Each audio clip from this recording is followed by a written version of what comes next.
G20 India 2023. One Earth, one family, one future. वसुधैव कुटुम्बकम्।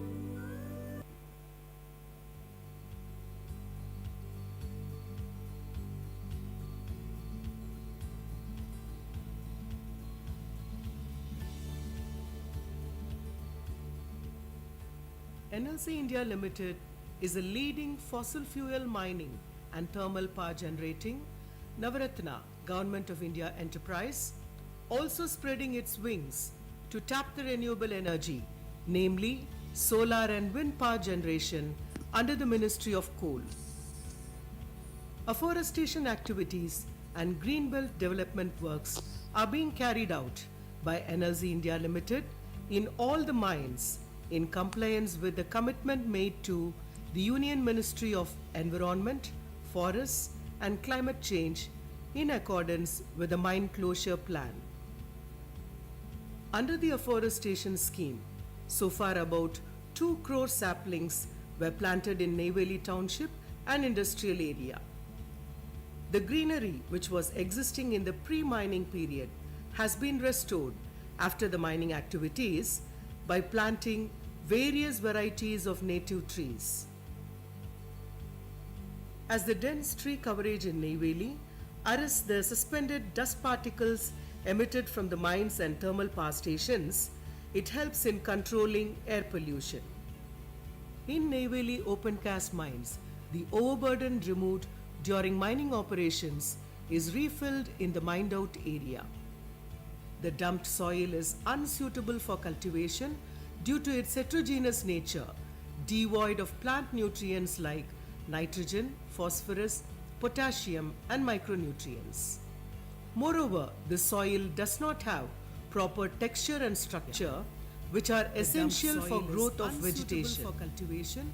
Over the years, these dumps have been converted into agricultural fields by improving in stages to regain the pre-mining fertility using modern techniques.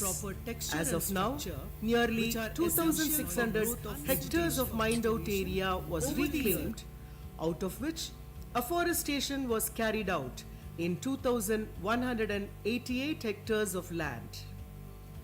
Around 27.96 lakhs of trees were planted in the reclaimed overburdened dumps of mines in Neyveli. In addition, artificial lakes have been developed in the mined out area as a part of rainwater harvesting measures. As many as 52 number of water bodies in 104 hectares were developed in Neyveli mines. These rainwater harvesting water bodies developed in the overburdened dumps of mines serve as bowls for collecting rainwater and also a source of water for afforestation. Ecotourism parks were created near the artificial lake in Mine 1 and Mine 2 with boating facilities along with a mini zoo sheltering various species like rabbits, peacocks, doves, lovebirds and goose. Water bodies, green shelter trees and a conducive climate attract birds from far and near. Now Neyveli has become a bird sanctuary for various varieties of migratory birds and local birds. NLC India Limited progressed by adopting high-tech cultivation practices of growing vegetables, namely tomato, lady's finger, brinjal, green chilli, lab, cluster bean, etc. in 100 hectares of open fields in the 3 mines of Neyveli. The project affected persons are exclusively engaged in all the afforestation and cultivation projects. NLC India Limited always believes that industrialization without affecting the environment shall give a sustainable growth. The company therefore gives a lot of importance not only for making profits but also for protecting the environment and maintaining the ecological balance.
200 to 3,500. With the different raw materials and combinations, we get around 3,000 to 4,000.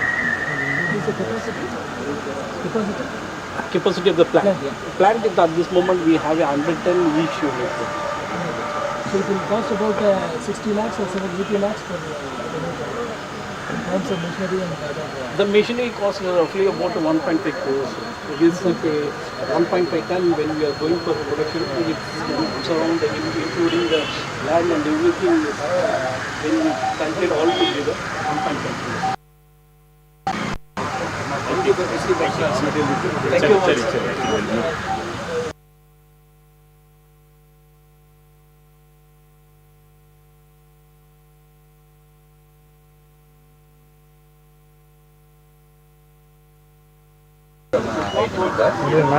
We are towards 100% agricultural waste firing for power plants, not 10%, not 5%. We want to take the industry next step to make it 100% fired using biomass.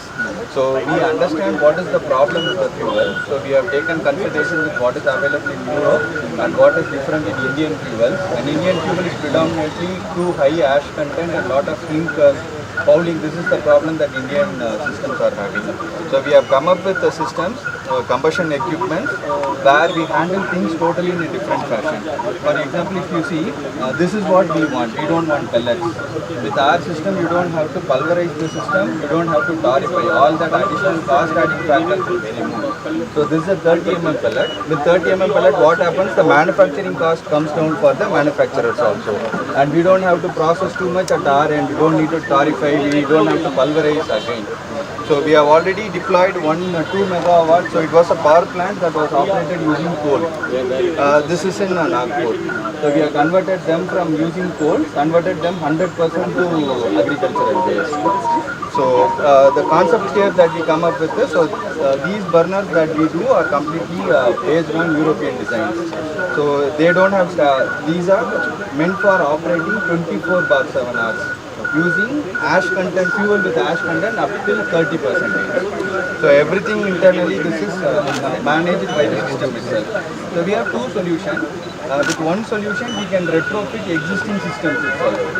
And there's another system. So by retrofitting, we can increase the consumption from 5% up till 75% using agricultural waste on existing systems itself. And the another system that we have is, like, say somebody is going for a new power plant. We can provide them with a system that runs 100% on biomass. And the best part with our system is, as a backup plant, it can fire coal also. This is not a single fuel system. This can operate on coal also. So we have different. We will definitely come back. So we have a lot of points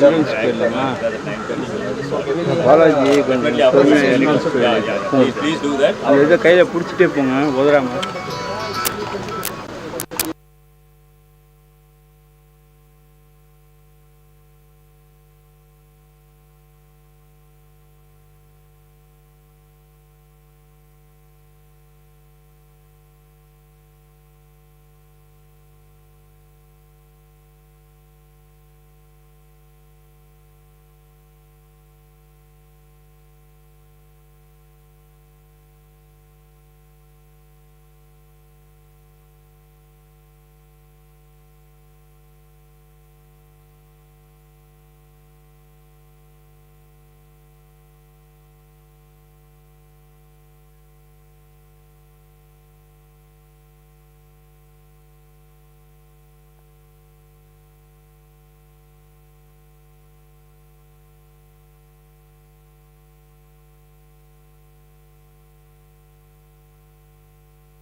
I request all the participants to occupy their seats.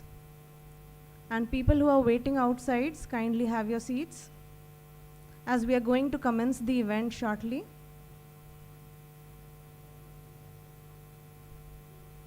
Thank you, everyone.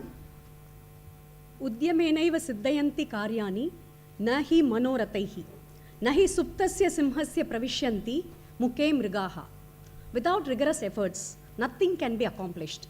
Just like a deer doesn't enter a lion's mouth on its own without him going for a hunt. Good morning all. A very grand welcome to NLC India Limited.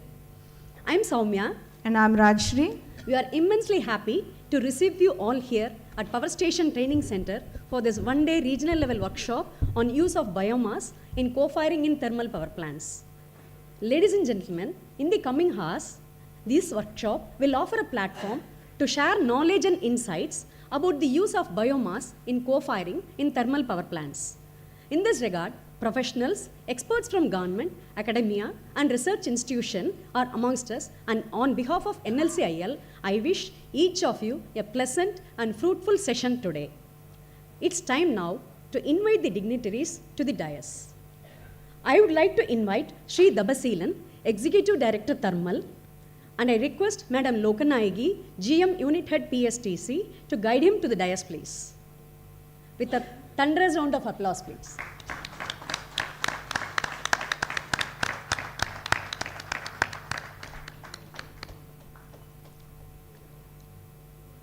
Thank you, madam. Thank you, sir.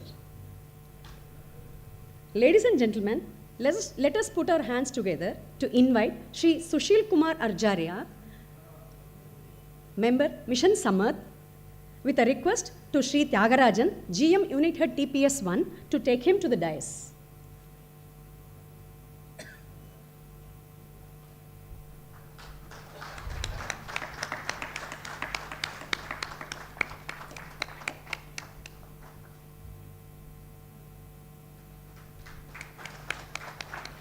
A big round of applause for Sir.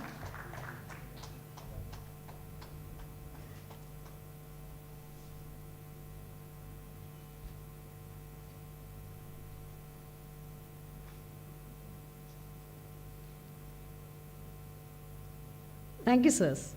It's my pleasure to invite Dr. Samuel Rajkumar, Joint Chief Environmental Engineer from Tamil Nadu Pollution Control Board, with a request to Sri Anantha Ramanujam, CEO NTPL, to take him to the dais.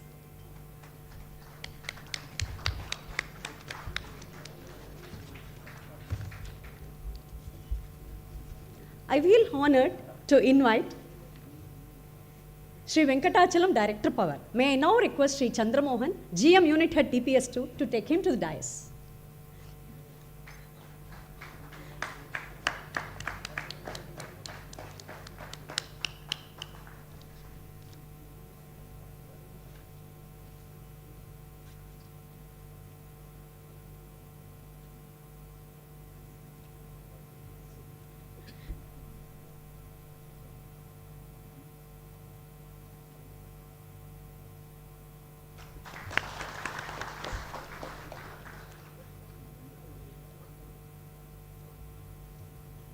Thank you sirs.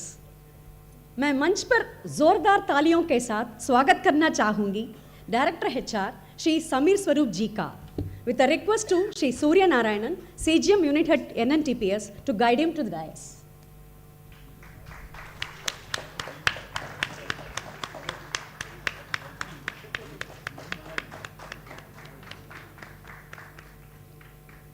It's my absolute honor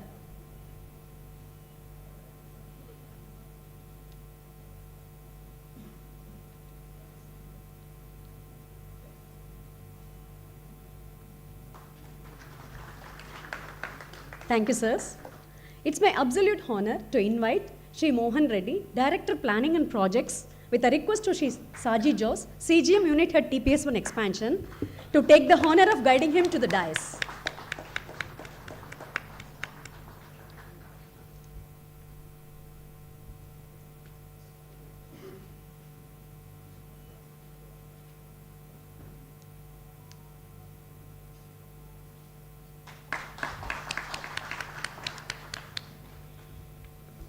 Thank you, sirs. So let's kickstart today's program with our NLCIL theme song in Hindi and Tamil and followed by Tamil Thai Valthu. Kindly rise for the occasion.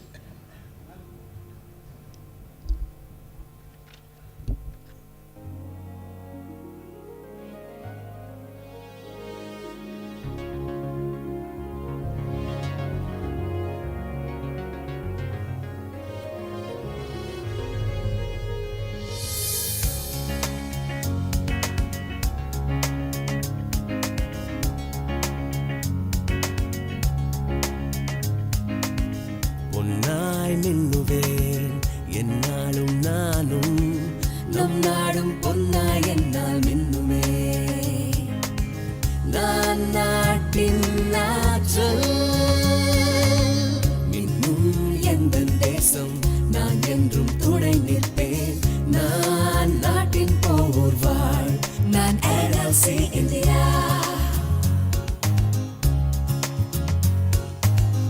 எதிர்காலமும் சிறக்க வேண்டும் எல்லோரும் சிரித்து வாழ வேண்டும்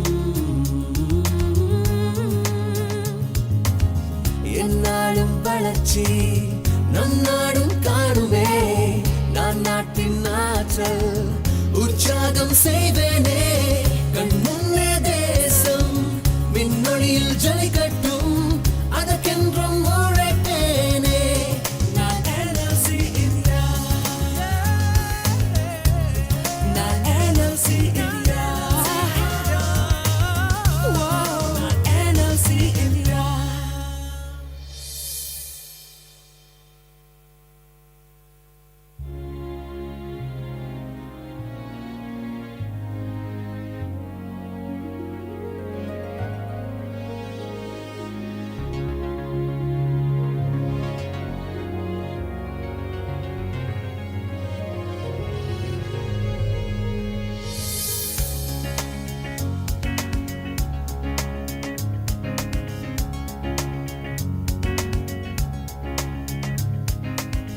हीरे सा चमकता हूँ कुछ कर गुजरने की चाह रखता हूँ अटल विश्वास की कामना करता हूँ मैं देश को समझौता हूँ उसकी ताकत हूँ कल संवारता हूँ मैं NLC इंडिया हूँ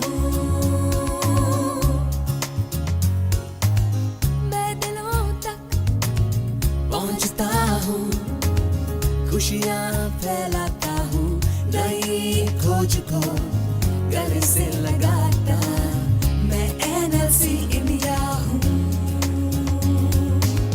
मैं देश को समझौता हूँ उसकी ताकत हूँ कल संवारता हूँ मैं NLC इंडिया मैं NLC इंडिया मैं NLC इंडिया हूँ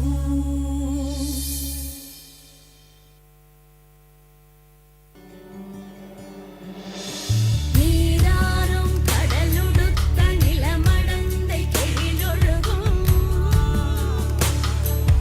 சீராறும் மதனமென திகழ்வரத கண்டமிதில் எக்கணமும் அதிசிறந்த திராவிடனல் திருநாடும் தக்க சிறு பிறை நுதலும் தரித்தனரும் திலகமுமே அத்திலக வாசனை போல் அனைத்துலகும் இன்பமுற எத்திசையும் புகழ் வழங்க இருந்த பெரும் தமிழனங்கே தமிழனங்கே உன் சீரிழமை திறமையான செயல் மறந்து வாழ்த்ததுமே வாழ்த்ததுமே வாழ்த்ததுமே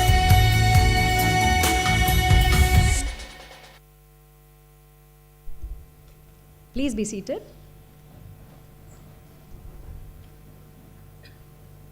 A leader who knows the way, goes the way, and shows the way. Yes, I take the privilege of introducing a distinguished professional Shri G. Dabasilan, Executive Director, Thermal, and his contributions to the energy sector are nothing short of exceptional. Shri G. Dabasilan's educational journey laid the foundation for his illustrious career. He began by graduating with a Bachelor's of Engineering in Mechanical from GCT Coimbatore, Tamil Nadu. His thirst for knowledge led him to complete Masters of Engineering in Thermal Engineering at Anna University in Chennai, further honing his technical acumen. Besides this, he is having postgraduate qualifications in computer applications, finance, and personal management. He is a gold medalist in personal management. With career spanning around 37 years, Shri G. Dabasilan has worked in various thermal power stations of NLCIL. He has successfully headed nearly every department within thermal power stations, including planning and technical, O&M, contracts and purchase, quality, safety, land acquisition, LHS and AHS O&M, and more. His remarkable track record extends to the field of erection, testing, monitoring, and commissioning of new thermal power projects in Neyveli, Tamil Nadu, and NUPPL, Uttar Pradesh. He has played a pivotal role for this workshop. This workshop is the outcome of his untiring driving force. With great pleasure and honor, I would like to invite ED Thermal to deliver welcome address to the gathering. Join your hands together for him.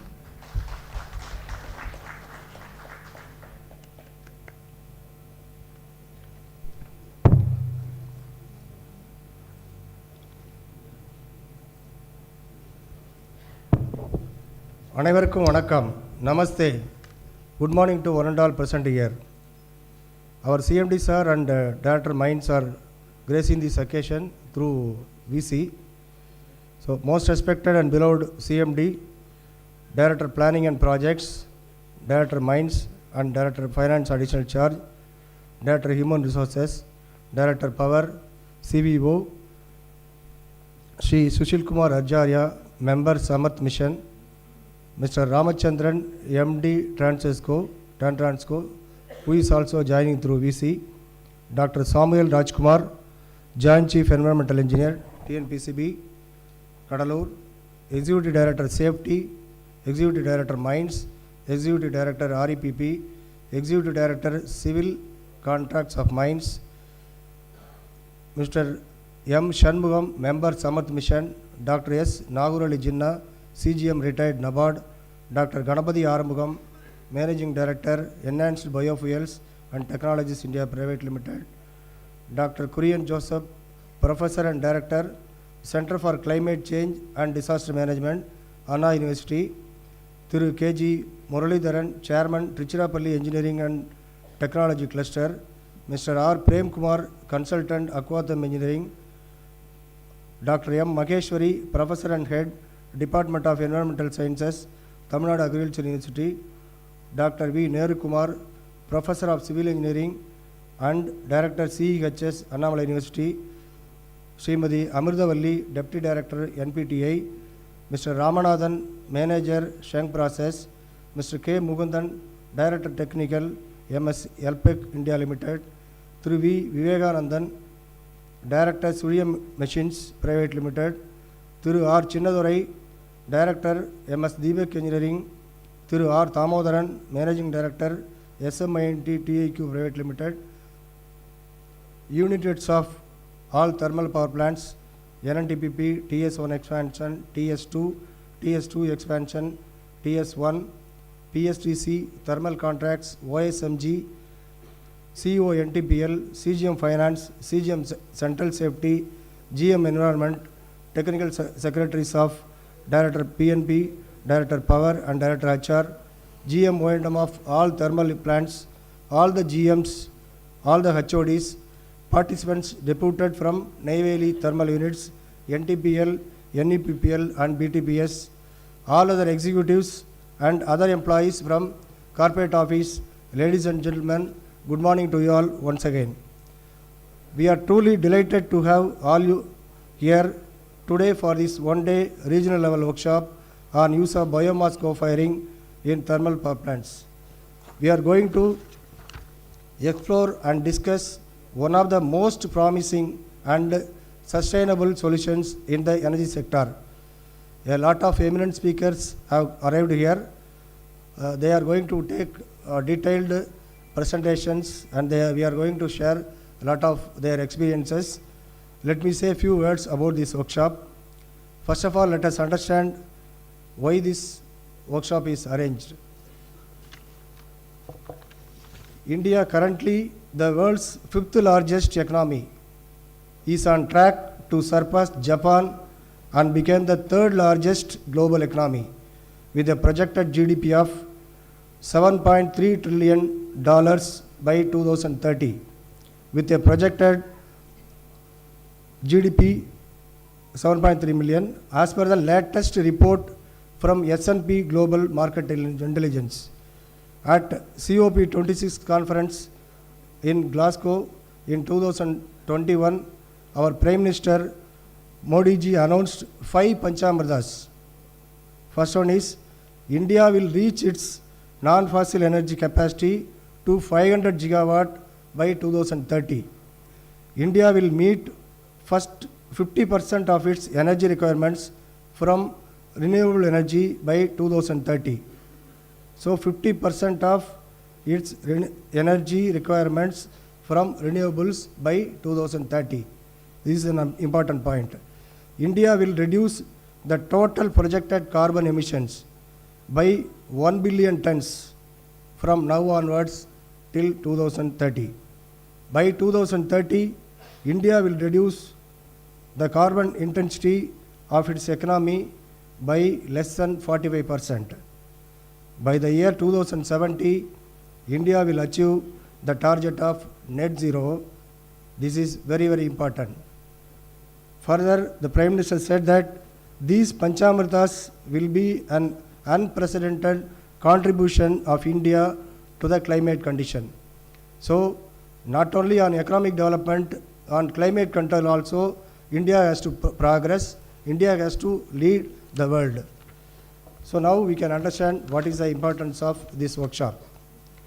In order to curb stubble burning and reduce air pollution and to reduce carbon footprint, Ministry of Power dated 8/10/2021 mandated co-firing of 5 to 7% of agro residue along with coal in all coal-based thermal power plants in India. Ministry of Power also constituted National Mission on Use of Biomass in Thermal Power Plant known as Samarth Mission. In order to strengthen the supply chain and to encourage the pellet manufacturers, Samarth Mission is continuously organizing awareness programs across the country for farmers, pellet manufacturers and GENCOs.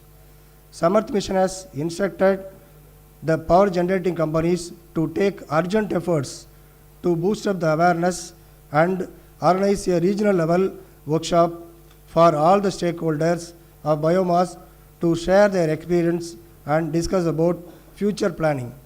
Already NTPC, DVC, Mahagenco have organized such workshops in NCR, eastern and western regions of the country.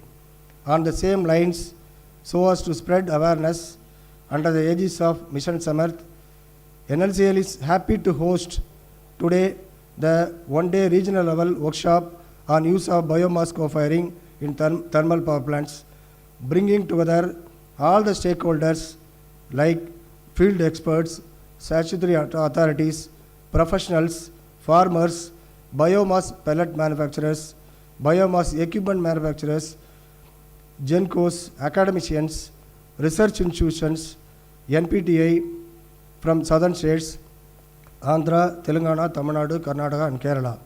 So today we are united by a common goal, that is to harness the potential of biomass co-firing in thermal power stations to create a greener and more sustainable energy future. In this workshop, we will delve into the latest advancements, best practices and real-world experiences. The concept of biomass co-firing represents a tangible and practical solution to the challenges we face today. As we continue to grapple with the urgent need to reduce our carbon footprint, transition to cleaner energy sources, and mitigate climate change, aiming for net zero, the biomass co-firing offers a unique opportunity.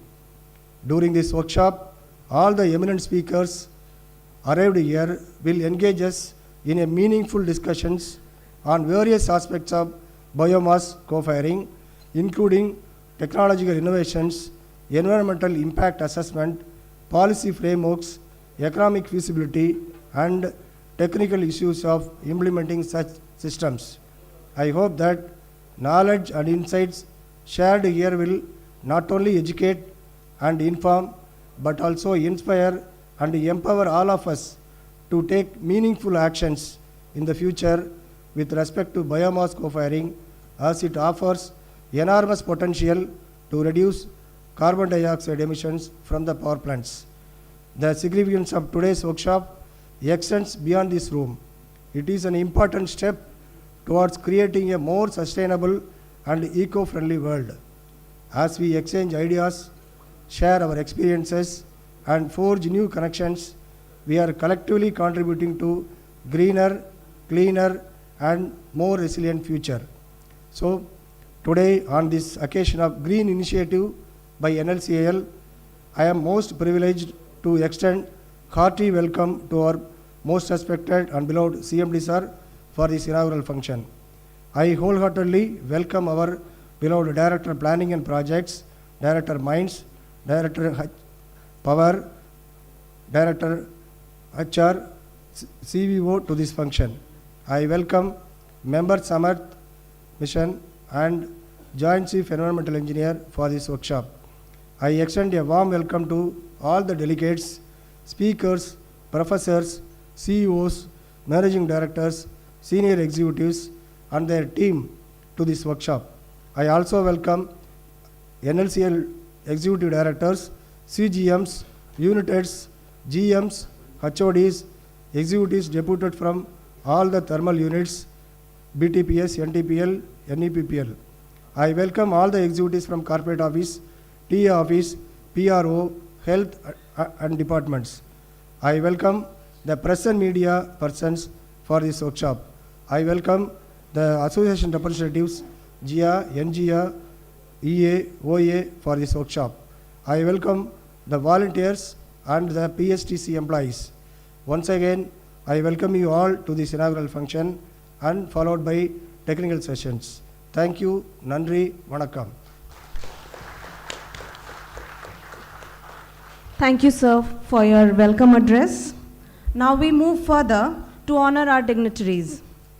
I would like to request Sri Saji Jo, CGM Unit Head TPS-1 Expansion, to present a shawl and bouquet to our beloved Director Planning and Projects, Sri K. Mohan Reddy.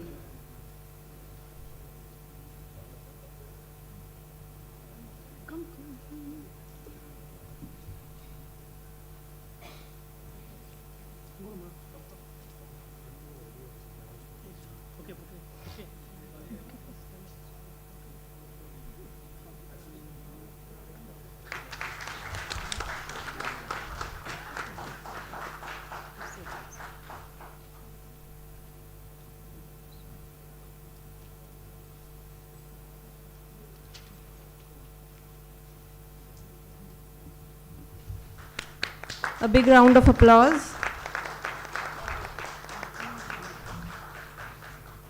Thank you, sirs. Now may I invite Shri Surya Narayanan, CGM Unit Head NNTPS, to present shawl and bouquet to our revered Director HR, Shri Samir Swaroop.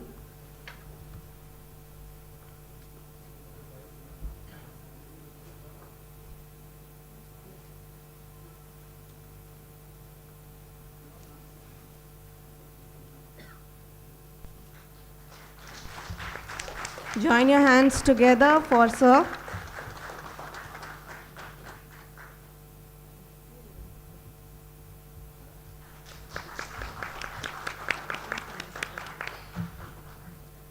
Thank you, sirs.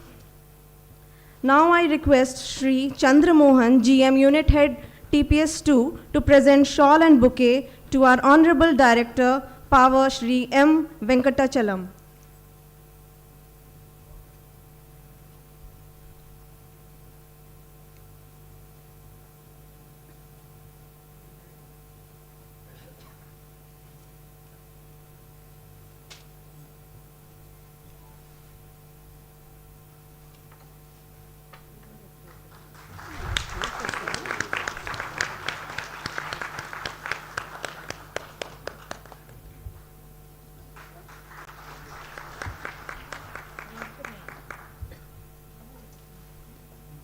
Thank you, sirs.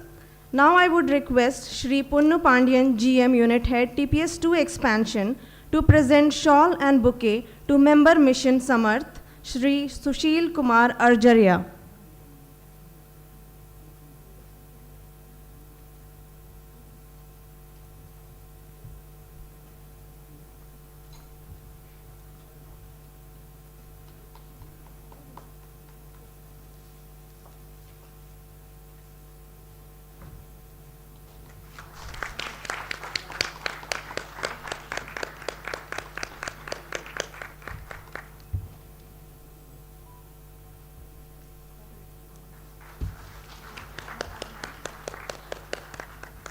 Thank you, sirs. Now I invite Shri Tyagarajan, GM Unit Head, TPS-1, to present shawl and bouquet to Dr. Samuel Rajkumar, Joint Chief Environmental Engineer, Tamil Nadu Pollution Control Board, Kadalur.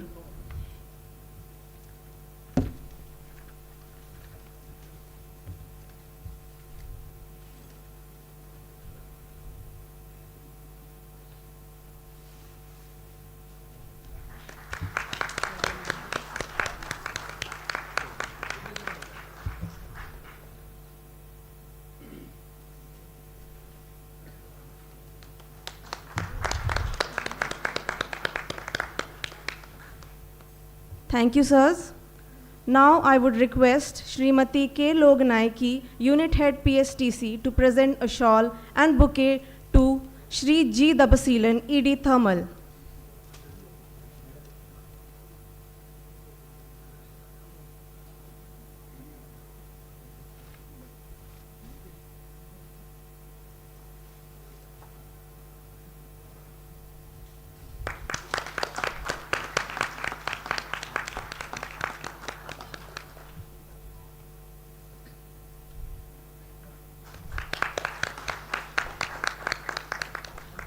Thank you, sir. Thank you, ma'am. Now we will honor our dignitaries of the dais. I would request Shri N. Subrayan, GM TS2 Expansion, to honor Hemant Kumar, ED Safety.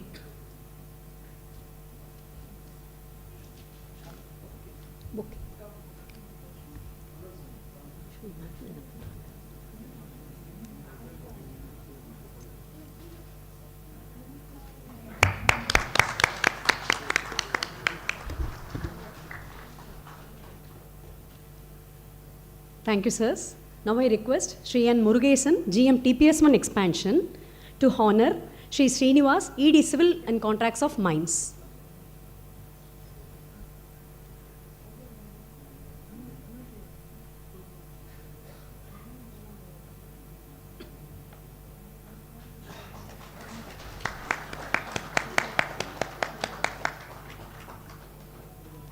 Thank you, sirs.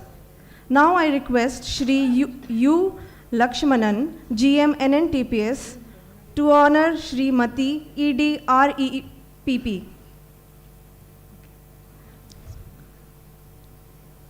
Now I request Shri S. Ashok, GM NNTPS, to honor Shri Rajashekar Reddy, ED Mines.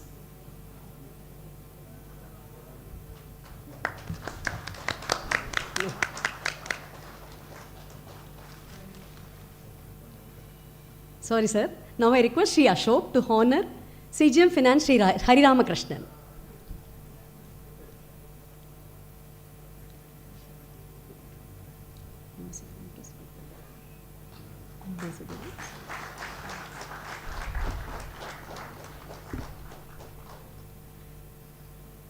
Thank you, sirs.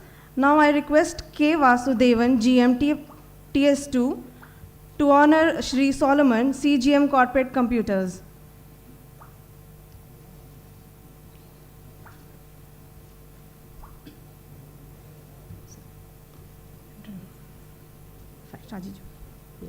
Now I request K. Vasudevan to honor Shri Shajijo's CGM Unit Head TPS1 expansion.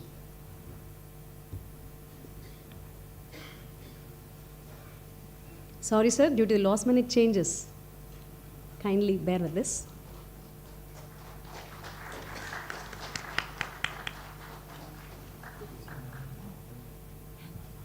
Thank you sir, thank you. Now I request E. Subramanian, GM NNTPS, to honor Shri Surya Narayanan, CGM Unit Head NNTPS.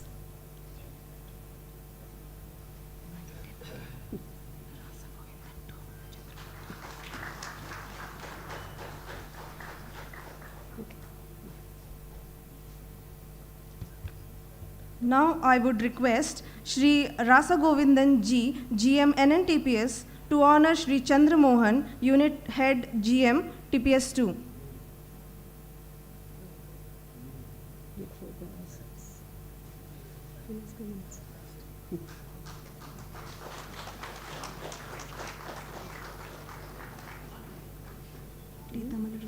With a request to Shri Tamilarasu, DGM TS1 expansion to honor Shri Ponnupandiyan, GM Unit Head TPS2 expansion.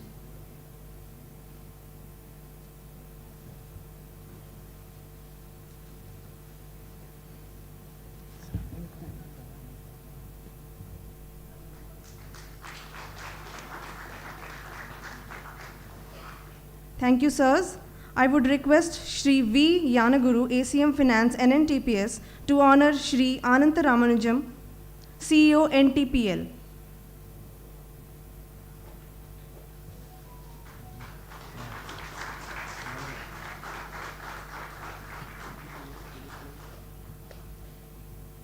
Request to Shri Sivaprasad to honor Shri Tyagarajan, GM Unit Head TPS1.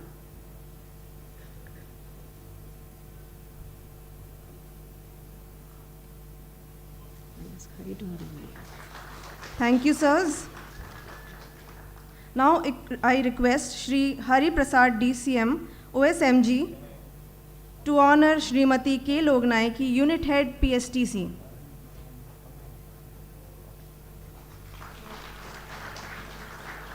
Now I request Shri Murugayan, CM TPS2, to honor Shri Ashok Kumar, GM from TA.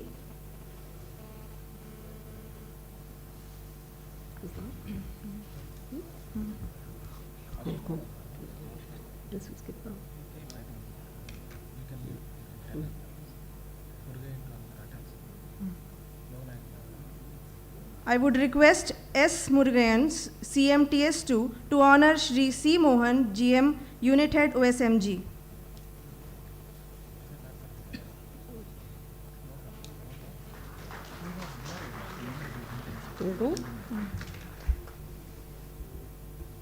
Now I request Srimati G. Soumya, ACM TS2, to honor Mohan Krishnan, GM Unit Head Thermal Contracts.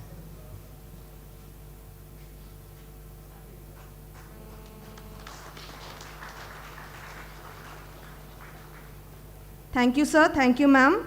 Now I would request Shri Virutta Vidishwaran, DCE TS2 expansion, to honor V. Rajashekaran, GM Unit Head PSC.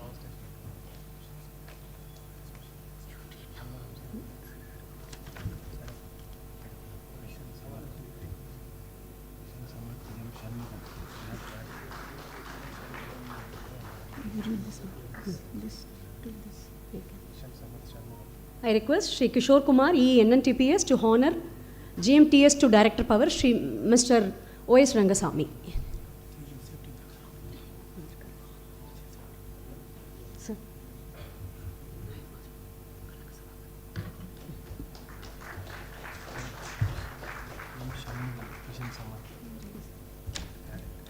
I request Mr. Rajshri to honor Mr. A. Kanaga Sabhavati, GM TS2 ED Thermal.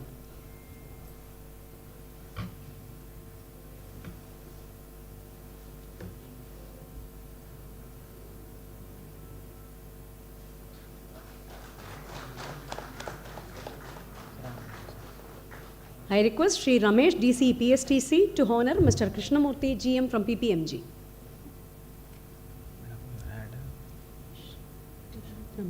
I request Ms. Preeti to please honor Mr. Krishnamurthy from GM from PPMG.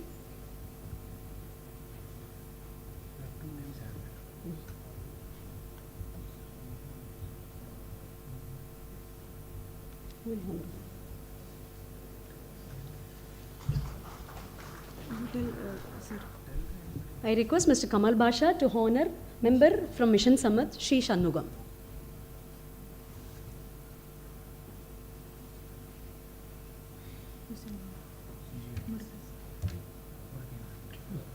I request Sri Murugayan.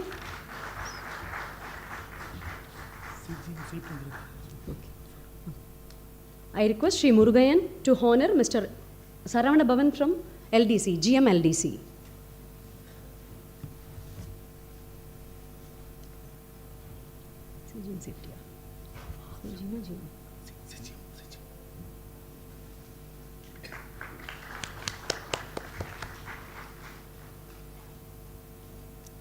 I wholeheartedly welcome CGM Safety who has joined us now.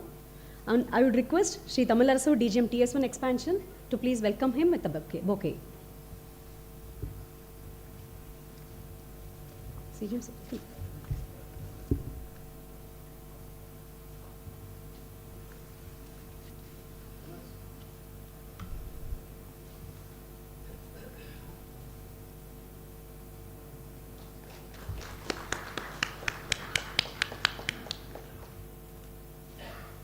Thank you, sirs.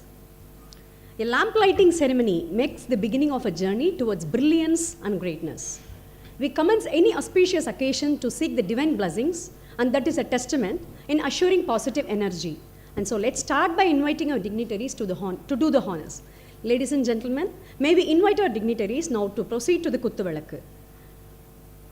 I request Sri Mohan Reddy, Director Planning and Projects, to light the Kuttuvalakku, and I also request the other dignitaries on the dais to join him, please. Shubham Kurutvam Kalyanam Arogyam Dhanasampada. Shubham Kurutvam Kalyanam Arogyam Dhanasampada. Shatrumutti Vinashaya Deepajyotir Namostute. Deepajyotir Namostute. Deepajyotir Parabrahma. Deepajyotir Janardana. Deepajyotir Parabrahma. Deepajyotir Janardana. Deepo hartu me papam. Sandhya deepa namostute. O deepa brahma rupasvam. Jyotisham prabhuravyayah. O deepa brahma rupasvam. Jyotisham prabhuravyayah. This will be followed by unveiling of plaque.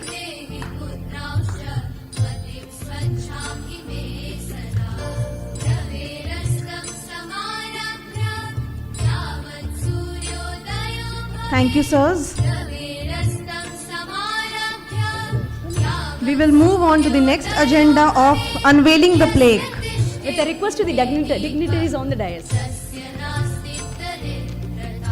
This is an era of transition. Energy transition to green energy. Today we will witness a leap towards this transition. I request Shri K. Mohan Reddy, Director Planning and Projects, to unveil the plaque and the dignitaries on the dais to kindly join him. And the hall will witness a new beginning, a new initiative for a better and greener future. At this moment, I would like to request the dignitaries to join for a photo session with the unveiled plaque. And it's already done.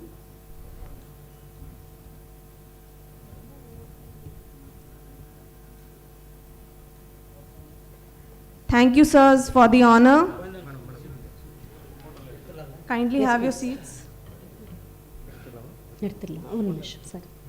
The workshop is now formally inaugurated, and we move further for the further proceedings.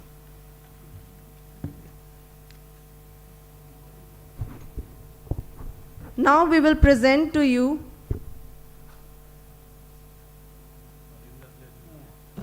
a video clipping portraying NLCIL. This will show how lignite from earth is transformed to energy which lightens many lives and the nation.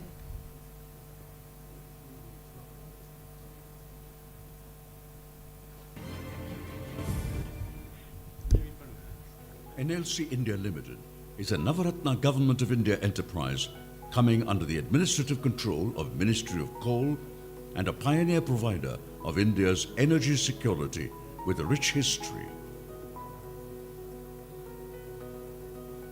For more than 6 glorious decades, NLC India Limited has been a forerunner among central public sector enterprises in the energy sector, contributing to a lion's share of lignite production and a significant share on power generation. The unique nature of NLC India Limited is its expertise in mining and power generation, which it pursues with excellent record of performance.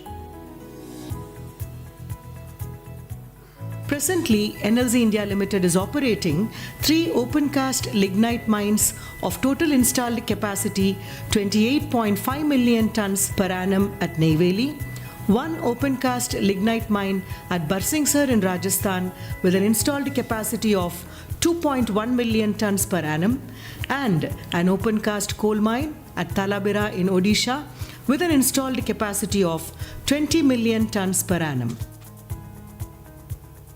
The company is also operating 4 lignite-based thermal power stations with an aggregate capacity of 3,390 megawatt at Neyveli and 1 250 megawatt lignite-based thermal power station at Barsingsar, Rajasthan.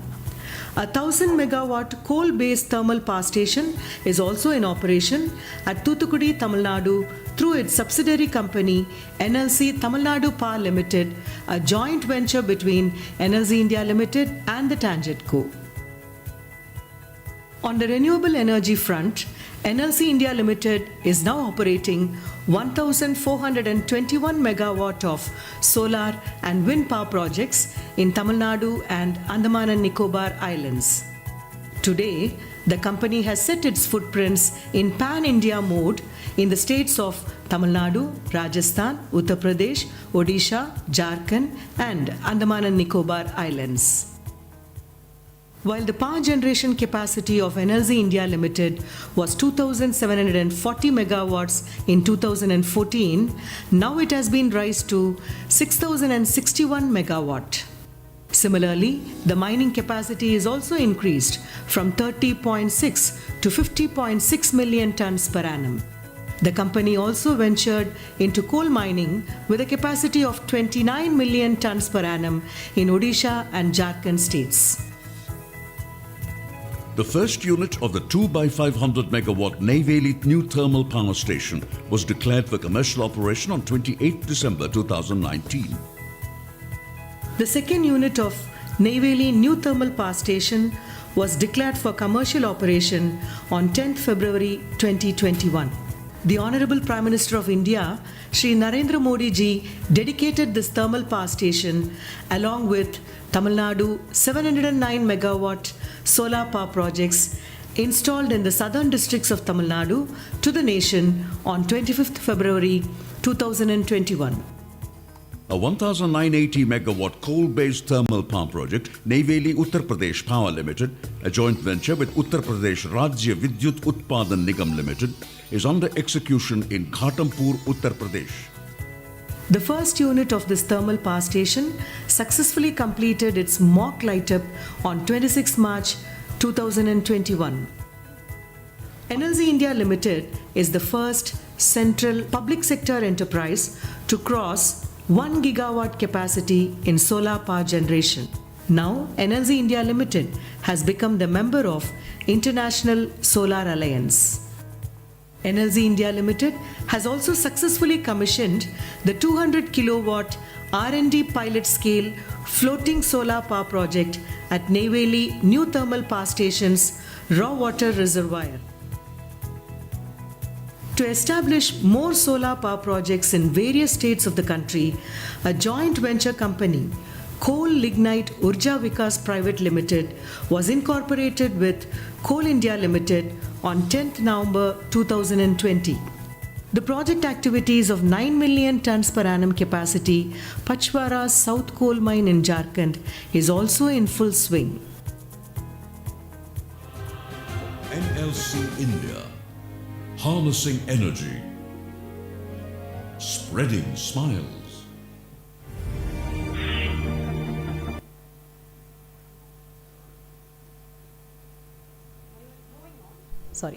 Moving on, the next agenda is overview of the workshop. The synopsis of today's workshop will be shared by Madam Loganaigi.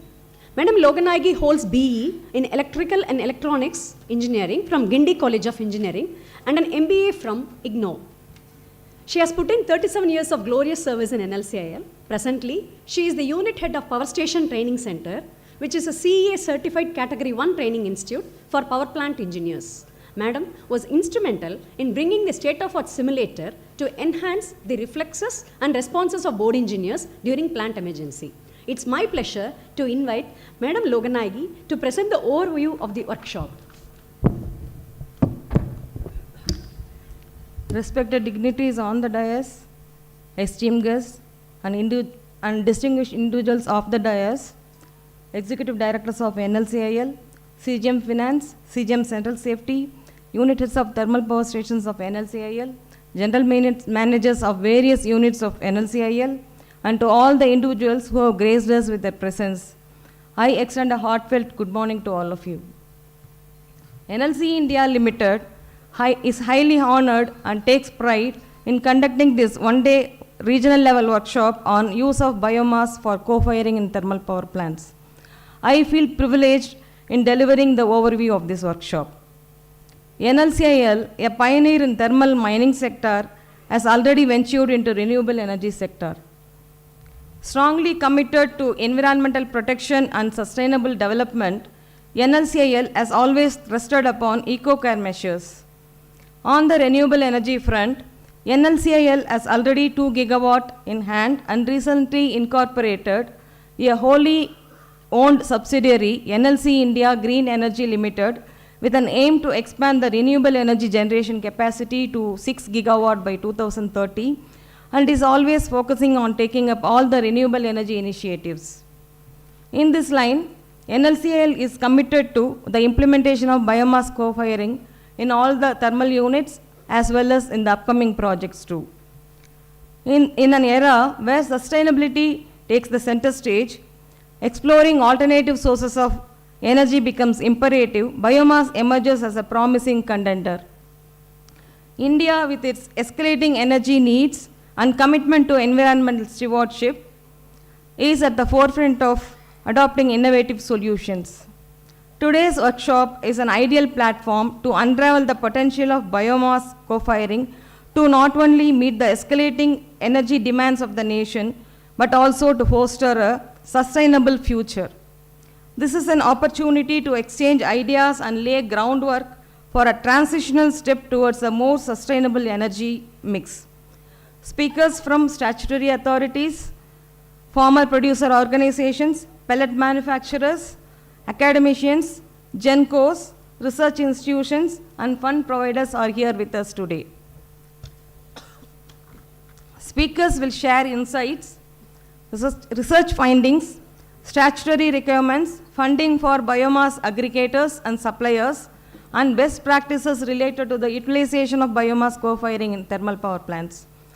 The paper presentations and discussion will cover biomass energy potential and strengthening its role in the energy sector, both benefits and challenges of using biomass in co-firing at thermal power plants, market scenario, economic viability, compatibility to the existing infrastructure, environmental considerations, and case studies showcasing successful implementations.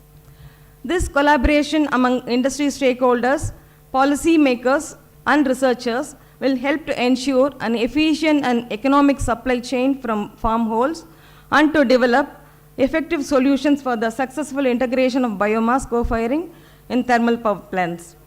Hope each one of you bring a unique perspective and add significance to this workshop. Please make the most out of this collaborative opportunity. Looking forward for your active participation and contribution to pave way for a cleaner, greener, eco-friendly, sustainable and more resilient energy landscape in India. Thank you for joining us to probe into a transformative aspect of India's energy landscape. Thank you. Thank you, madam. It was really crisp and informative as well. Amidst us, we have most eminent personalities, and it's time to hear from them. So let's start with member Mission Samarth. Shri Sushil Kumar Arjarya is Senior General Manager of Damodar Valley Corporation. He is a mechanical graduate from Government Engineering College, Rewa, Madhya Pradesh. He has got an O&M experience of more than a decade. He was Technical PA to Member Secretary DVC for a period of 6 years. Shri Arjarya joined Mission Samarth under Ministry of Power in the year 2021. So I request Shri Sushil Kumar Arjarya, Member Mission Samarth, to deliver his address, please. Distinguished guests, esteemed officers and valuable stakeholders, I am deeply honored by inviting NLC India Limited, Naveli, to this significant one-day regional workshop, use of biomass in co-firing in thermal power plants. Ministry of Power has embarked on a commendable initiative, a national mission on use of biomass in coal-based thermal power plants, which is known as Samarth, a testament to our commitment towards reducing the carbon footprint and promoting sustainable energy solution. Samarth is in Samarth revised policy mandating 5 to 7% of co-firing thermal power plants is a significant step towards sustainability. The inclusion of bamboo and its byproduct in biomass pellet production further enhance this policy. The Ministry of Power's benchmarking the price of biomass pellets in NCR region with a plan for other region underway again confirm our commitment to a greener future. The initiation of biomass co-firing, which has adopted by 47 thermal power plants all across India, has a significant milestone. The cumulative biomass utilization stands around 2.3 lakh metric ton, and procurement measure is placed in additional around 1100 lakh metric ton. This is a clear demonstration of our unified commitment and fostering a sustainable future. The achievement not only underscore the effectiveness of our strategic initiative, but also to set benchmark for environment leadership in the power sector. We remain loyal in our dedication to advancing sustainable practices and contribution to global effort to mitigate climate change. Samarth has also issued various enabling policies, guidelines to standardize biomass co-firing across the thermal plants. The guidelines have been instrumental in facilitating the procurement and use of the non-torrefied biomass pellets. Financial assistance provided for new pellet manufacturing plants under various schemes led by MNRE and CPCB has been pivotal in promoting biomass pellet manufacturing. Exclusive loan scheme offered by national banks like State Bank of India, Bank of Baroda and other financial institutions have further bolstered our initiative. To foster awareness and disseminate information about the biomass co-firing among all stakeholders, Samarth has organized more than 50 awareness campaigns and capacity building programs. These initiatives have significantly contributed to enhance the understanding and acceptance of the biomass co-firing. Samarth has also undertaken a measure to ease of business operation for biomass pellet manufacturing and consumers. Necessary administrative approval for biomass pellet plant installation have been provisioned through National Single Window System. The identification of biomass pellet manufacturing under priority sector lending by RBI is another significant step towards promoting this sector. Samarth efforts is not just for an initiative, but a revolution towards the sustainable future. It is a testament of our commitment towards reducing environment impact while creating new opportunities for our farmers and entrepreneurs. I urge you all to join Samarth and support this noble initiative. Together, we can make our power sector more sustainable. And lastly, I would like to thank Naveli for organizing such a workshop, and thank you very much. Thank you, sir. Your valuable insights and wisdom would greatly enhance the significance of this event. Thank you very much, sir. Let me take the privilege to introduce a distinguished professional with wealth of experience and expertise in the field of environmental engineering and regulation. Dr. Samuel Rajkumar, Joint Chief Environmental Engineer, Tamil Nadu Pollution Control Board. Sir holds a bachelor degree in civil engineering from the esteemed Tyagarajar College of Engineering in Madurai. His educational journey continued with the Masters in Environmental Engineering from the prestigious Indian Institute of Technology, Madras. In his pursuit of knowledge, he further earned an MBA from Madurai Kamraj University and postgraduate diploma in environmental law from the National Law School of India, University, Bangalore. His request for excellence took him to Switzerland, where he completed his postgraduate diploma in technology for sustainable development. Sir has acquired a PhD from Anna University, Chennai. His career has been dedicated to the service of environmental protection and regulation. He serves with the Tamil Nadu Pollution Control Board for 33 years. I take the privilege to invite Dr. Samuel Rajkumar, Joint Chief Environmental Engineer, Tamil Nadu Pollution Control Board, Kadlur. With big round of applause.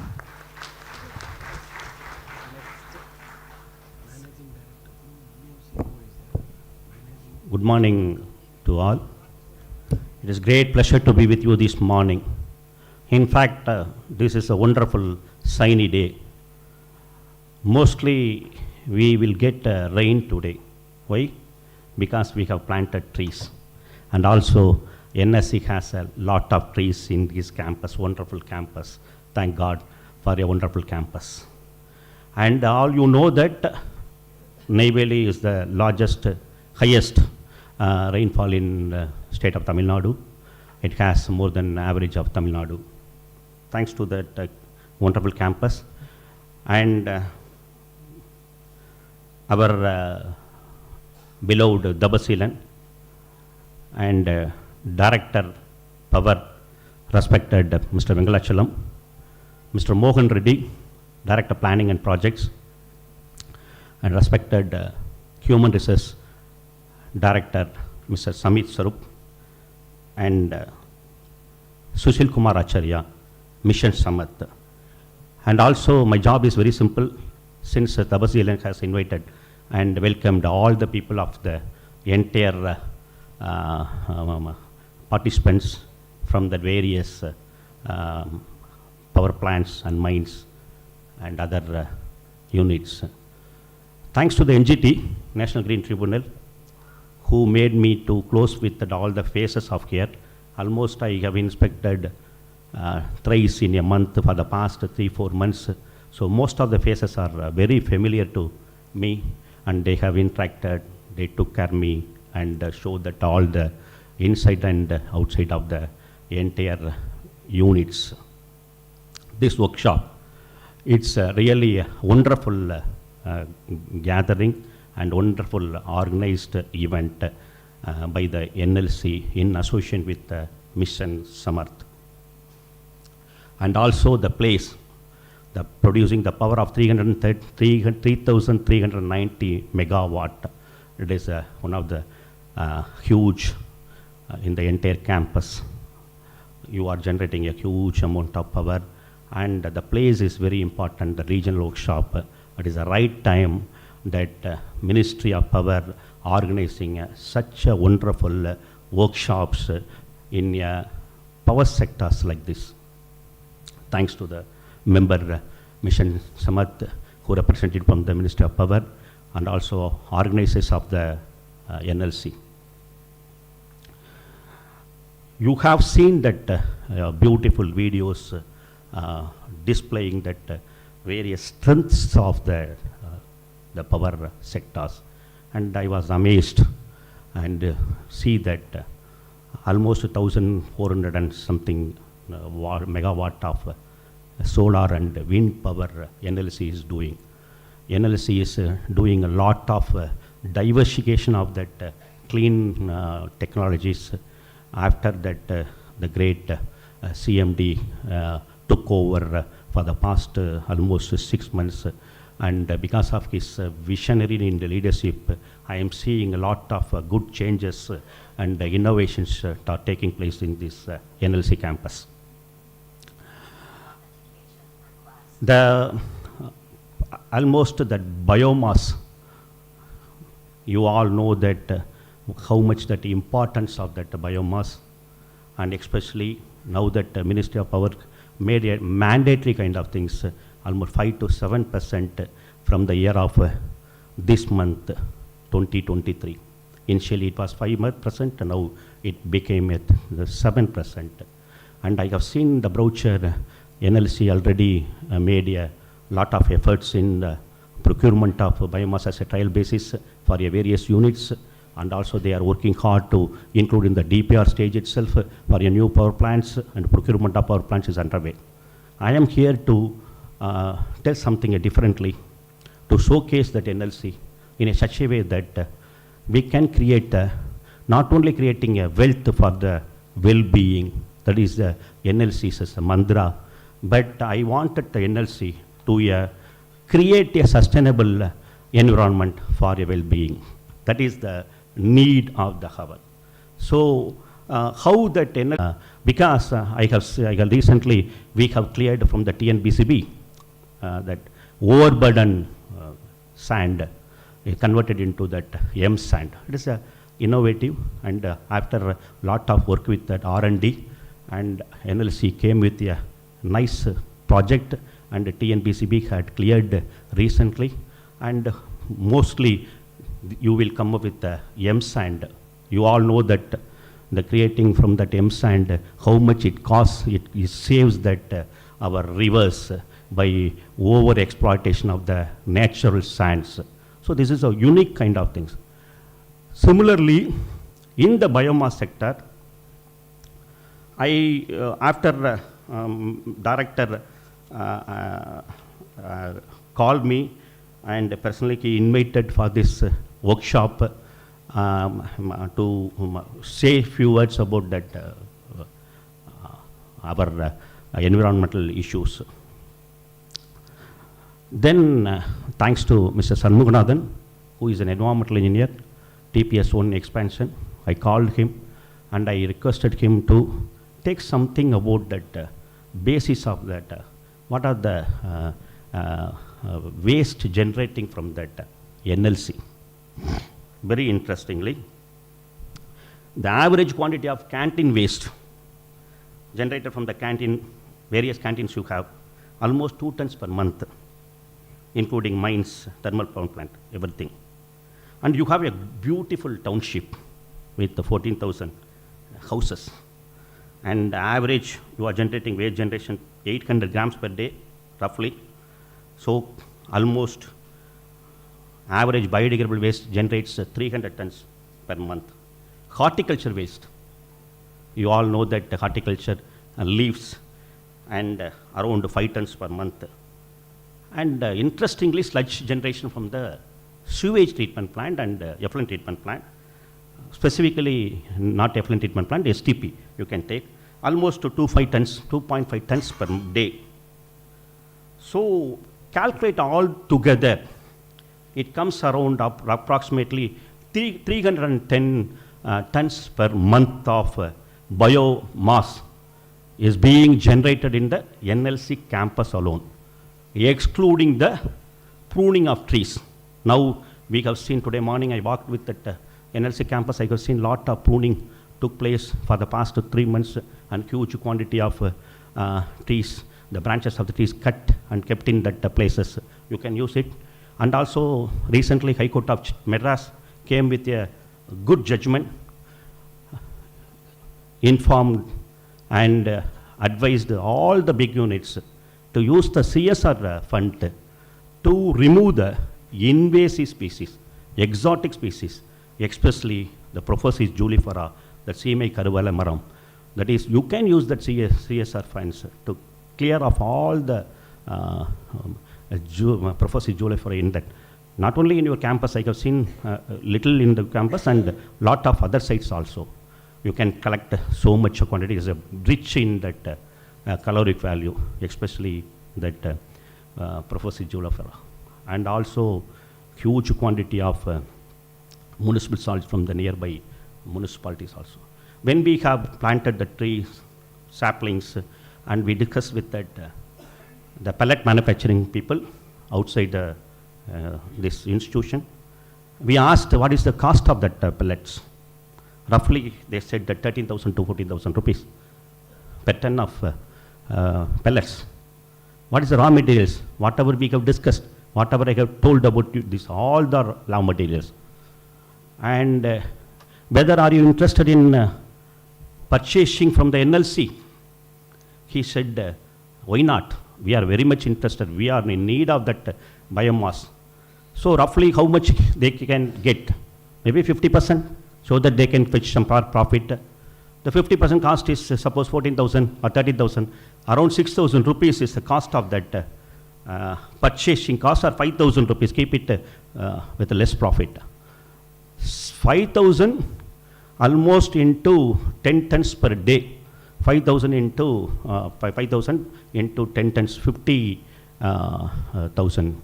5,000 into 10, almost 5,000 tons per 5,000 tons per 10, 5,000 rupees into 10 tons, 50,000. Into calculate for 300, how much quantity, how much of money we can generate from the NLC to the pellet manufacturer. In-turn pellet manufacturer will supply to the NLC for the co-firing in thermal power plants.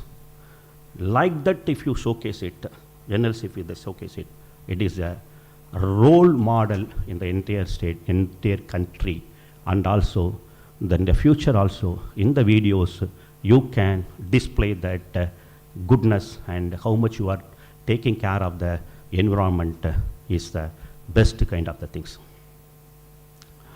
That is my small suggestions to the NLC management, and of course Mr. Dabasilan has covered almost everything, net zero and carbon footprint and greenhouse gas and everything.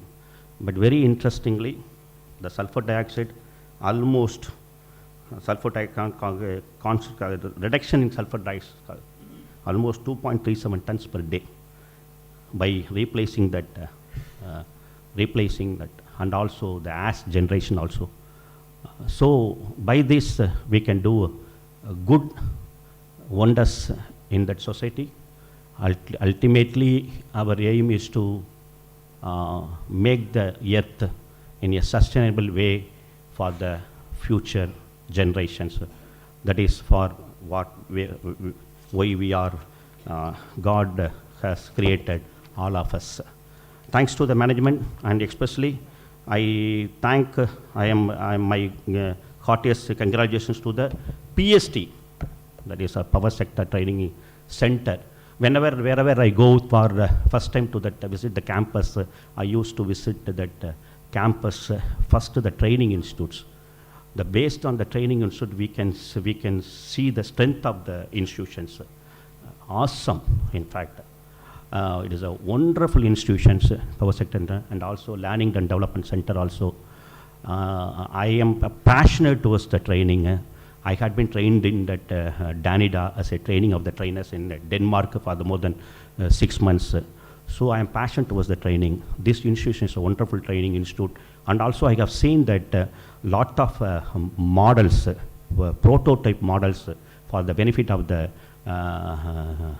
trainees who are coming from the recruitment, recent recruitment, everything. A good kind of prototype model. I requested private sector also display that FGD operations, display that treatment system of STP and ETP, and also ESPs, dust collectors, so in that campus, so that people, trainees will be understood that, will understand that entire kind of what is the protection, environmental protection, how many instruments are there to control the air pollution control measures. Thanks to the organizers. Thanks for your patient listening. Let us create a sustainable environment for well-being. Thank you once again. God bless you. Thank you, sir. TNPCB always encourages and appreciates NLCIL's efforts towards eco-care measures, and we could just see a sample of that. Through your supportive speech, sir, we are really feel elated that to in this forum, NLC is really thankful to you, sir. Your words are really a source of encouragement for us, and we hope that NLCIL, with the guidance of TNPCB, will go a long way in the green corridor. Thank you, sir. Moving on.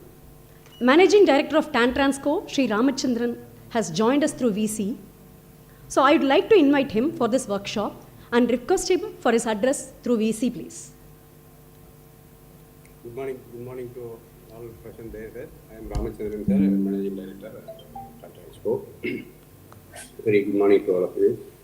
I am very much blessed, sir. In fact, I am very much blessed to participate in this workshop. Address this workshop. It is a use of biomass for co-firing in thermal power stations. It is a need of hour. We are facing a lot of problems in getting coal and other things for the production of power. So the use of alternate fuel is very much essential for now. The use of foreign coal is also very much costly at present. We are unable to sustain this cost for development. So use of this biomass is very much essential for this. Our government has created this use of this power mandatory. This is thanks for our government. Actually, this use of this biomass is not only easing our power production, but also it assists farmers, those who are very need of earning money. So this will be a very great help to the farmers. And also now the present environment, global environment is also very need of this use of this biomass firing. Actually, use of this biomass firing, at present our environment carbon is at around 418 ppm. The increase in ppm is around 4 ppm per year. This is very great increase, which causes all cause of this fuel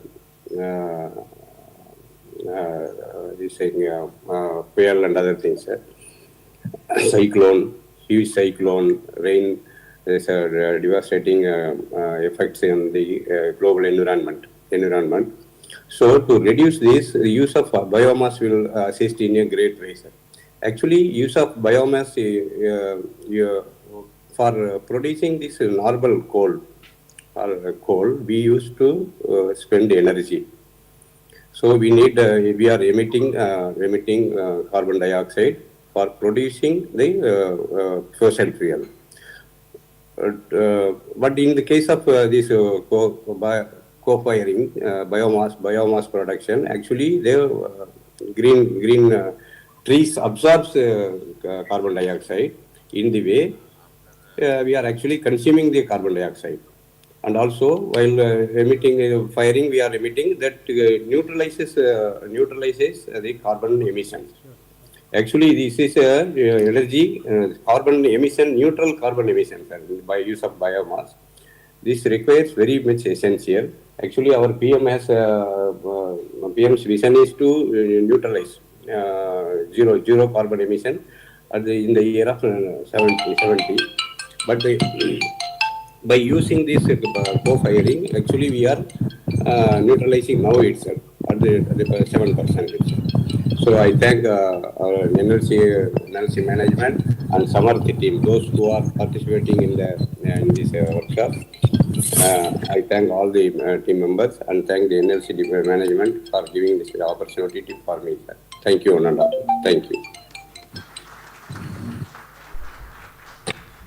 Thank you, sir. We are grateful for your presence.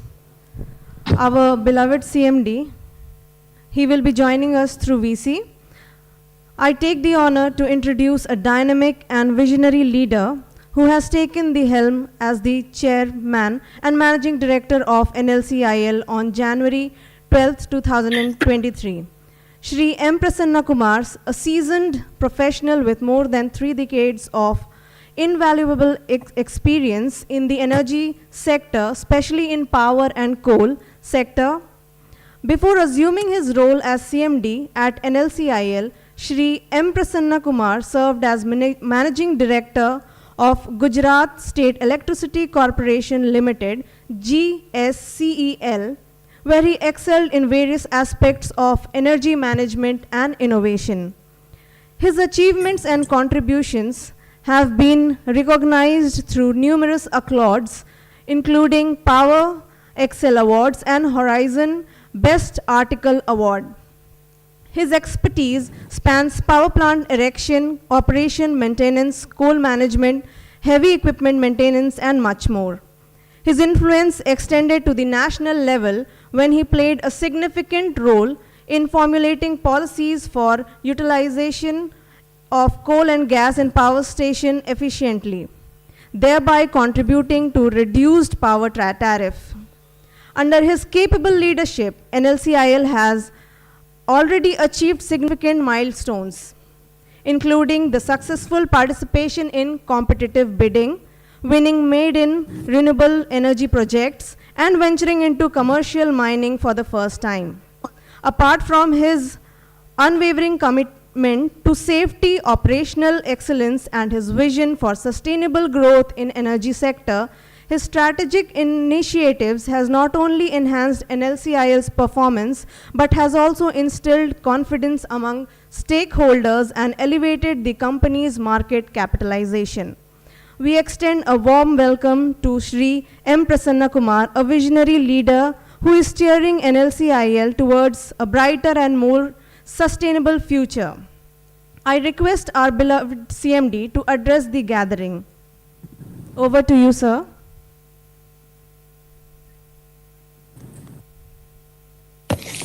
Good morning. Anivarakam Vanakkam. My colleague directors on the dais, Mohan Reddy ji, Samir Swarup ji, Venkatachalam ji,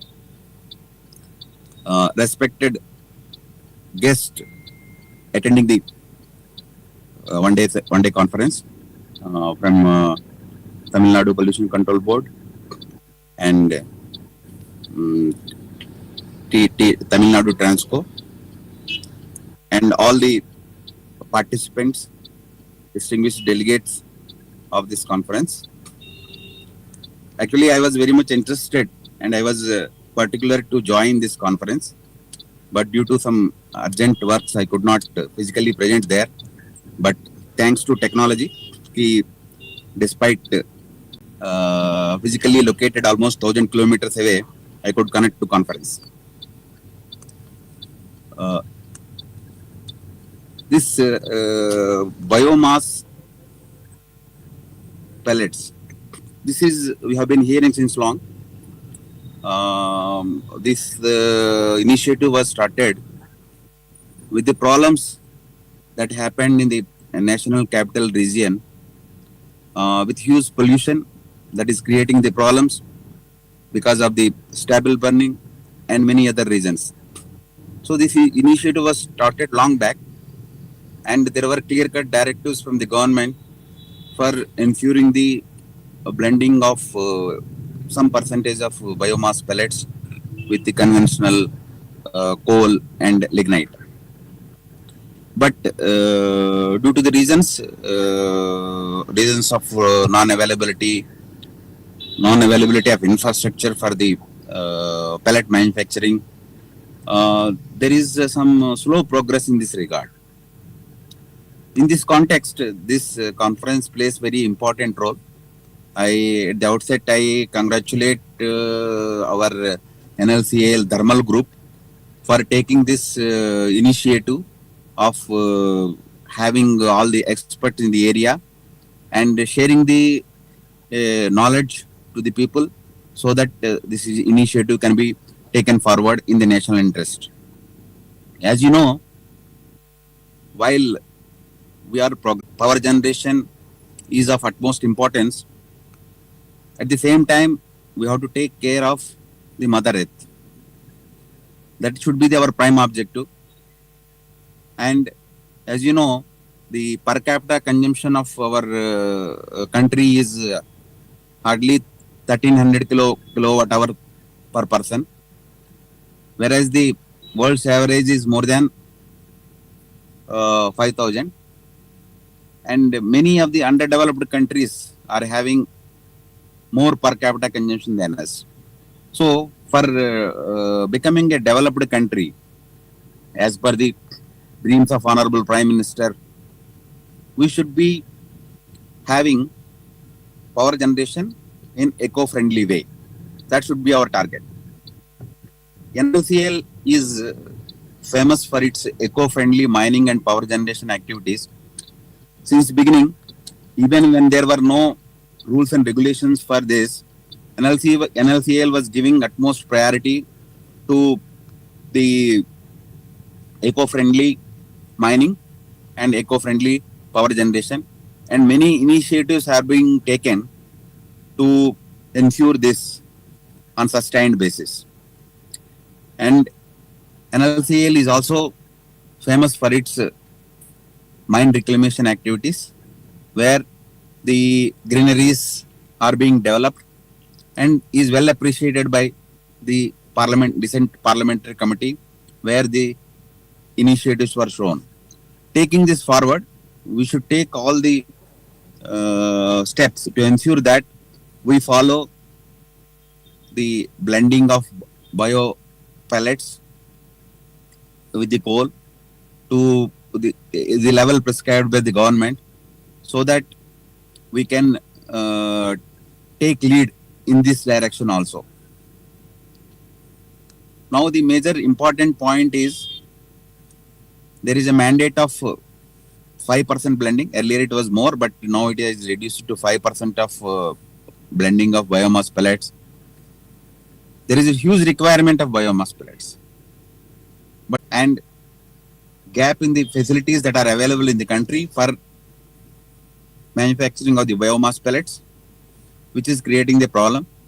So all steps need to be taken by all the groups involved in this activity to ensure that necessary capacity is built within short span of time, to ensure that as much as biomass pellets are used in the thermal power generation.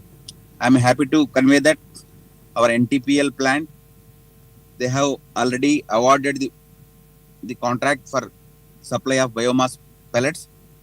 We are going to start the usage of biomass pellets soon. So all other plants also should take lead from this and ensure that the biomass pellets are used in the thermal power generation. Of course, there are some constraints in usage of biomass pellets in lignite-based power stations, but we have to see what are the technological options available with which we can go forward for this. So with this, I again congratulate our NLCIL thermal group for taking this initiative, and I thank the director of this initiative, Sabath, and all other experts that are available in the conference, and I wish the conference a great success. Thank you. Leadership is the capacity to translate a vision into reality. Beauty is such a visionary leader could join us in this workshop. We are really privileged to hear from you, sir. And thank you for enlightening the workshop, sir. Thank you, sir. Thank you, madam. Thank you.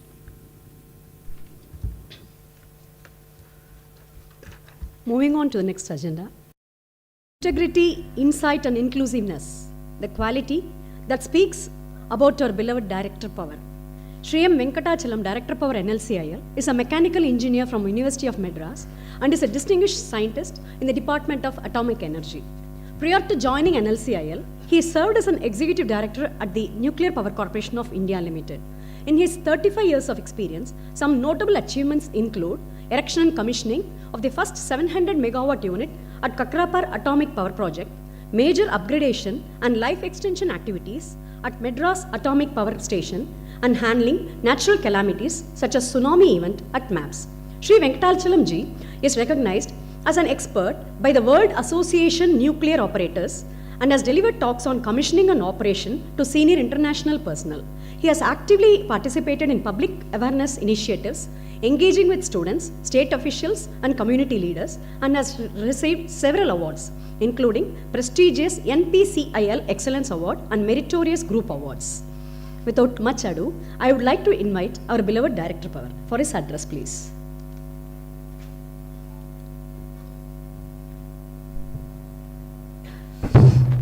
Thank you. அனைவருக்கும் எனதுனிய வணக்கங்கள். Respected Sri Prasanna Kumar Motupalli ji, our beloved CMD NLCIL, fellow colleague directors, Mohan Reddy Saab, Samir Swarup ji, Director Finance, Dr. Suman ji, and Mission Samarth Director, Acharya ji, my friend, and maybe slowly I'm becoming his fan, Dr. Samuel Rajkumar, TNPCP JCE Executive Director, Mr. Ramchandran, MD Transco, Mr. Praveen, Member Thermal CEA, the distinguished experts, Dr. Mageshwari Madam, Dr. Kurian, Mr. Jinnah, Mr. Shanmugam, EDs, CGMs, GM, the representatives from Union, the participants, the media persons, ladies and gentlemen, a warm good morning wishes to each and every one of you.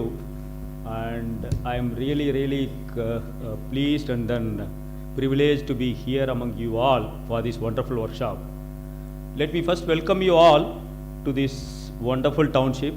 It is not only just a lush green center, it is a fulcrum of flora of this region. And probably the most important compliment through this morning session what I have got is from our own Dr. Samuel Rajkumar, something about this NLCIL township and then the potential and other things. I am really moved, sir, the way you have told, because it is you have proved that when I take a domain or when I take a responsibility, accordingly I will judge it without any bias or bias. That is a wonderful thing. And my earlier speakers have nicely put all these things what is required. So as it has been rightly pointed out, ED has completely covered the entire thing, challenging all of us. Any new area you can touch. That's what he has done. And our CMD very nicely has just told that what is required and then what is expected very crisply. In spite of his time constraint, thank you so much for his eagerness to participate and then convey his messages. And then the member from that summit, so he also said that it's a compliance requirement. And of course, a lot of things we have heard. So basically this biomass pellet co-firing, the importance is well known to all of us. Probably that everyone knows here.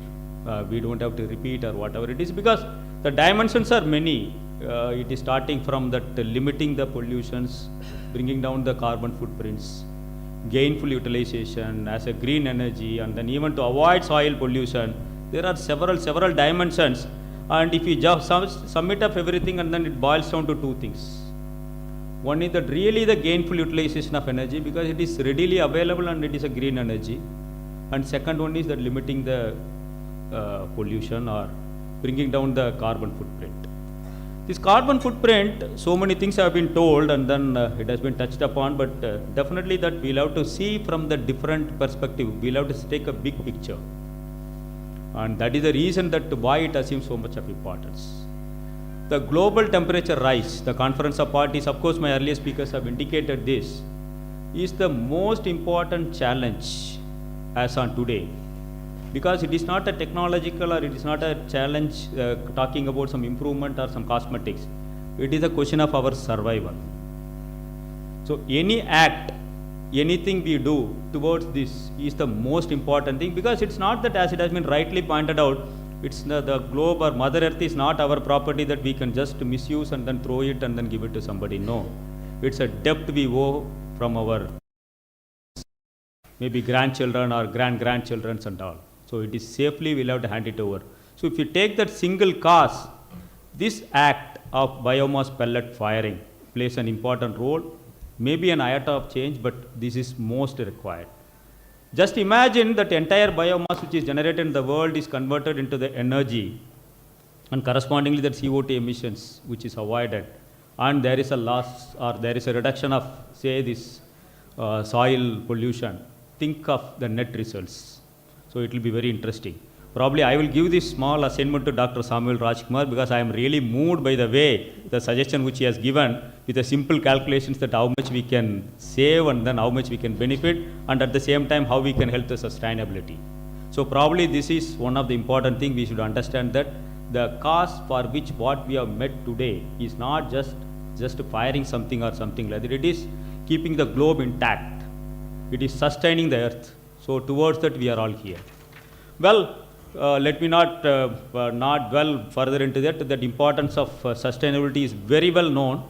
So let me just come to the purpose of this workshop. Having understood that this is a very important workshop, and then you all have come from different places, from different walks, and then playing different roles, and then contributing towards this very good cause. What is expected out of this? What is expected out of this workshop? In my perspective, I thought, okay, I will just dwell upon for some couple of minutes. So that is most essential when we discuss or when we dwell, and then you'll have to see that these points are touched upon. That is my humble request or humble appeal to all of you.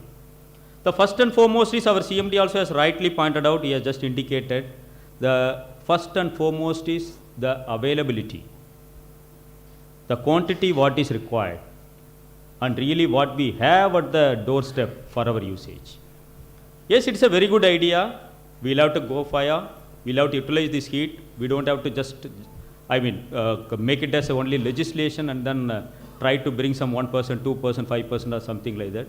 But whatever it is, even for 5%, one rough estimate says that for the present operating plants, the requirement is between 1 to 1.5 lakh tons per day. That is the requirement of biomass pellet.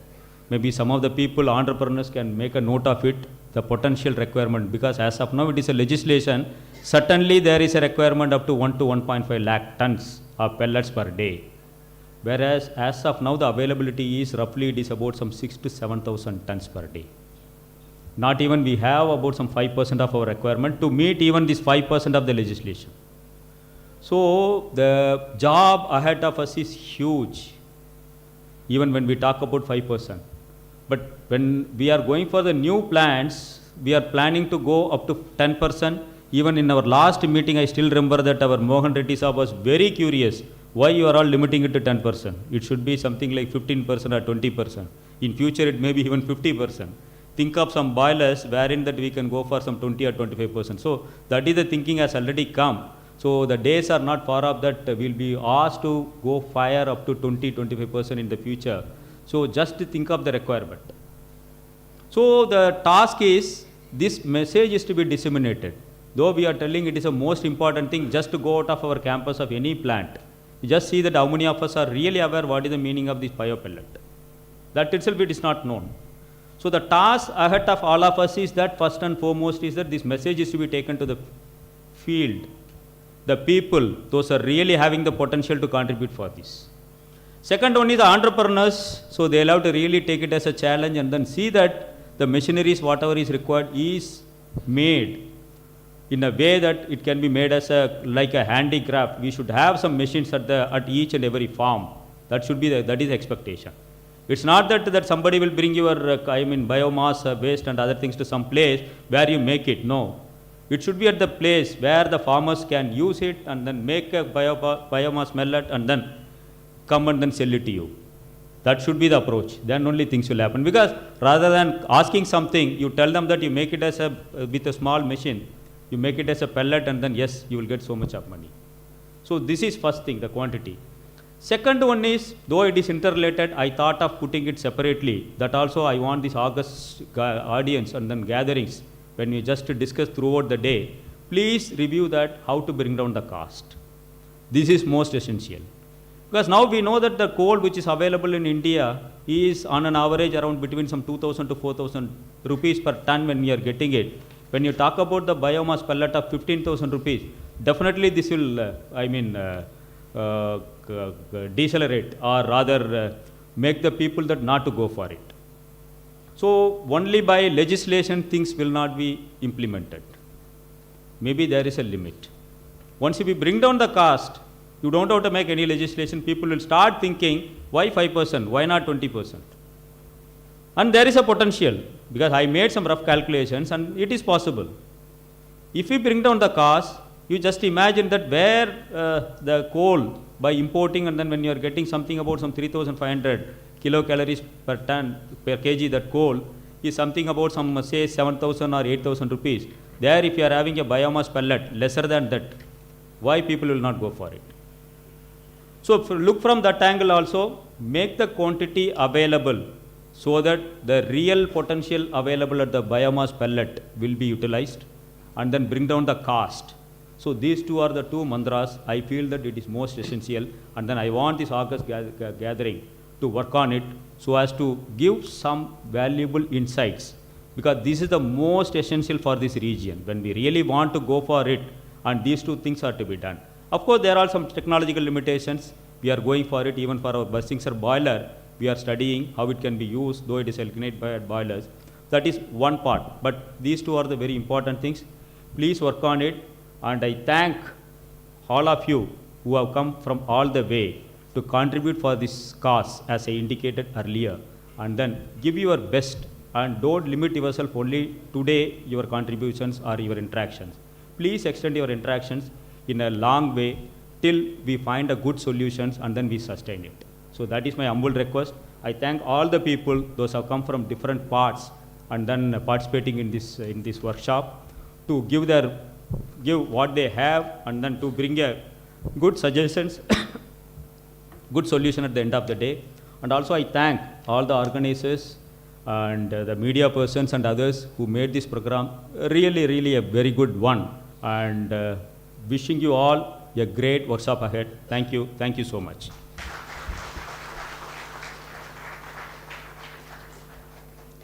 Thank you, sir. Outspoken, thought-provoking, and considerate as well. Thermal family feels a great strength backed by you, sir. Thank you for the encouraging words. In this, and strengthens the entire organization. Our Director HR is one such personality. Shri Samir Swarup, Director HR, NLCIL, prior to joining, has served as Executive Director at the Corporate Office of Steel Authority of India Limited, where he oversaw the entire personnel and administration stream. With over 3 decades of experience, Shri Swarupji has made significant contributions to various aspects of human resources, including recruitment, industrial relations, organization development, shop floor HR, and CSR. He holds a postgraduate degree in political science and an MBA in HR. Throughout his career, he has worked at different units of SAIL, such as Alloy Steel Plant in Durgapur, Bokaro Steel Plant in Bokaro, and Central Marketing Organization in Kolkata. Shri Swarupji has also served in the Vigilance branch of SAIL and held the position of Director in the Indian Iron and Steel Sector's Skill Council, an organization under this National Skill Development Corporation. May I now request Shri Samir Swarup, Director HR, to share his valuable insights with us.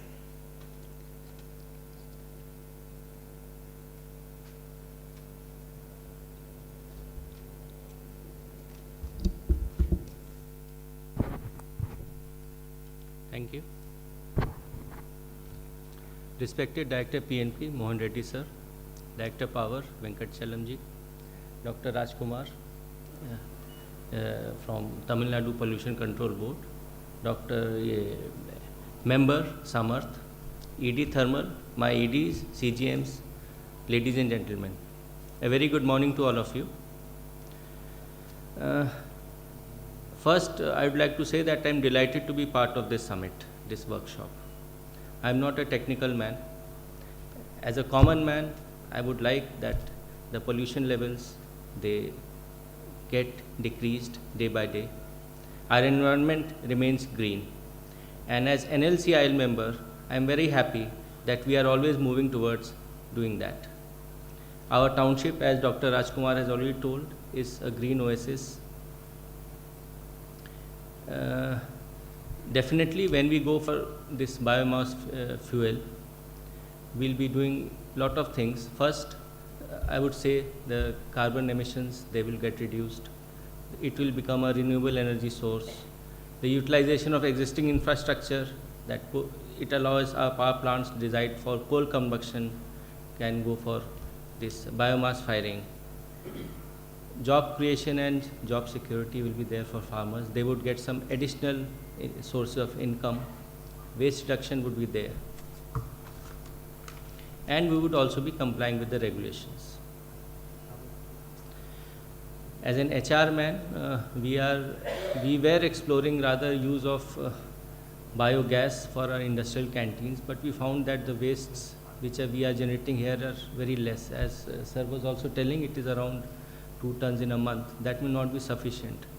But I was talking to the people outside the stalls, so I think we can use this biomass fuel in our industrial canteens also. Let us work it out, and we'll see. I think by doing that, we'll also be contributing to the environment in a very small way.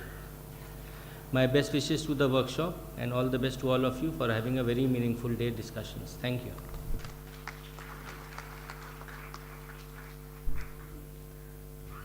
Thank you, sir, for your aspiring words. Now we move on further.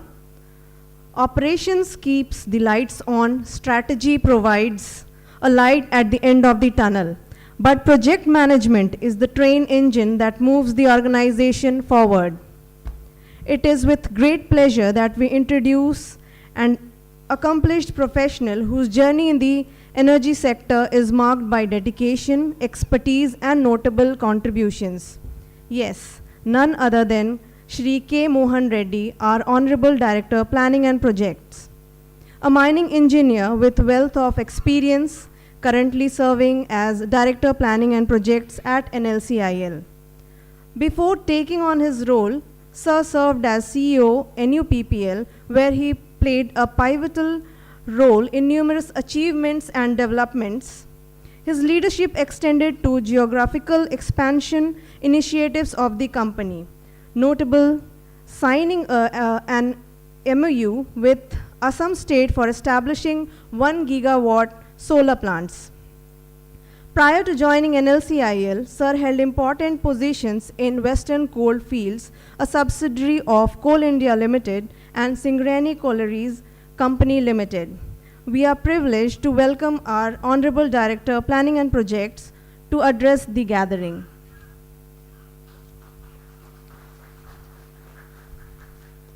Thank you very much.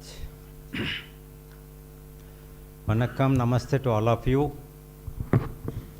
Our respected Chairman cum Managing Director, sir may be there, and my dear colleagues, Sri Swarup ji, Sri Venkatachalam ji, and Suman ji, and leaders on the dais, Sri Acharya ji, Sri Rajkumar ji, and today is leading the program, Executive Director Thermal, and all executive directors, all senior officers of NLC India Limited, and all officers of NLC India Limited, and all eminent personalities came from the educational institutions, research organizations, various companies who are promoting the renewable energies or pellets, etc. Now, we know that India is consuming 1/3 of the energy on the basis of per capita. India got an ambitious goal of becoming a developed country by 2047. India has made putting all types of efforts to become a $7.3 trillion economy from the present level of 3.75 or $3.5 trillion economy by 2030. At the same time, as we know, the economic activity should be decoupled from the fossil-based energy.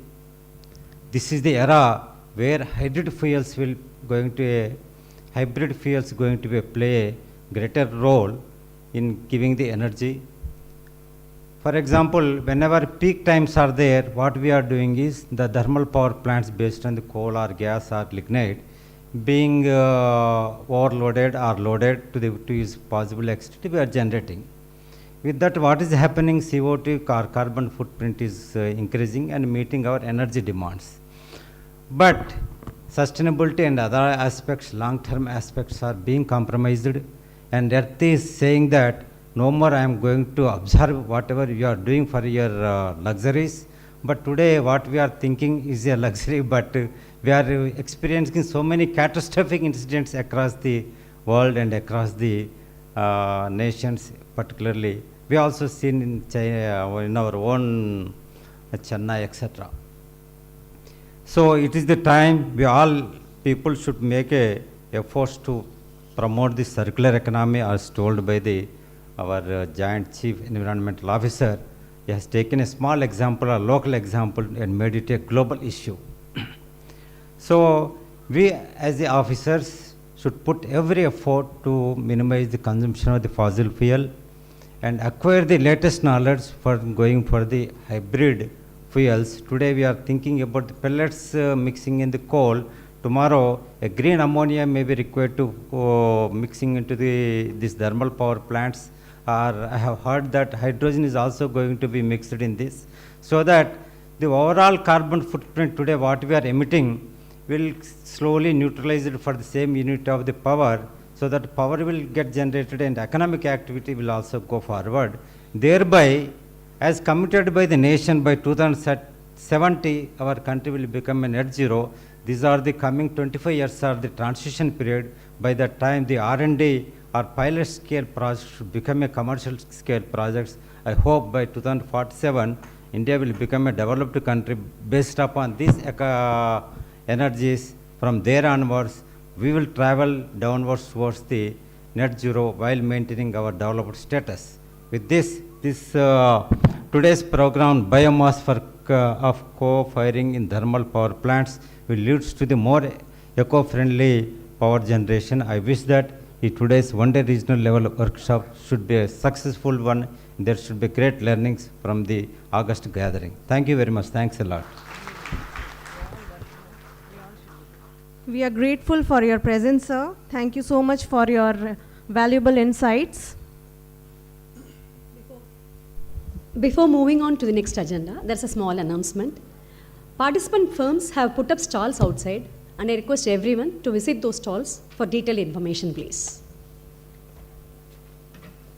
Though physically away from us, it was a kind gesture of our beloved CMD to join us through VC.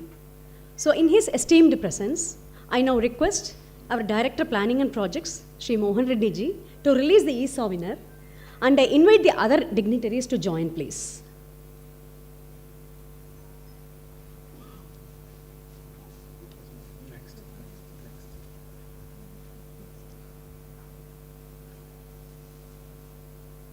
Ladies and gentlemen, a huge round of applause, please.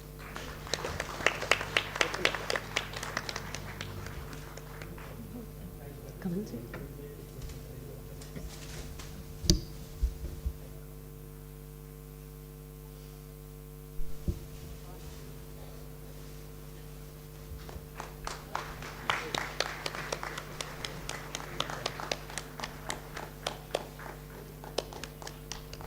Life is a collection of moments, and this wonderful moment has been captured.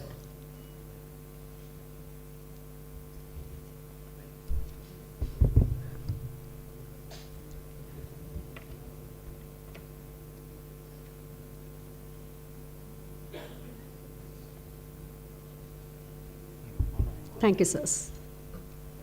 As a token of honor and affection, we would like to present a memento to our dignitaries on the dais.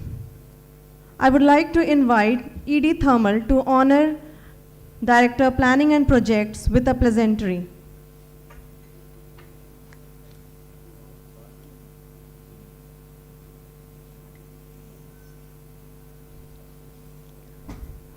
Sir?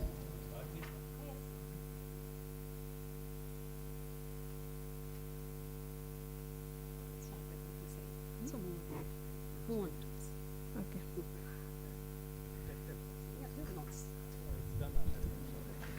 Thank you, sirs. Now, I would request CGM Unit Head TPS-1 Expansion to honor Shri Sushil Kumar Arjarya, Member Mission Samarth, with a pleasantry.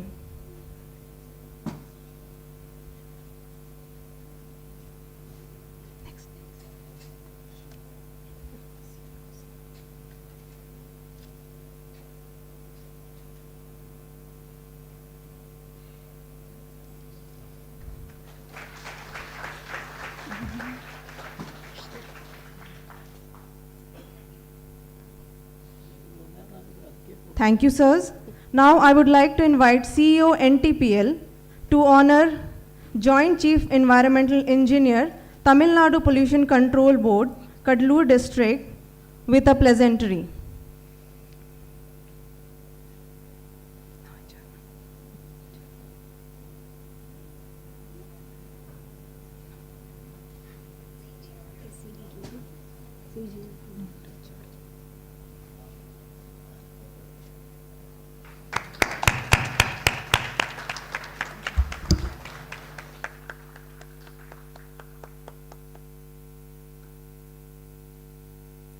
Thank you, sirs. Now I would like to invite CGM Unit Head NNTPS to honor Director HR with a pleasantry.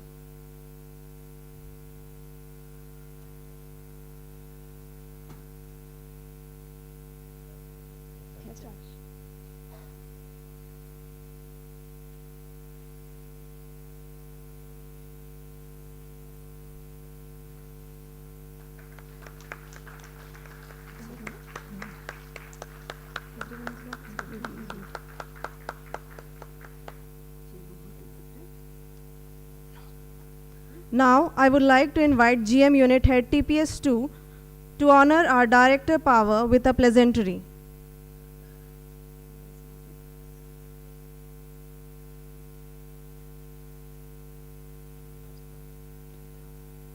One more.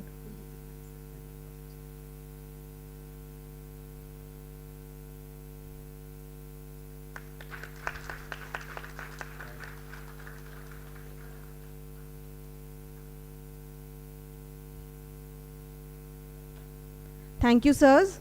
Now I would like to invite GM Unit Head TPS-2 Expansion to honor our ED Thermal with a pleasantry.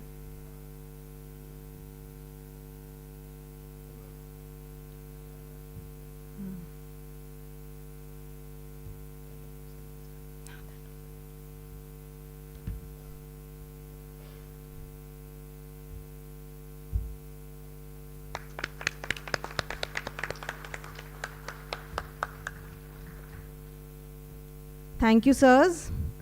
I would like to specially mention that a selfie booth has been provided near registration desk, so you can take the memories of this remarkable workshop with your instant photo. I request all the dignitaries on the dais to have your seats. Thank you, sirs. Now we would like to break for an refreshing break for 20 minutes. I request everyone to keep watch on time as we will be joining for the technical session post-break. And I request the dignitaries to have a group photo, sir.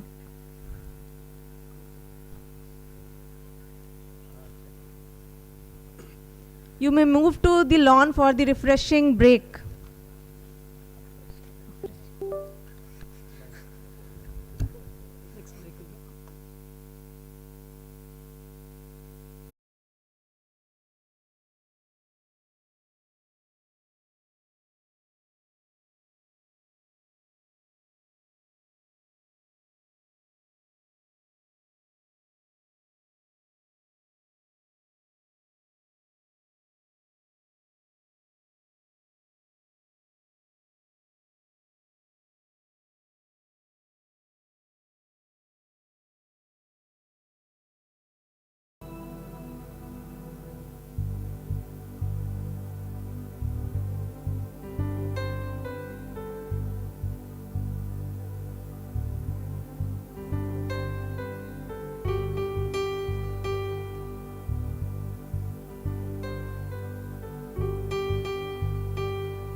First presentation of this session is a theme presentation on the National Mission on Use of Biomass Energy in Thermal Power Plants, given by Sri Shanmugam, who did his graduation from Annamalai University, Tamil Nadu.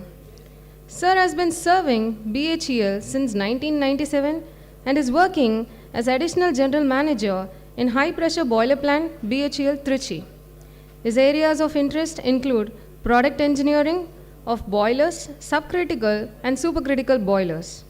He is a nominated member in Ministry of Power's National Mission on Biomass Co-Firing, Samat Mission. Anticipating an insightful session, let's give a warm and enthusiastic welcome to Sri Shanmugam as he prepares to share his expertise. Someone clap. Before we embark the presentation, we have a special moment of recognition and appreciation. I kindly request Sri Shendil Kumar, GM O&M, NNTPS, is there, to come forward and present our prominent speaker, Sri Shanmugam, with a shawl and bouquet as a token of our gratitude.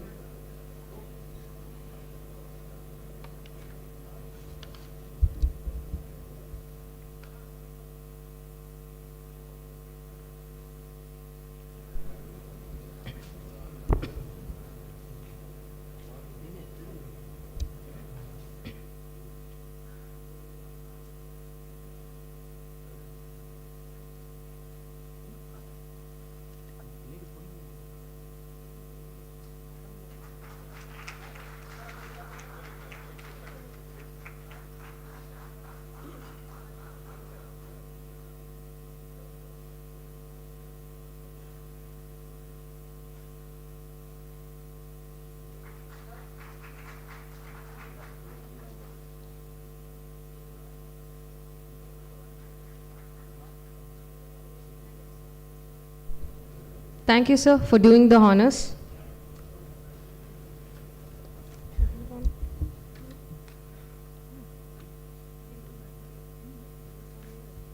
Yes, sir. The floor is over to you. Thank you. Good afternoon to one and all.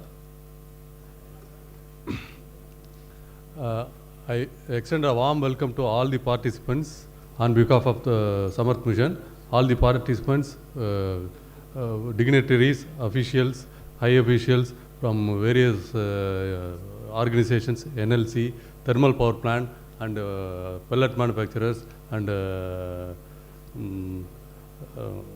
pellet manufacturers for this one-day regional workshop. I take immense pleasure in being a part of this one-day regional workshop organized by NLC India. As you all are aware of, next slide please. As you all already aware of, the harvest season in the northern part of India, especially in the states of Punjab, Haryana and Uttar Pradesh, falls in the month of October. Soon after the harvest, the farmers will have a very short period of 15 days to 1 month for the next cycle of crops. So during this time, the farmer find it very difficult to remove the agro residue from the paddy field and find it difficult in terms of money, time, resources, manpower and effort.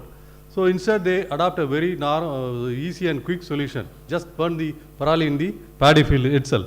So though the solution seems to be very quick and easy, that solution is having a potential bad effects. So first and foremost being the fertility content of the soil is getting degraded and it's not available for the next cycle of crop. And then second one is the environmental and air pollution. So the carbon monoxide in the smoke reacts with the moisture in the atmosphere and forms a coagulant and gets suspended in the atmosphere. So this is a potential major pollutant in the northern part of India. And it gives rise to various health hazards like respiratory ailments, bronchitis, asthma, eye irritation, skin allergy. So the government of India has made a mandate of making 5% biomass co-firing in all the coal-based thermal power plants. So this mandate will solve the problem of stubble burning and air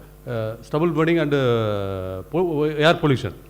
So what actually ministry has told, you have to make such a thing as a mandate in all the thermal power plants. So this will have a potential great step towards country's green energy transition. And the farmers will have additional revenue in terms of when they sell the agro residue to thermal power plants, they will have additional revenue and self-employment opportunities also.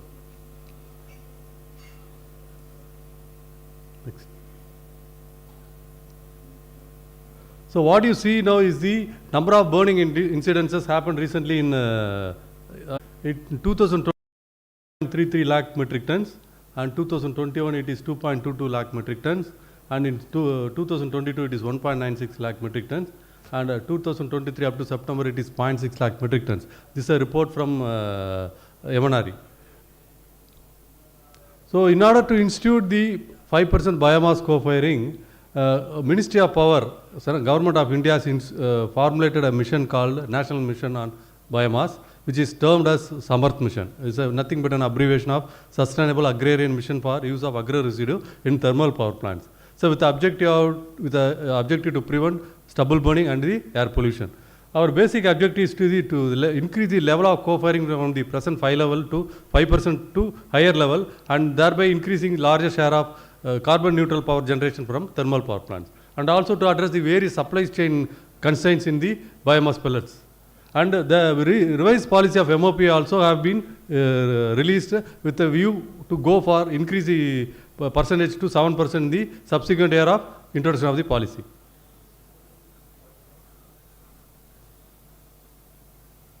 So this is how the mission works. The mission works in a 3-tier architecture. The steering committee is headed by Secretary Power, and the executive committee is headed by member thermal CEA, and the mission director is headed by ED NTPC. And there are 5 subgroups working under the mission directorate. Subgroup 1 is headed by CPRI, Central Power Research Institute, which deals on the research on the properties of biomass. And subgroup 2 is headed by the NTPC, which deals on the R&D aspects and the technical specification on the boiler design aspects. And subgroup 3, headed by Ministry of Power, deals with the supply chain constraints on the biomass pellets. And subgroup 4 is headed by BE, Bureau of Energy Efficiency, to identify the testing labs and the certification agency. And subgroup 5 is headed by Ministry of Power. It is for resolving the regulatory issues. So these are the mission objective statement of the Samarth mission. Our vision is conversion of biomass to power in an eco-friendly and cost-effective manner with suitable market mechanism, thereby mitigation of air quality deterioration. And mission is to address the issue of air pollution due to farm stubble burning, to reduce carbon footprints of thermal power generation. Our objective is to increase the biomass firing level from 5% to 7%, and with a larger share in the carbon neutral power generation from thermal power plant, and to deal with the R&D and the technical design aspects of boiler and address the various supply chain constraints, and to resolve the regulatory framework issues with respect to biomass pellets. So a lot of enabling policies have also been released, and recently addendum to the revised policy has been issued, whereby the bamboo and its byproducts are also included as biomass. And recently MNRE has announced that the power generated through biomass firing also can be considered as renewable energy, and it is eligible for other renewable power purchase obligation. So this is a MNRE report on the status of biomass availability and crop generation with respect to our country as a whole. Total crop area in million hectare it is 206, and total crop production 774 million metric tons per annum, and total biomass generation is 754.44 million metric tons per annum, and surplus biomass generation is 228 million metric tons per annum, and the pellet requirement at 7% firing would be 48.63 million metric tons per annum. If you have a closer look, this is the same figures with respect to Tamil Nadu. The total crop area is in million hectare is 8.96, and the total biomass generation is 52.14, and the surplus biomass is 12.22 million metric tons per annum, and total pellet requirement for 5% co-firing is 2.42 million metric tons per annum. So the estimated market scenario with 10% biomass co-firing. With respect to agro residue, the requirement at 10% co-firing would be 100 million metric tons, and for farmers there is a potential of serviceable market, available market is around rupees 15,000 crores. And for pellet manufacturer it is rupees 28,000 crores. And for pellet machine manufacturers it is around rupees 5,000 crores. And for financial sectors which scatter this biomass sector is around 6,500 crores. And for Gencos in terms of green energy generation is 100 billion units. So there is a total available market is a whopping figure of 62,000 crores. So let me give you a very layman point of view. What is co-firing? Co-firing, the surplus biomass or agro residue from the paddy field can be converted or stored in the form of bales and can be converted into densified into pellets, and it can be used as a coal substitute in thermal power plants for power generation. So what is the benefit of this? Definitely fertility content of the soil will be increased, and new and lucrative business opportunity for supported by various government schemes, and self-employment generation for farmers and the youths, and ensures additional income for the farmers by who sells this agro residue. So how to implement the solution? Farmers have to use combined harvester for harvesting, threshing, separation and cleaning of crops, and rotary slasher should be used for cutting the standing crop stubble left after harvesting, and raker is used for aligning these slashed crop stubbles into long narrow arrows, and square baler is used to densify or pack these stubbles into form of square bales, and these bundles can be transported, handled very easily, and it can be sold out, and the farmers thereby ensure additional revenue for them. How to implement the solution? What is the basic process for converting agro residue to biomass pellets? Chipper grinder is used for primarily cutting and chipping the agro residue, and then the flash dryers are used to absorb the moisture from the agro residue. And hammer mill is used to shred this biomass pellets into crush, and then the pellet mill is used to make the biomass pellet from these crushed smaller pieces. So this is a range of crops that can be used for pellets: bushes, grass, leaves, corn cobs, rice husk, sawdust, wheat bran, wood shavings and corn stalk. Recently bamboo and byproducts are also being included in this list. So in order to have high co-firing ratio, there is one thing called biomass torrefication. Whatever we have seen is called as non-torrefied pellets. Now we are going to see have an introduction on the torrefied pellets. The same setup of machine is needed: chipper grinder, dryer, torrefier and pelletization unit. So what is torrefication? Torrefication is a process called pyrolysis, in which the biomass is heated in temperature of 250 to 350 degrees in the absence of oxygen. So naturally the grindability of the pellet will be increased, and it behaves much more like a coal and with more calorific value and with reduced moisture. What are the property advantages of torrefication? The GCV is increased roughly around 20%, and it is very brittle and it is easily grindable in the mills, and it is will not absorb moisture, it can be easily stored, and it is having more reduced chlorine with more carbon content. And what is the way forward? As of now, no proven technology or no cost-effective technology for a torrefication plants. This is a way potential business opportunities are available for self-employment use. And there is no encouraging response to various NTPC tenders calling for torrefication plant. There are a lot of business opportunities available here. So what are the benefits for the various stakeholders? With respect to Gencos, it is a very cheaper method for green energy transition with minimal infrastructure requirement and less dependency on coal, less carbon, and it's considered under RPO by MNRE. That's a major factor. And for the pellet manufacturers, it's a new and lucrative business opportunity, and various government schemes are there to support, and they can take the pride of being a part of country's green energy transition movement. For farmers, it provides additional revenue by selling the agro residue, and they can also have a lot of self-employment opportunities, and fertility content of the soil is preserved, and they also can take the pride of taking part in the country's green energy movement. So what role a farmer can play in this? They have to adopt modern methods of harvesting and sowing crops, and take full advantage of government schemes, and make money by selling the agro residue, and of course stop the burning the parali in the field. What collectively farmers can do? They can form FPOs or cooperatives, and they engage in the total collection of these biomass, sell it. All those things can be collectively done for taking mutual advantage. So this is a list of government schemes to support biomass co-firing, right from MSME Cluster Development Program, MSME Prime Minister Employment Generation Program, Ministry of Agriculture, Submission of Agricultural Mechanization, and MNRE Biomass Program, and exclusive schemes by national banks. There are national banks are offering many loan schemes for biomass sector. So these are the various links how to approach these government schemes. These are the links. And there are very many loan schemes are available from many national banks like Bank of Baroda, Bank of Maharashtra, IRDA, SIDBI, SBI, Union Bank of India, Indian Bank and PNB. How to bid for biomass tenders? We have to look into the respective power plants website for search of tenders and download the tender documents, fill in the application and apply within the prescribed period. And there are lot many tenders are with respect to NTPC is open. And for a rough estimate what values these pellets add, it's a rough estimate. Actually, raw stubble at farmer end would cost around rupees 1 to 2 per kg, and raw material in the form of bales it will be around 2.5 to 3.5 per kg, and pellet, when you convert it to pellet, it will be around 6 to 7 rupees per kg. This is a value addition of making pellets. So this is a progress of co-firing of biomass in thermal power plants.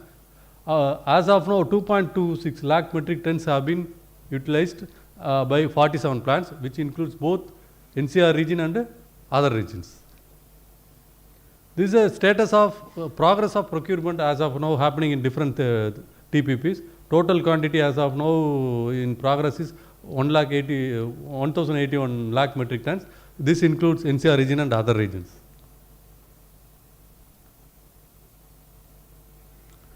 So this is a list of major developments happened in the Samarth mission, and with respect to policy formulation, the revised policy has been issued to increase the 5% to 7% in the thermal power plants, and addendum to revised policy by including bamboo and its products, and modified revised biomass policy has been issued indicating the price benchmarking of biomass pellets, and issue of benchmark price for the NCR region has been issued, and enabling guidelines are also issued, model SOP for co-firing of biomass in all TPPs, and model contract for biomass procurement also has been issued. And various financial schemes like MNRE and CPCB schemes are active. Identification of biomass pellet manufacturers priority lender priority sector lending, and bankable project report has been issued for biomass pellet plants in association with SBI, and exclusive loan schemes for biomass has been tied up with SBI and other national banks.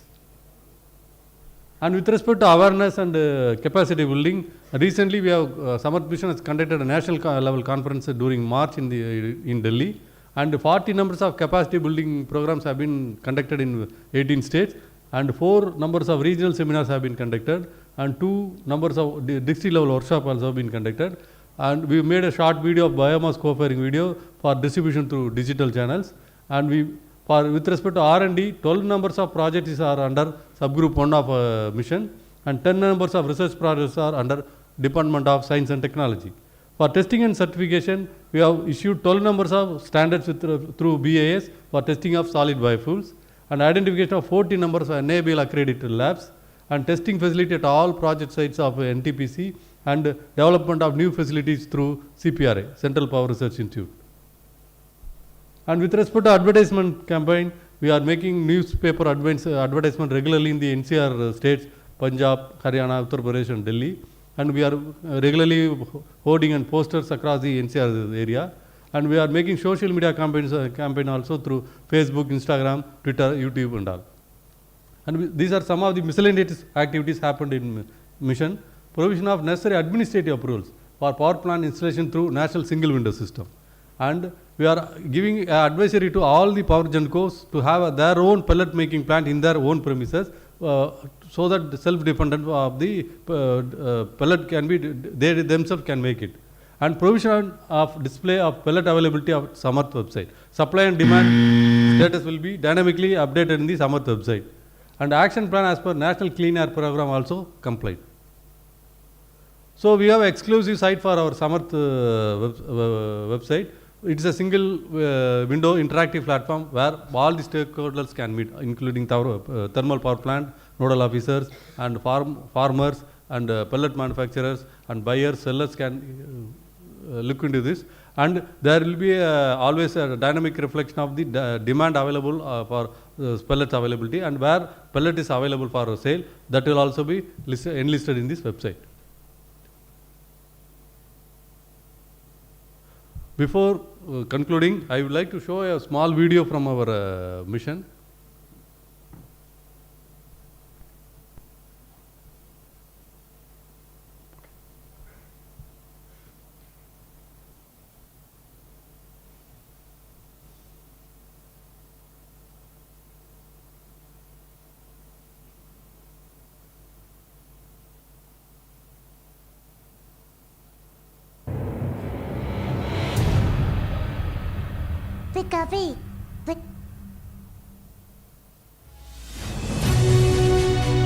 India is a country of farmers. Even in this era of technology and modernization, our farms and farmers are the backbone of our economy.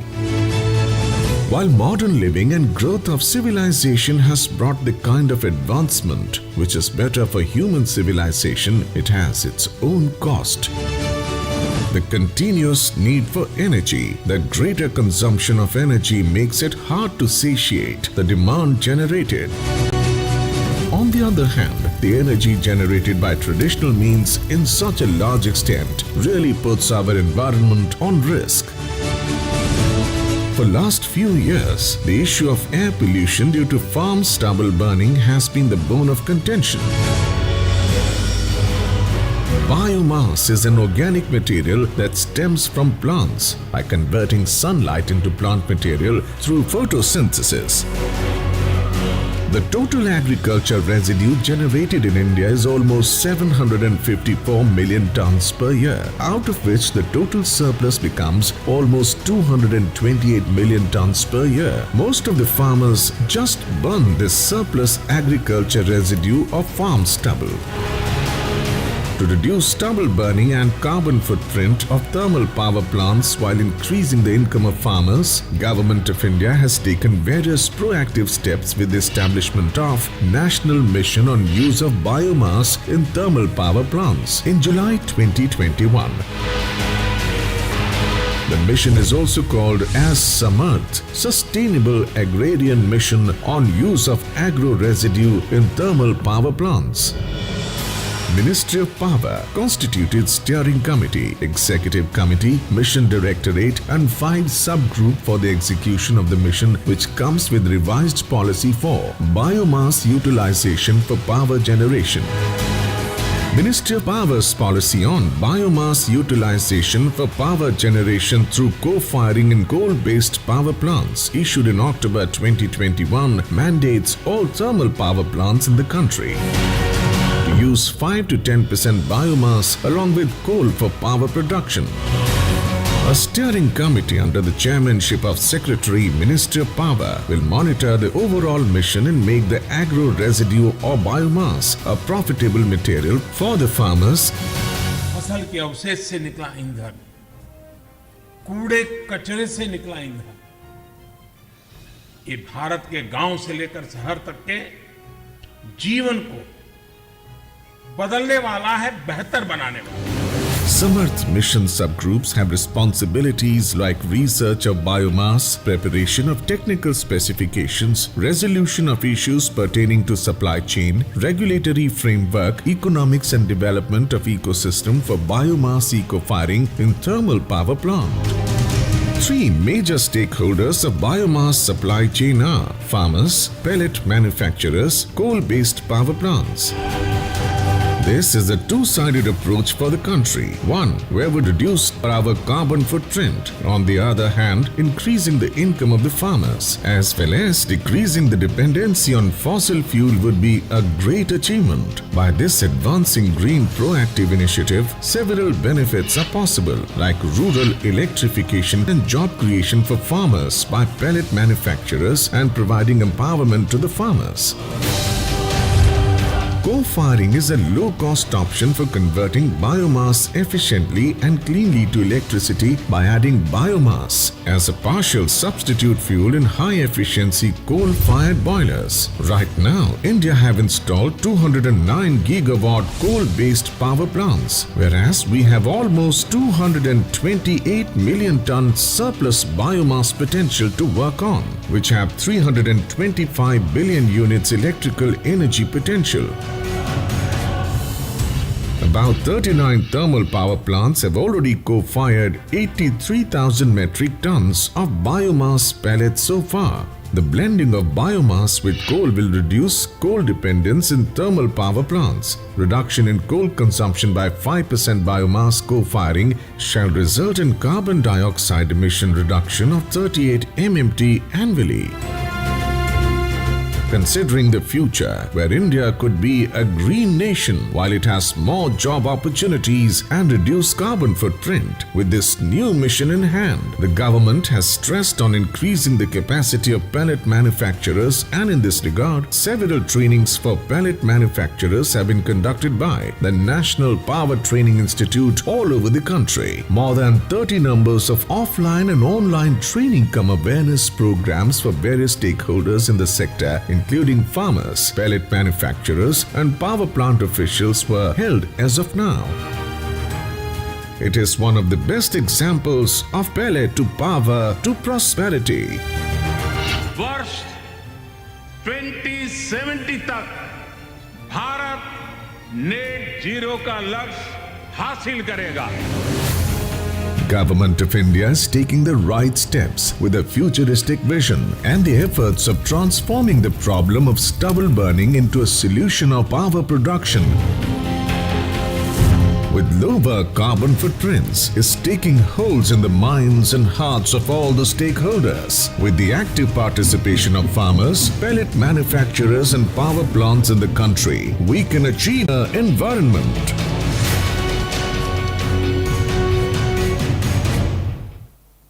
So with this, I conclude our presentation. If you have any queries, you can make it now also. Right through the day, we are available here. Sir, kindly excuse, we have it at the end of Q&A session. I can contact through phone also, no issues. Right. Thank you, sir. Thank you. Thank you. Your presentation was truly impressive.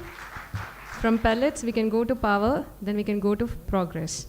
For the next presentation on biomass co-firing and its impact on environmental protection, we would like to invite Dr. M. Maheshwari, Professor and Head, Department of Environmental Science, Tamil Nadu Agricultural University. Madam's area of specialization is solid waste management, anaerobic digestion, and carbon sequestration. She holds Best PhD thesis on solid waste recycling and Best Researcher Award. She has few research publications and national and international conferences on the areas of competence. Ladies and gentlemen, let's offer a warm round of applause to welcome Dr. M. Maheshwari for her presentation. I kindly request Sri A. Karupasamy, GM O&M TPS 1 Expansion, to join us on the stage to present a shawl and bouquet to our distinguished speaker as a gesture of our immense gratitude.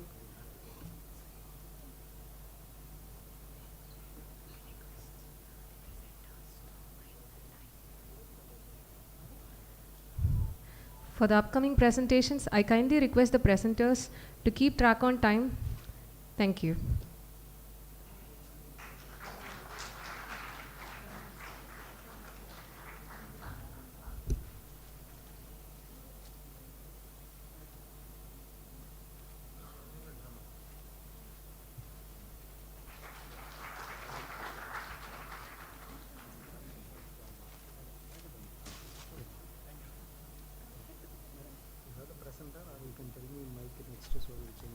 Thank you, sir. Thank you, madam.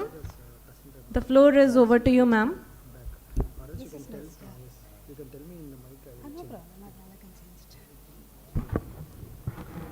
Officials of NLC who have joined online and offline for this beautiful workshop, officials from other organizations, participants, and ladies and gentlemen, a very warm good afternoon. I am very, very happy to stand before you to talk maybe few points about the biomass co-firing. Actually, the TNAU, I'm from Tamil Nadu Agriculture University, Coimbatore. The Tamil Nadu Agriculture University has a very long association with NLC in terms of converting the unfertile land to a productive land through developing some integrated approaches, as well as the slope stabilization projects. So in that way, we are so close to NLC officials as well as the organizations and taking many projects.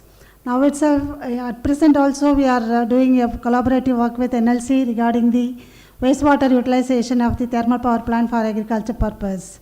Since I am from an agricultural area, and here the biomass, it is more related to the agriculture, I think I am also attending this workshop and also going to present small details about this biomass co-firing.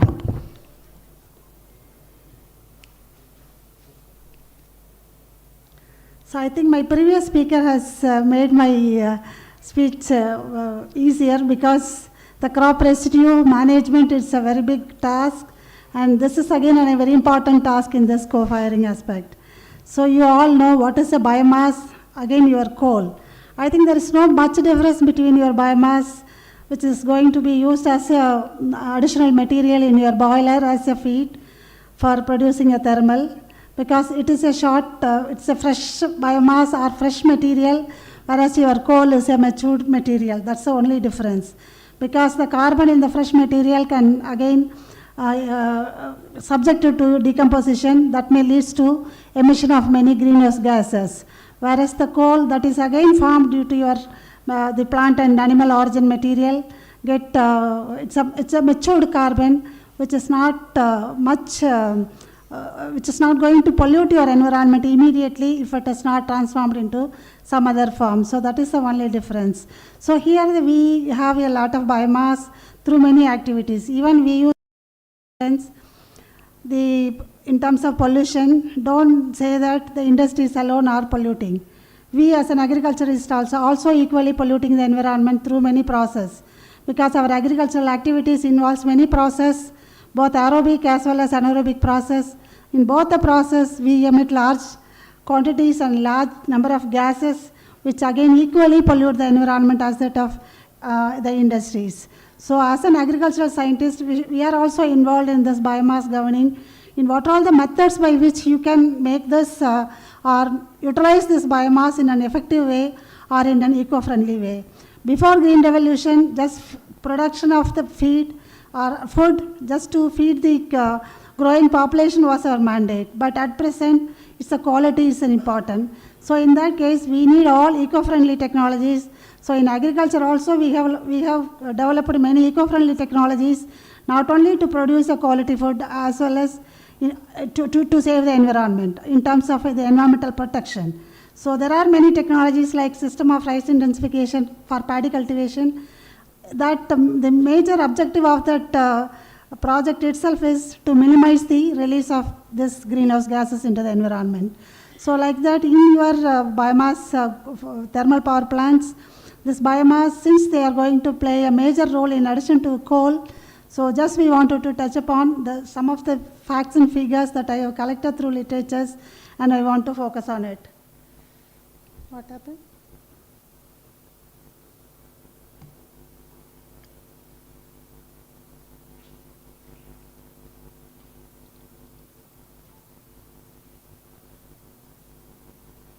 So in agricultural activities, the biomass produced we are using it for agriculture purpose, like a nutrient source through a process of composting. So if you go for aerobic composting process, that again release large amount of carbon dioxide if it is done under open conditions. But if it is under anaerobic, like flooded soil, they again emit large amount of methane into the environment, which has got a very high global warming potential.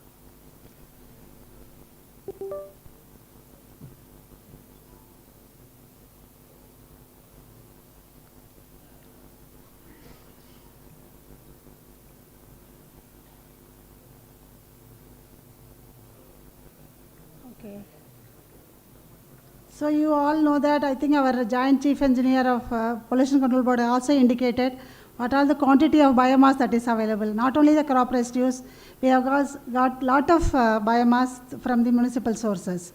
I think we know what is the status of this biomass produced in corporations as well as municipalities. We are wasting huge quantities of biomass because there is no proper way. We are not collecting it efficiently because we are not getting a biodegradable waste separately, because that is a major constraint in most of the solid waste management problems we face it. If you are getting a biodegradable biomass, it is going to be useful in many ways. So here again, you can use it. But the only problem is segregation as well as the collection of the biomass from where it is produced. We don't have any specific mechanism or special mechanism to collect the biomass that are produced in many sectors. We are producing large quantities. It is available, but there is no proper mechanism to collect it and use it properly. That is a major drawback in our system. If it is improved, there is no problem of biomass utilization or biomass disposal, because now we face a problem of disposal. From your side, you may say that the biomass availability itself is a problem. But I think from my side, in personal view, I am telling, we have huge quantities of biomass, but it is not properly being collected and used wherever it is needed. That is the only drawback. If you do it properly, then all our environmental problem will be also solved, and you will be also getting a very good raw material, because nothing is waste in our country, because waste is, the definition itself of the waste itself says that it's again a raw material for some other purpose. Nothing is a waste. Only if it is produced in large quantities in a wrong place, it is called as waste. Otherwise, it is a source for other practice or other process. So in that way, the biomass is not a waste. It is again a good resource. If it is collected properly, it can be a very good resource for all our activities. So this is again a crop-wise residue generation. Here you can see that he has talked about the crop residue availability. So here you can start from rice, again 33% with maize, sugarcane. Even in our place, we have a problem of disposing the sugarcane. I think people who are knowing about the agriculture will be knowing about the practice of sugarcane trash removal. That is very, very difficult, because it's a highly laborious process. No labor is present. The labor shortage is a common problem everywhere. So this is simply burnt in the field some few years back. But now the Agriculture University has worked on it, and we have developed a technology for the in situ degradation of this sugarcane waste, because it is going to act as a manure in the next ratoon crop itself. So in that way, all the crop residues are available in a significant quantities, which can be recycled. So again, the burning problem. So the northwestern countries of the India is facing a lot of problem. I think in Tamil Nadu, this is not a common practice. Nobody will burn our rice residue, because it has a lot of scope for utilizing this paddy straw. But in northern parts, especially the northwestern parts, it's a very, very common practice of simply burning the residue in the open field. So that leads to a lot of greenhouse gases, and unburnt residue will even release huge quantities of carbon monoxide. In addition, you will get a black smoke that is going to be a very harmful particulate matter is going to be released. So here, this can be avoided. So if you are using it, then this environmental pollution problem, it can be avoided. So these red dots shows that these are all the places where you continuously face the burning, crop residue burning. So I think I need not explain what are all the ill effects of all the greenhouse gases that are produced during the burning of the crop residues. So it gives many gases like carbon dioxide, carbon monoxide, methane if the condition is anaerobic, and especially the particulate matter. Then volatile compounds, nitrogen, sulfur dioxide. So all these toxic gases, you know the health effects of all these gases. So it is going to harm your environment. So this is a quantity wise. For example, one study says that if you for the 100 million tons of residue is burned, we are going to release around 140 million tons of carbon dioxide and 58 million tons of particulate matter, in addition to the release of 28 million tons of sulfur dioxide. So that much potential or the gases, quantities of gases are released from the crop residue burning. So we know what is the global warming effect of these gases. Though the carbon dioxide, the global warming effect may be less, if the quantity wise, since it is very huge, it will cause its own impact. So if you see the methane which is released under puddled conditions, again the impact is very, very high when compared to the CO2. So all these gases are going to pollute the environment. So there should be an alternative to use it. So this is again an indoor pollution, which is going to be a very, though the quantity is less, even at very trace levels, it is going to cause the pollution.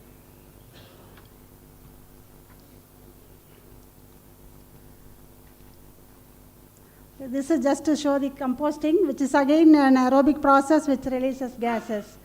So I think, so now there is a traditional biomass. You have to find a technology to convert the traditional biomass into a modern biomass. So all your traditional biomass is going to cause pollution. So you make it into a modern biomass that can be recycled for some beneficial purpose so that you can avoid the further pollution. So you need some environmentally sustainable technologies which can make or which can convert your traditional biomass into a modern biomass in order to utilize them properly, more effectively in an eco-friendly manner in order to avoid the pollution. Because for ultimate aim of this, your workshop or maybe the co-firing, maybe the use of this biomass, maybe the coal shortage. So in your angle, you will say that the coal shortage is the problem. But from environmental angle, we will be saying that the biomass utilization is going to be improved if you go for co-firing. So this is an added advantage of this methodology. So the energy cycle here, if you use it for co-firing, your biomass for co-firing, this is a carbon neutral, because whatever the carbon dioxide that is emitted from the biomass material is going to be absorbed by the plant as a photosynthate. So there is no negative or positive carbon impact because of this biomass utilization. So this is a carbon neutral program that can be very well utilized for or as a material for your co-firing. So as I said, it's a carbon neutral process. So I think this may not be a new data for you because you people will be knowing that. So again, carbon dioxide emission, we are not blaming that the coal is a major CO2 generator, because more than 70% of the carbon dioxide is emitted from the coal.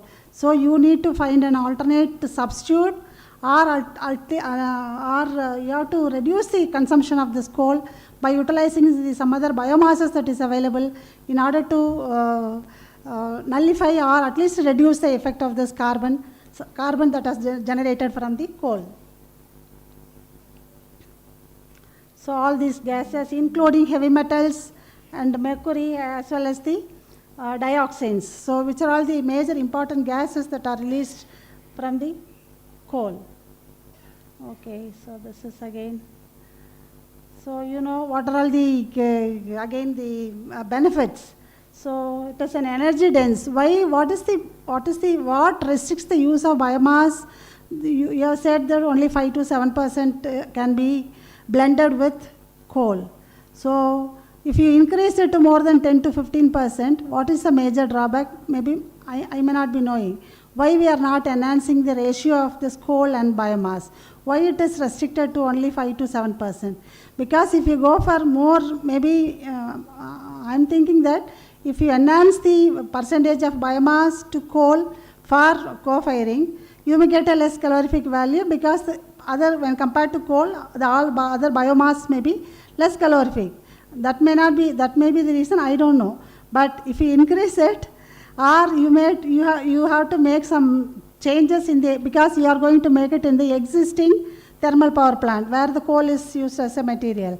If you want to substitute it, or if you want to make more percentage of biomass with the coal, you have to make some modifications in the existing plants, so which may be costlier. So the technical flaw that behind that I'm not sure. But even if there is a chance, if it is available, you can make some modifications in the existing plant and you can enhance the biomass coal ratio to get maximum efficiency in the existing plant itself, so that you can use the biomass more effectively in the existing power plants.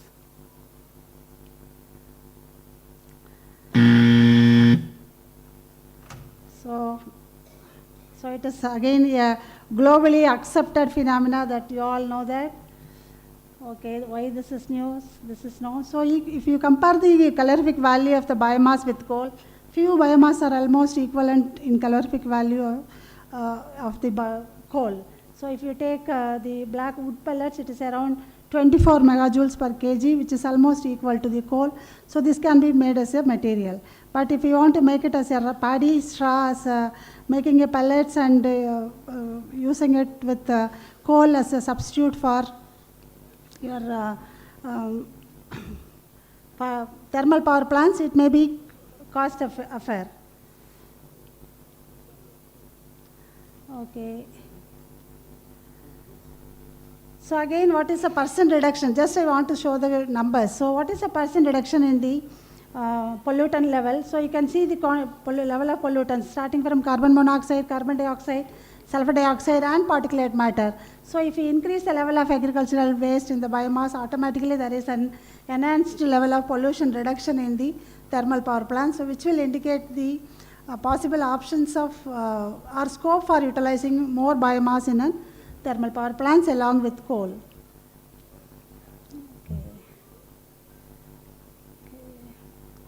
So again, these are all some of the observations or the results that are taken from the studies that are already conducted. We have not done any studies related to the biomass co-firing. Just I have taken the points from the literatures. What are all the positive effects of using this biomass in addition along with the coal? So here again you can see the reduction in the carbon dioxide emission if you go for proportion of the food in the as a blend with the coal. So again it indicates that what is the level of pollutants if you increase the biomass quantity in the boilers.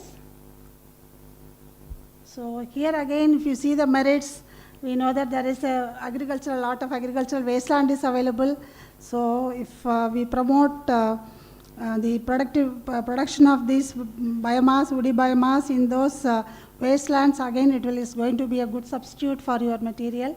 Then again it is going to create a job as already pointed out. Then again it's a low cost or low fuel feedstock, so this can be produced. Then again may be available locally, whatever the material you want you can produce in the local land itself and which can be utilized.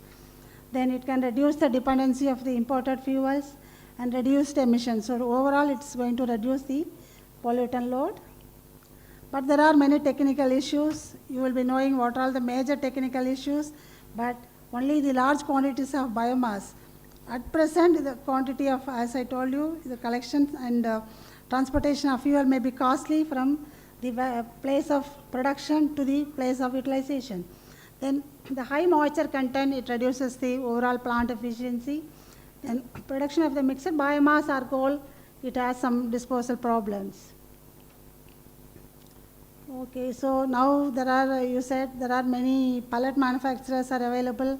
So if you have the technology, so if you utilize all the biomass into your pellets in an efficient way, I think there may not be any challenge in future to make to use more biomass in the coal-fired plants. So again, I'm repeating all the summarizing what are all the major benefits as well as challenges. So the future of biomass is very high. So only thing is we have to use it properly with the technology that is available. So for everything we have a technology, but we have to make some fine tuning in the technology so as to make it more effective. So in that way you already have your coal-fired plants and also you are using it a biomass. So it is in your hand to use it to make use of more biomass, to make more blend in the existing coal fire plants. Because as a environmental scientist, I may be concentrating more on what is the environmental impact. But if you want to use it more biomass in your plants, in addition to coal, you have to make a design, or you have to make a modifications, or you have to make a research on improving the efficiency of the existing plants in order to make use of more biomass in addition to coal for the thermal power plants. Okay, so I think you will be knowing better than me what is the way forward in this field. So this is the problem. We know everything, but nobody is ready to do it. So in one way, we'll be supporting that. So what to do to reduce we'll be talking more on how to reduce the emission, everything. But in other way, our activities may be different. But there should be a synchronized action. Then only we can reduce the environmental friendly, or we can promote the environmental friendly or eco-friendly technology in any field, not only in coal burning, in any field. This synchronization is required to make the system more eco-friendly and more sustainable to utilize it in the future. That's all. Thanks for the opportunity. As Madam said, nothing is waste when it is utilized at the right place. Thank you, ma'am, for sharing valuable insights with us. Now, let me take the honor to introduce our next presenter. He has pursued his BTech, MTech, and PhD. He is a professor of Environment Engineering Center for Environmental Studies in Anna University. He is also director of Center for Climate Change and Disaster Management, CCCDM. He is member of State Level Expert Appraisal Committee, Tamil Nadu Disaster Management Authority, and Expert Advisor Committee Waste Management Technologies. I invite Dr. Kurian Joseph for his presentation on refuse-derived fuel for co-firing in thermal power plants. I request Shri Muthuraman, GM O&M TPS2, to honor our presenter with bouquet and shawl.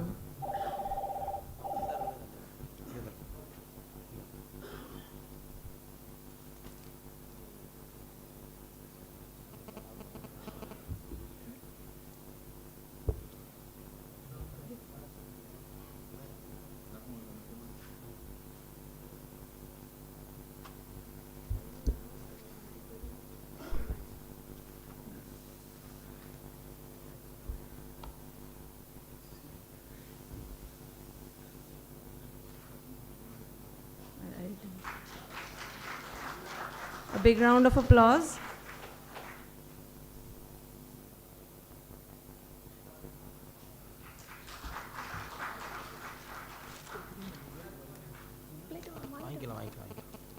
Thank you, sirs. I kindly request the presenters to finish the presentation by 12 to 15 minutes. With this, I would like to hand over the podium to sir. Thank you, sir. Yeah, good afternoon. Thank you for the opportunity. I'll try to make it as brief as possible. Of course, we are talking about biomass firing, but here I have slightly changed, but the content is the same, biomass. But I have put the title as refuse-derived fuel. Whatever we are refusing as a society, most of it is biomass. For example, we had coffee break, isn't it? What a biscuit was served. It was served in what? Plate. Which plate? Of course, arcanite plate. Okay. Then tea or coffee, it was served. Cups made up of paper. Okay. Both are biomass. Okay. After our coffee, what has happened to it? We have refused it. It has become solid waste. That is what Dr. Samuel was referring, Madam also was referring. So this is the kind of waste or resource which also could be considered as an option for waste to energy. Of course, this is not new. For at least past 15 years, it is almost mandated, but still we are not able to make it as a success. So let's see how we can blend this together. That's the kind of focus. Yeah. So when we talk about biomass, there are different types of biomass, and one category is the municipal solid waste. Whichever be the category of biomass, the burning or firing is only one of the last option. Even if it is agro residue, there are different apparent options to it, and people are trying. Even straw, Madam was saying, in this part we are not burning, we are using it, but north they are burning. Of course, there is a difference in the straw itself, the quality of the straw, especially the silica content of Punjab straw seems to be very high. Even animals won't eat that. So when we talk about biomass, all the biomass are not the same. And even if it is the same straw, it is different. So that difference also needs to be taken into account. And we should also be aware that there are many efforts being taken to find better uses for this, especially due to the ban of single-use plastics. Now, biomass is also looked at as an option to develop packaging materials and also even chemicals. So, the biomass may not be available as it is available now. And second, as it was already indicated by several speakers, there is a demand-supply gap. Though excess quantity of biomass is available, but it is not available in the form it can be used by the thermal power plants. And when it is converted as pellets, the cost goes up. As we have seen outside, the cost is about 12 to 13 rupees, where you'll be getting coal maybe around 6 or 7 rupees. So, as your director also was saying, the cost aspect is still a hurdle. So, we need to work. But when it comes to municipal solid waste, it is available free. In fact, our urban local bodies are ready to deliver free of cost if somebody is there to take care of it. So, we are talking about a biomass which is available throughout the country, which is available free, and which is a problem to the society, and how we can use that as part of the fuel, maybe along with blending with the biomass, so that we can solve the solid waste management problem, we can address the carbon neutrality challenge, and also the sustainability challenge. So, this is the challenge which is there in almost all cities. Of course, I am from Chennai. We have 2 such dump sites, and we are now digging out those sites, not only Chennai, throughout our country. All these dump sites we are digging out, and we call it as a process, biomining. Okay, recovering the space, recovering the materials. So, not only the waste which is continuously generated, we are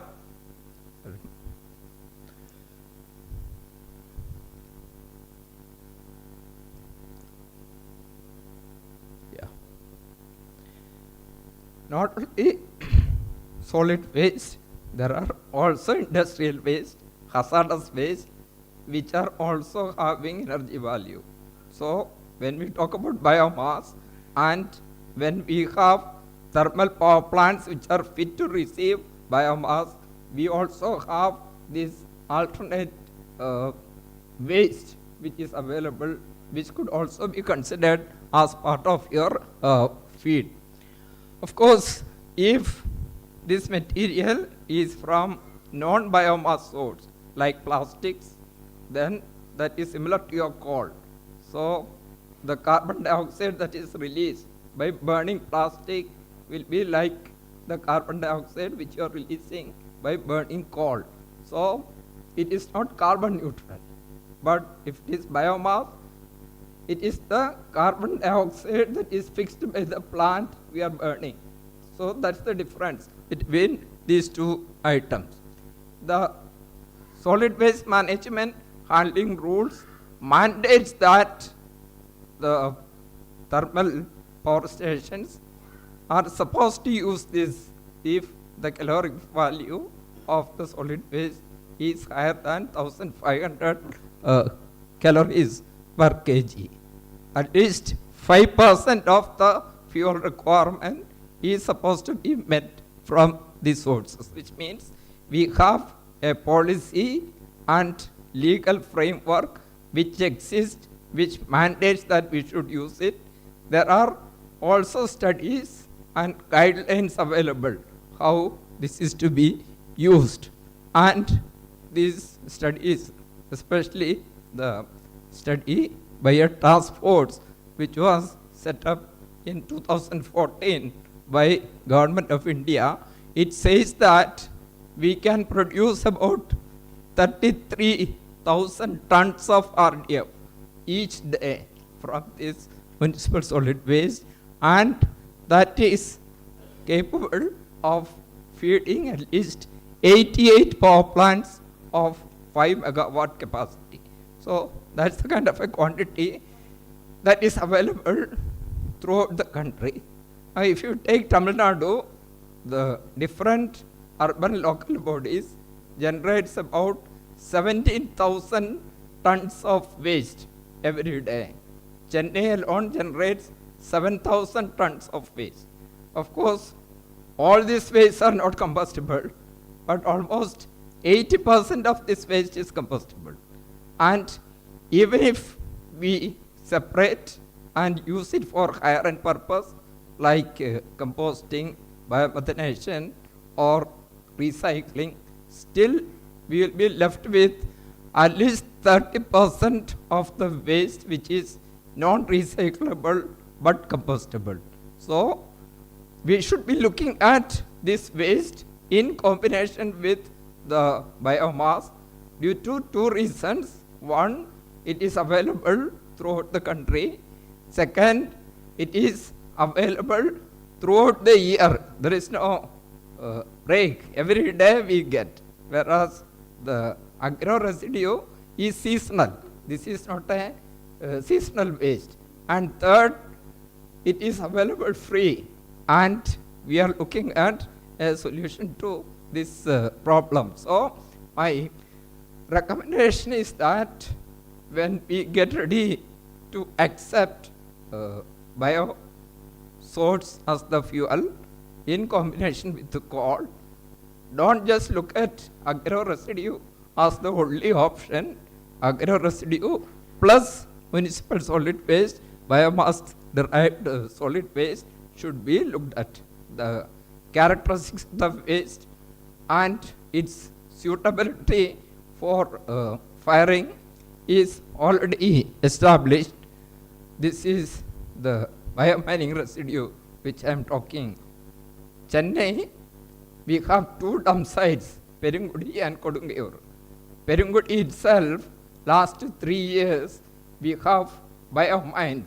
We have digged out about 30 lakh cubic meters of waste, of which 1/3 is refuse derived fuel. Currently, it is going to cement plant for co-processing, and we don't have enough capacity of cement plants. to take care of all these waste. So there's a challenge now which is faced throughout the country with reference to biomining projects. At Kodungayur, we are just proposing to start the next level of biomining process where it is proposed to biomine about 65 lakh tons of waste which was dumped over a period of 30 years. So people are looking where or who can accept this waste. So this will be the kind of waste, and continuously also we are generating technologies available. It is also practiced. This is the setup which is there in Pune where they are separating. This was done about 15 years back at Hyderabad where they have developed pellets from this municipal solid waste. Of course, due to cost aspect, it was not taken up for continuous applications, but from technical point of view, means in terms of moisture content, in terms of ash content, in terms of calorific value, it can be at par with coal. So that kind of a technology and solutions are available. There are also plants which are in operation which are dedicated for such facility. But the cost of establishing such dedicated plant is very high. So if we can use it as part of existing thermal power plant, the waste management cost comes down. This is one dedicated plant at Guntur where they are generating about 14 megawatts of waste of energy from municipal solid waste. So which means it's not something which is theory, it is in practice, and we need to work together so that we will solve the problem of solid waste. We will also address our energy security and also the sustainability. Of course, there are some challenges. One challenge with reference to RDF is that it is a mix of different materials. So the quality as you get for all, the consistent quality and quality control could be a challenge, and process changes that are required in your thermal power plants. It is the same for biomass firing. If it can accept biomass firing, then it can accept RDF firing also. And what is lacking is we need to have a business model which is attractive for the municipal local bodies and also the thermal power plants to work together so that you will have a win-win situations. Thank you. The last point which I would like to highlight is whatever be the waste that we are talking about, don't just think of firing and generating energy. We should also think one more step. What is that step? That is capturing the carbon dioxide. Of course, biomass is a carbon neutral thing, but the carbon dioxide that comes from your thermal power plant is having high concentration, and there are established technological options available now to recover value-added products from the carbon dioxide. So I request the thermal power plants also to think of carbon capture and utilization, integrate that as part of your project activities. Thank you.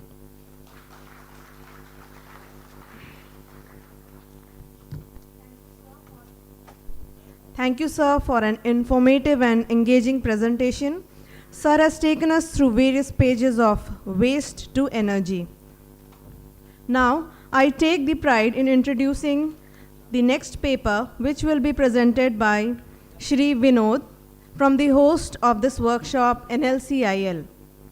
I invite Shri Vinod, sir, for his presentation.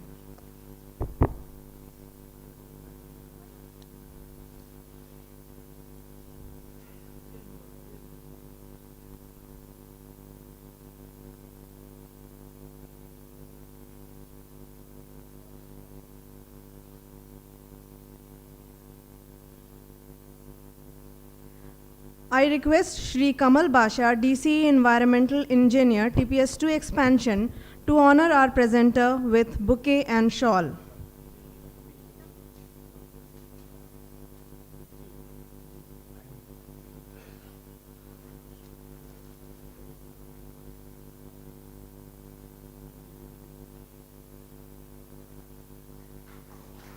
Big round of applause.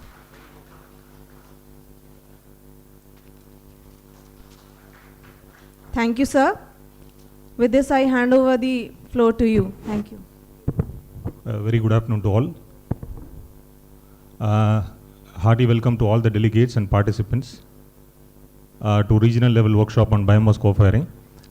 Agenda of the presentation is status of biomass co-firing in thermal units of NLCIL. And we have few slides on overview of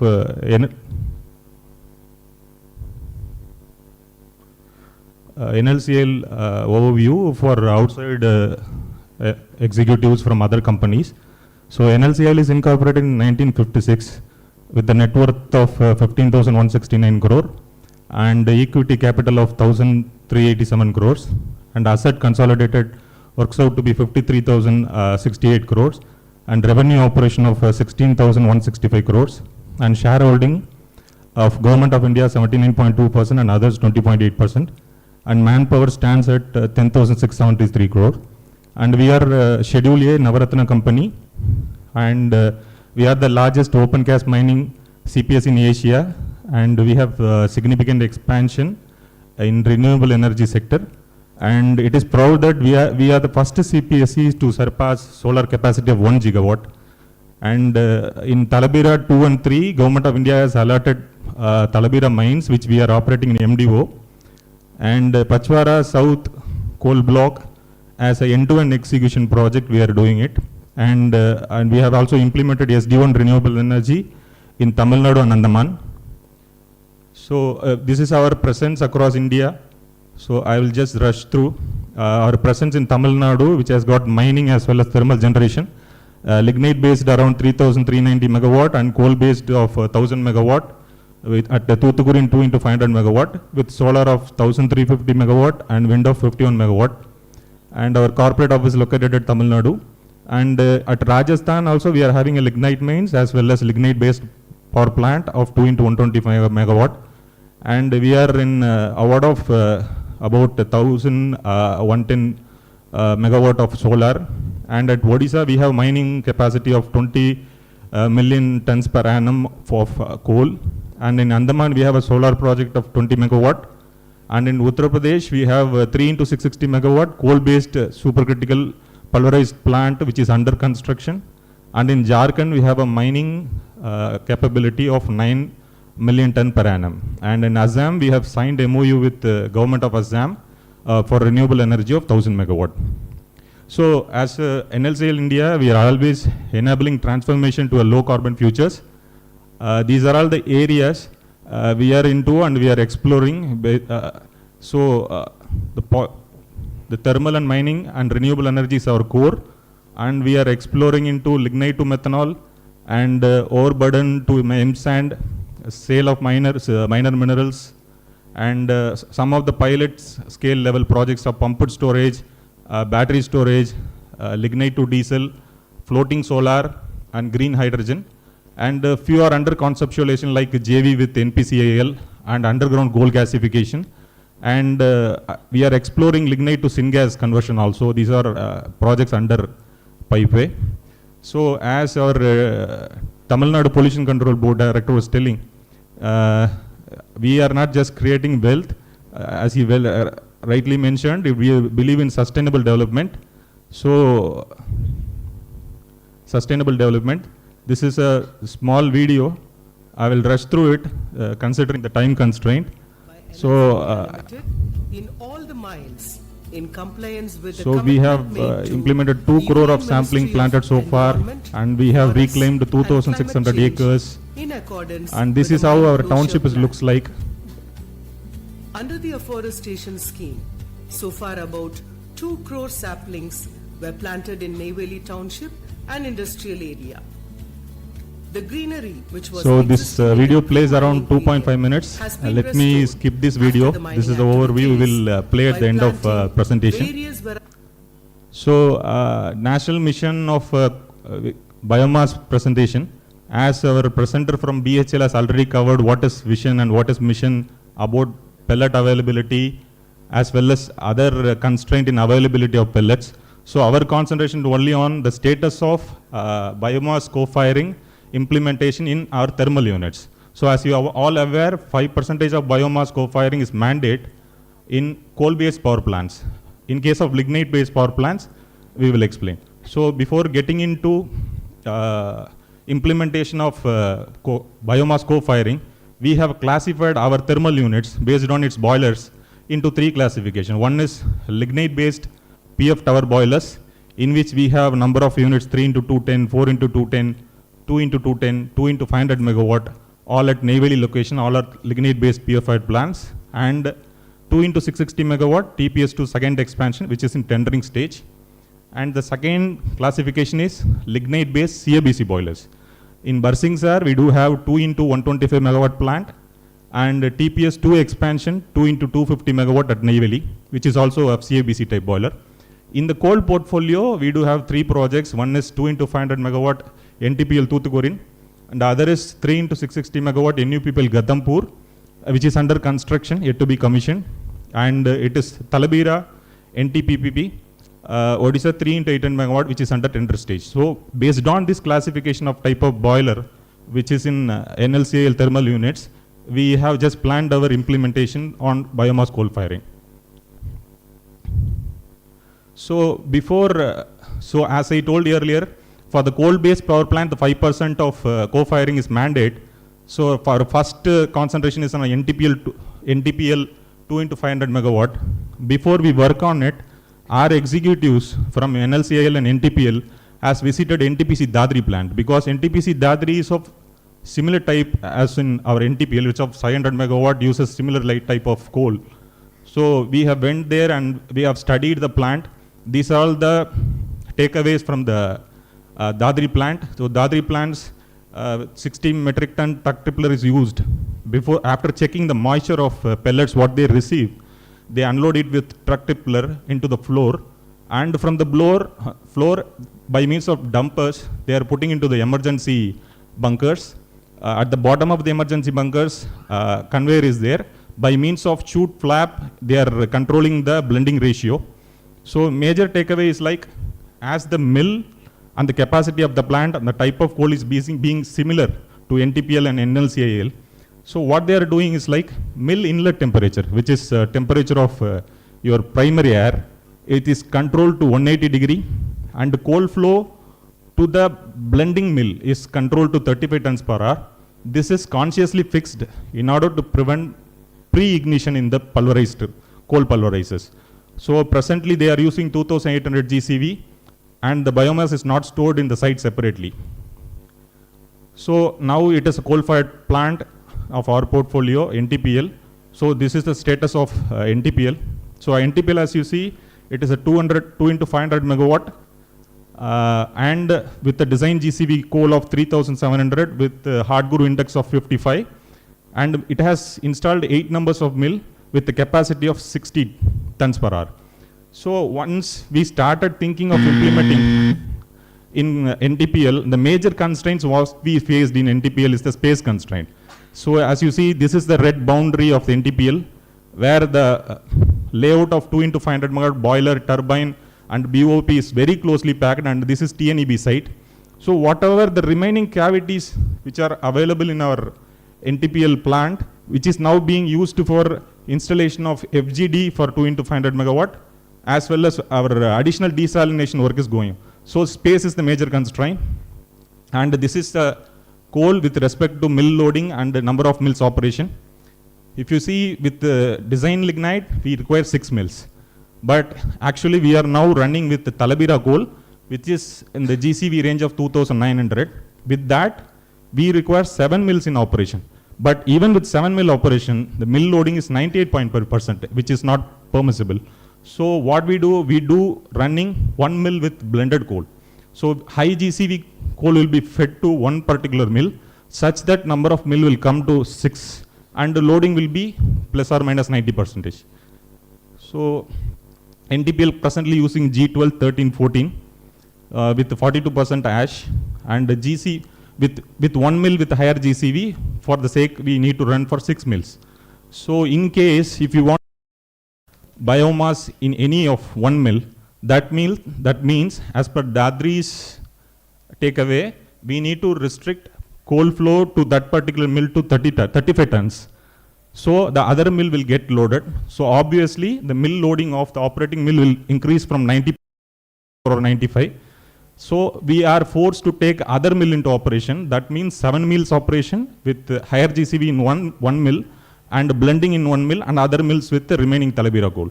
So the problem is the total installed mill is 8 numbers only. So the availability of standby mill at the time we need to take it for service, that is a major constraint.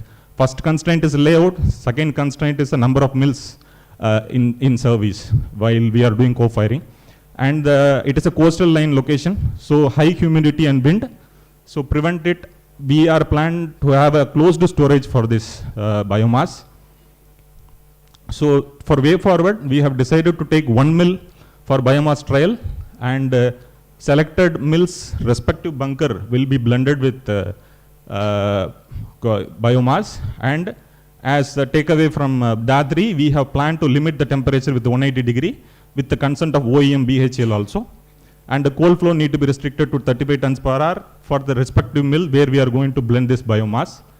And we have inerting steam as well as mill outlet pipe temperature control is available in order to prevent any pre-ignition that happens and to monitor that abnormal temperature rise. So this is the bunker which is already available. This bunker we have planned to feed the biomass, and at the bottom of the bunker at this particular zone, a needle gate is available.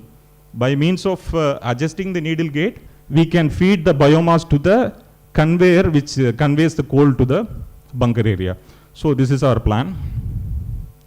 So the other constraint is, like as everyone has explained, it's availability, and that too availability of this biomass in south zone. That has become a major constraint.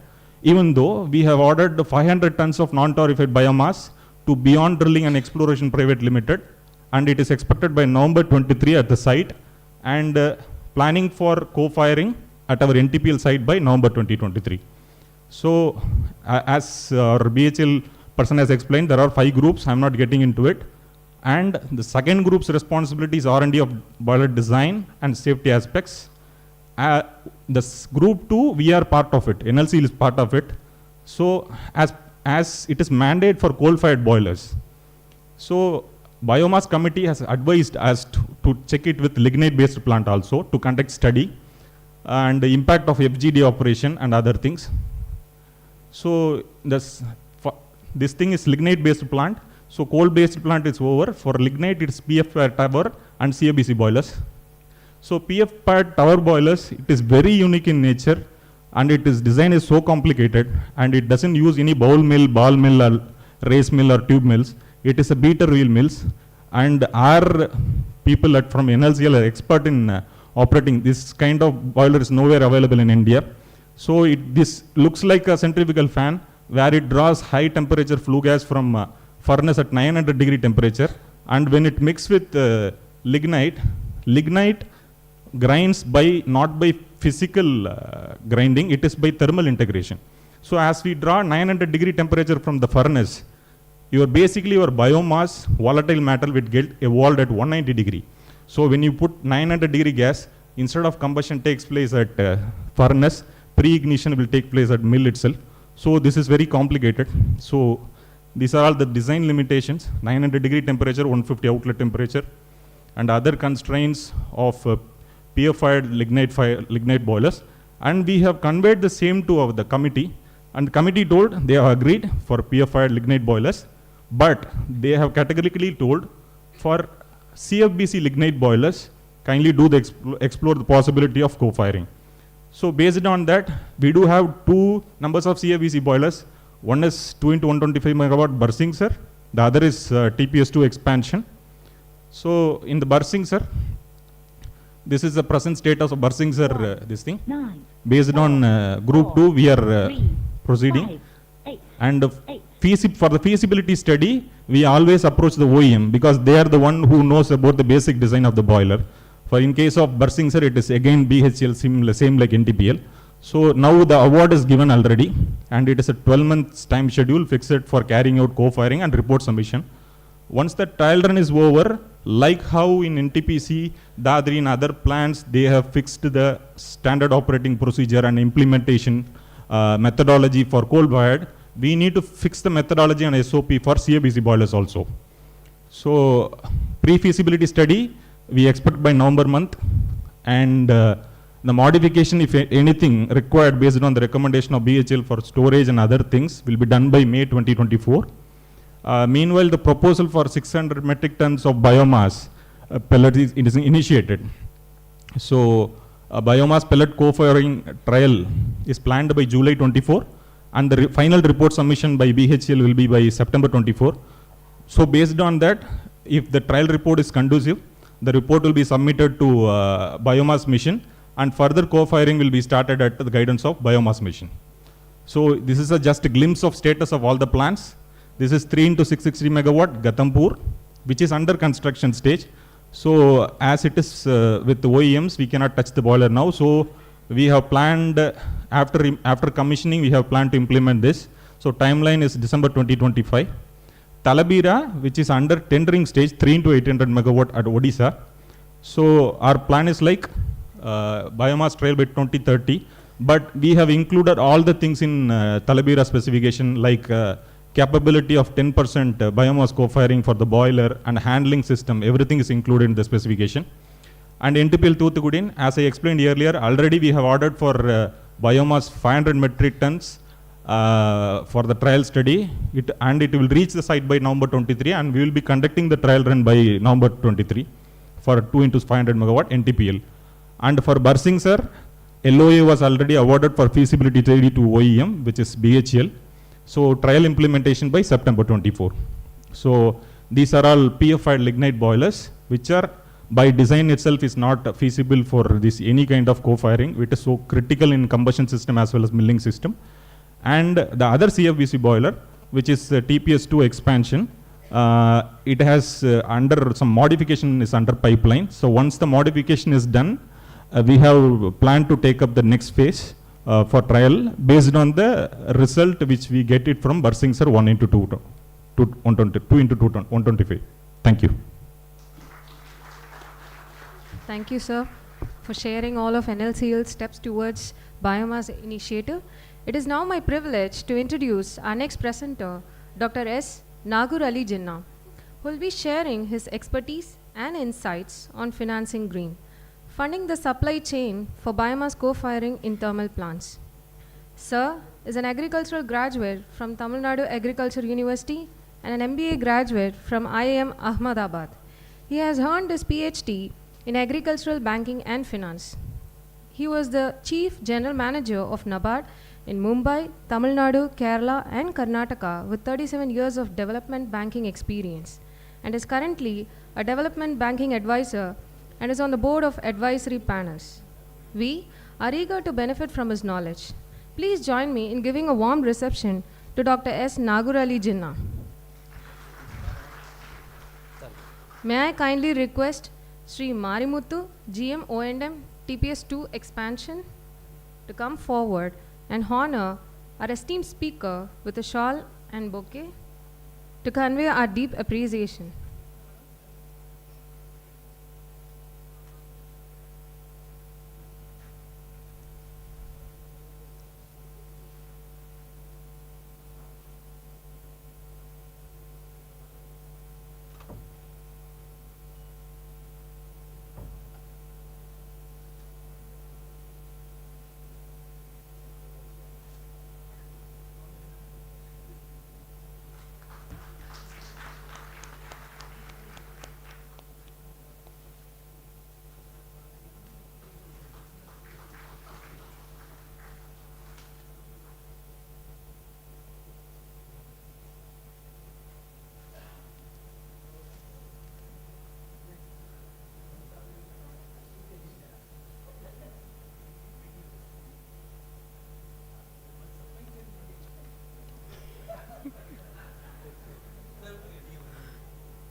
Good afternoon.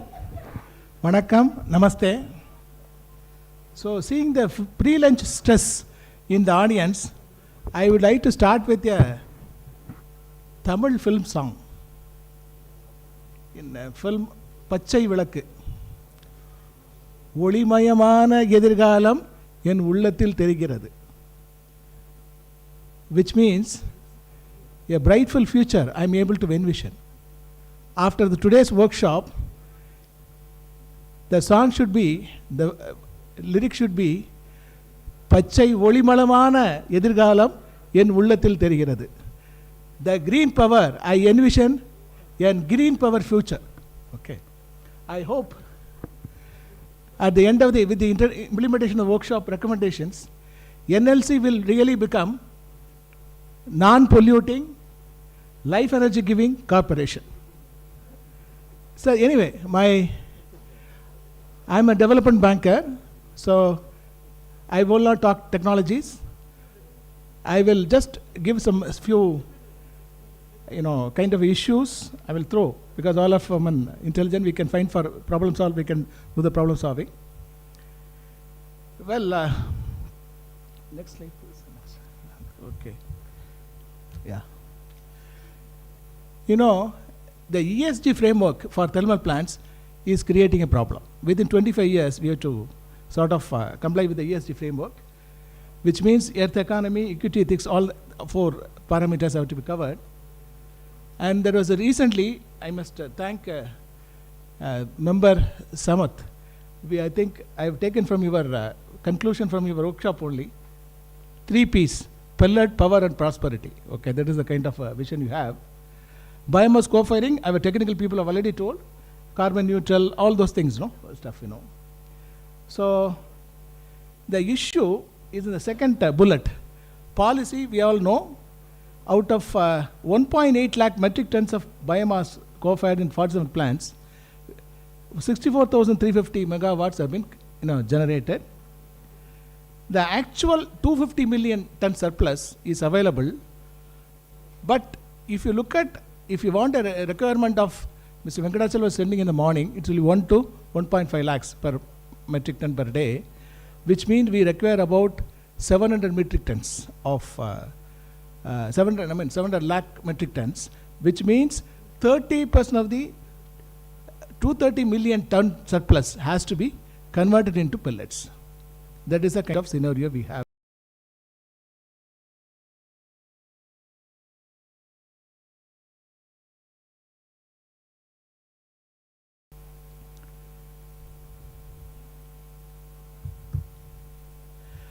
So I will just a quick view of the various government support schemes. MNR is giving a bioenergy scheme which gives you up to 9 lakh per metric ton per hour, up to a cap of 45 lakhs. This is one subsidy under central financial assistance. Second is given by the Central Pollution Control Board, which gives out of the EPC funds one-time capital support of 14 lakh for non-petrified plants, non-petrified biomass production plants, up to a ceiling of 70 lakhs. And one-time capital support of up to 28 lakhs per metric ton per hour, with a ceiling of 1.4 crores for tarified. The first one is non-tarified, tarified pellet. So anyway, we'll discuss in the issues later when we are in the open. These are all some comments of the entrepreneurs on this. We'll discuss during the open session. Next slide, please. Okay. Now, I think we come to the. Okay. I will start with the initiative RBI NABARD. As Samarth member was mentioning, RBI has already made up to 100 crores. Any loan for biomass pellet plant, petrified, torrefied or non-petrified, up to 100 crores is a huge kind of outlay. Is covered under priority sector. Second, smaller ones up to rupees 2 crore outlay, it is covered under credit guarantee schemes, which means you need not give any collaterals, physical collaterals. That is another thing RBI has done. NABARD has been giving RIDF funding till recently to 2.7%, compared to 7% which you have to borrow from market. It's a pittance. It is only one third of the cost. State government corporation, like for instance Mahatma Gandhi Pule, that Power Infrastructure Corporation has been getting from NABARD through RIDF. So there is recently they have launched the Agri Infrastructure Fund for Force Harvest Infrastructure, where 3% interest subvention is given. Effectively, the effective rate of interest will be only 3%. NABARD also gives refinance to banks. Whatever they give, NBBS gives or banks gives, it gives a refinance to a large extent. Okay. Then NABARD is also in the supply chain for supply chain management. See, how do you convert the 230 million stables to at least 70 million tons? How do you reach it from fields to the pellet plants? That is the issue. There, the critical role of FPOs, Farmers Producers Organization, and Farmer Producers Collections, collectives are very, very important. I will show one or two examples in the slides later. It also gives funding, direct funding for working capital through its subsidiary like NAP Kisan, etc. As far as SIDBI is concerned, they have got a green finance scheme where up to 20 crores MSMEs, whether it's foreign currency or local currency, they will be able to give. For aggregators and service providers, they give up to 50 crores. Up to 50 crores. It is almost a seamless exercise. Repayment, it's up to 10 years. It's a concessional rate of interest based on their marginal rate of renting. Samarth, the director, was mentioning SBI and a number of commercial banks have got prototypes, models, etc., banking, this thing and all that. But the biofuel funding, it covers a range of this thing, not only biomass pelleting units, but also storage and distribution infrastructure is also end-to-end supply chain is covered. Funding by biomass aggregators, suppliers, that's also covered. Not only term loan, but also working capital, but also letter of credit, which is required for, plus bank guarantee. All the 4 types of financial services are offered. Okay. That is up to 70% of the project outlay. Some entrepreneurs are asking it should be higher, it can be even higher, even up to 90%. Anyway, right now it is 70%. Interest rate is 0.25% in normal priority sector, some priority sector lending rate. The repayment period is given for 15 years, 15 long years, with a 6 months grace period when you have to pay only interest rate. Security, mostly it is assets created out of the loan. In the case of credit guarantee scheme, no, only mortgage is required of the loan created out of the assets created out of the loan. And the escrow account, there will be charge on the escrow account also. Now I want to just highlight, see, recently Government of Punjab and Gramin Vikas Trust have signed an MOU on stubble burning to biopellets. What they will do, the Gramin Vikas Trust and Government of Punjab missionaries, they will collaborate and then convince the farmers the advantage of taking the agricultural waste to biopellet plants through small collectives, Farmers Producer Organization and Farmers Collectives. This is a very good model. Haryana is also going to follow, I was told. And another important development is there is a fast development of pellet machinery manufacturers. I could quote, Samarth, the director, member will be knowing it much better. New Lahara Industry in Haryana, that is a good one, which is doing a variety of machinery, whether it's a briquette compellant machine or a log heater or hammer mill, etc. Sanjeevani agro machinery in Maharashtra, which number of machinery like sawdust, biomass pellet making, Then Biomass Energy in Manasa in Punjab, which is a large tract for agriculture waste, based on paddy straw, biomass. As I was telling you, there are, if you go to Agni Nurse Farmers Produce Company, you go to Google it, you will find this farmers collective in Hisar, Haryana is doing wonderful work. Okay, right now it's only 10 crores out, kind of a production, their turnover. But they have been able to give a range of products, right from sawdust biomass pellets to brown biomass pellets and wood biomass pellets. Now, the way forward, there are 3 key questions. Right from morning we have been. How do we ensure efficient and economic supply chain from farmholds to thermal plants, end-to-end linkage. How do we strategize for attracting surplus agri-biomass? At least, as I told you, at least 70 million tons are required in the manufacturing capacity. How do you do it in the pellet industry that feeds the thermal plants? Okay. Third is, how do you create, how do you capacity requires, installed capacity requires at least 5 to 7% biomass co-firing in thermal plants. Both are interrelated. And the answer is collective action. See, what happens in Indian context, we have excellent policies, we have excellent intentions, we have exemplary schemes in the shelf of banks, but collective action, concern is not enough, collaboration is not enough, collective action is enough. Okay. I'm sure we will jointly power the future sustainably. Thank you. Thank you, sir, for giving us a detailed overview of the agriculture domain. It's that time when we pause our proceedings to recharge not just our devices but ourselves too. Due to time constraints, our awaited presentations will continue after the break. And I request all the delegates and external participants to move to the lawn area for lunch. And our NLC participants, lunch has been arranged in dining hall number 106. I request everyone to rejoin at 2:30 p.m. so that we can start the presentations as soon as possible.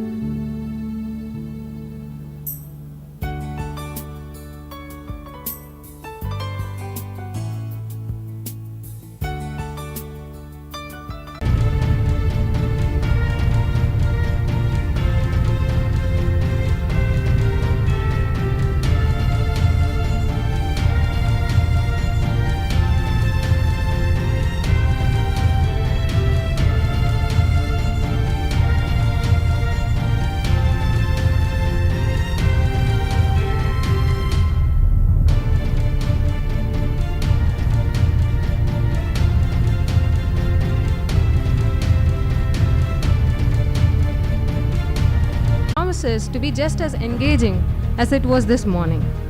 Our upcoming presentation as bamboo as innovative biomass for co-firing in thermal power plants of NLCIL by utilizing NLCIL's mined out area by Srimati S. Amritavalli, Deputy Director, National Power Training Institute. Madam holds bachelor's in Electronics and Communication and master's in Electronics and Control.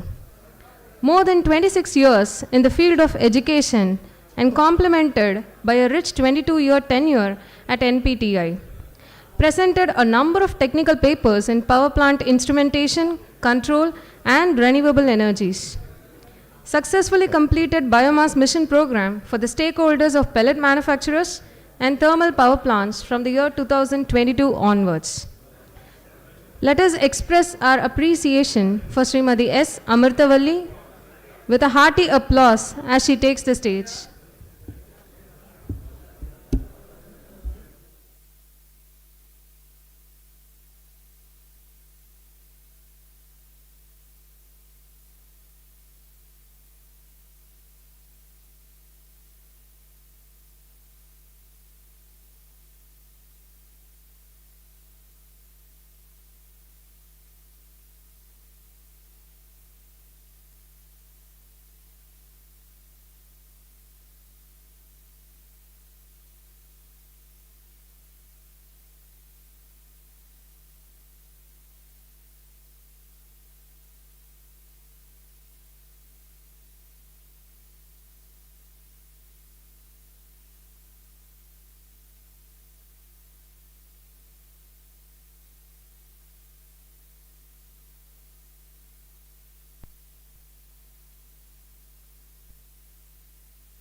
Let us express our appreciation for Srimati S. Amitavalli with a hearty applause as she takes the stage. May I kindly request Srimati K. Loganayagi, United PSTC, to come forward and honor our distinguished speaker with a shawl and bouquet to signify our heartfelt thanks.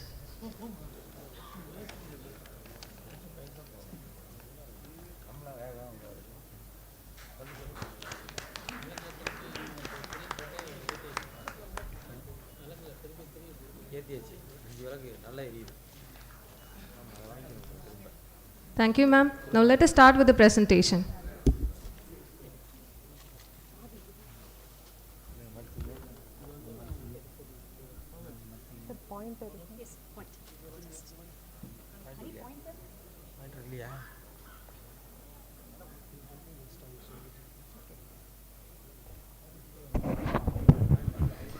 So good afternoon one and all. Welcome back after the heavy lunch. So I don't want to get into the deep technical and stressful information. It's a light information that you can easily digest along with the delicious food. And this is about how an alternative fuel, already you learnt about so many information about the biomass. So this is about using the bamboo.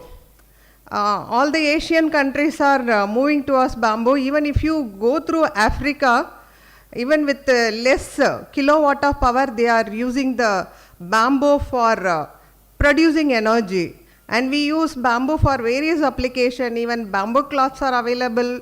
Bamboo product, even biryani with bamboo rice we eat. So like that, a number of products are available. So we focus on the upcoming technology. And at a nutshell, at the end, I will sum up what are the recent upcoming scenario that is happening in this bamboo-based product. So this is about the co-firing that you have already learnt about what is co-firing, how the co-firing is carried out. And my focus is on bamboo. So how this bamboo will be useful for doing the co-firing. And I have the statistic information how the people in the world, particularly in Asia, how they are using this bamboo for producing the power. So next. So the bamboo policy will be integrating agro-residue-based biomass pellet into operation of thermal power plant. And particularly in South India, we won't waste anything from all the residues we are using, even rice husk we are using. So number of product we are successfully using. So why this bamboo is selected? This is only for the mined out area. Why I have selected this bamboo as my topic on insist is you have more land with you, particularly NLC India. Wherever you go for a pit head power plant, you have mine with you and power plant with you. So by utilizing the various afforestation, we'll be going for this bamboo-based agro product for the thermal power plant. Next. So this is about the revised policy from ministry told. This is implemented from October 16, 2023, this last month onwards. This month, that is June 16th. It is mandated to use 5% biomass, as my earlier speaker from power station engineering insists about various difficulties of using the biomass along with the lignite or coal. So definitely it is difficulties are there. But whatever it may be, we should go, because day by day there are reduction in resources. As everyone knows, NLC India have gone for 4,400 crore of methanol product. So like that, number of innovation used to come up, and we may be knowing that hydrogen will be the next fuel. Government of India declared that this year we may get hydrogen driven train also. Like that, alternative fuel we are going for. So recently, as on May 2023, out of 200s of power plant throughout the country, 47 power plant have already gone for the co-firing. And in Tamil Nadu, only one power plant, OPG generation at Kumidipundi, they have gone for the co-firing, and other than that, in Tamil Nadu, we don't have. So next. So this is about the metric ton, 1,64,976 metric ton of agri residue that has been utilized so far, and definitely there is a demand, and this demand will not be met out by if it is mandate and all the thermal power plant in India go for co-firing, means we will not get the residue or we will not get the product. And already the presenter told that hundreds of tons of pellet from Delhi will be reaching Tamil Nadu to Tukurin. How much it cost for transportation? What will be the moisture present? If the moisture present is 14, you cannot use it, you have to reject it. During the travel, if the moisture present is more, what will do? So these are all the practical difficulties we have. And apart from that, when we go for this co-firing, it's a day of must that we should go for this co-firing, and apart from that, we have to clear all the difficulties. So by practice, already Dadri, they have gone for a pilot project, and that will be useful for everyone, as already told that they have already visited NLC India Limited and NTPL, they have already visited the project, and they found all the plus and minus by implementing this co-firing. So this is about the data that everyone knows about it. Next. And this is the statistical information about how much tons of agro fuel have been utilized, and where we have the percentage of fuel that has been utilized. Out of this, you can see Uttar Pradesh stands first, because you know that the sugar cane is more in Uttar Pradesh, and apart from that, we have Maharashtra, then Madhya Pradesh, and so on. Tamil Nadu, we have 715. That is only from OPG power generating company to Kumdipundi. So next. So this is about the mission. Samrat is the mission started by the Government of India, Ministry of Power, and Satat is the mission started by Ministry of Petrol. So this is the two mission we have, and their objective, it's very simple objective. One is sustainable power and environmental friendly. That's the main objective we have. Then enhancing the energy security. So the demand will be always there, and supply has to meet the demand. And one fine day we cannot say that we run out of fossilized fuel. So we should always go towards, we can't imagine our life without electricity. So all the development, even the country GDP is based upon the electricity generation what we made. So enhancing the energy security, reducing carbon emission. Next. Promoting sustainable environment, and another very, very important, creating the employment opportunity. So the employment opportunity, so we will be focusing on the development of the nearby people. So we need employment also for the betterment of the society. So these are all the main objective of both Samrat as well as Satat. Next.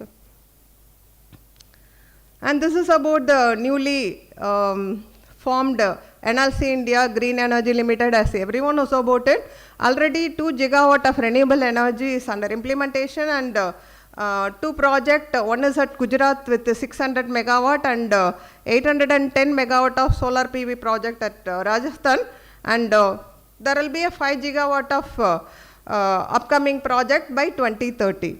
Next. So now we focus on the bamboo. So what is the common bamboo, and what is the need of going for bamboo? So generally, number of species are available in bamboo, or roughly 1,400 species we have, and our focus is only on Indian bamboo, that we will see it later. And bamboo, it can go from inches, particularly those who believe in Vastu, you may find the bamboo on your table also, and it can go to 100 feet height, both are there. So from the inches to hundreds of feet, it is available with bamboo, and it takes very less time. Every day it grows by 1.5 inches. So that speed is there compared with other plant growth. The speed of bamboo growth is more.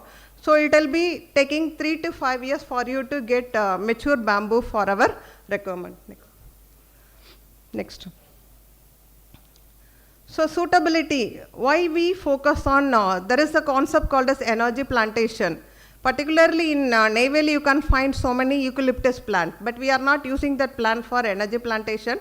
But it is available in the technology is there, like you can go for example, I need 1000 megawatt means I have to go for 1000 square kilometer area for energy plantation. So number of species are available in the market for energy plantation.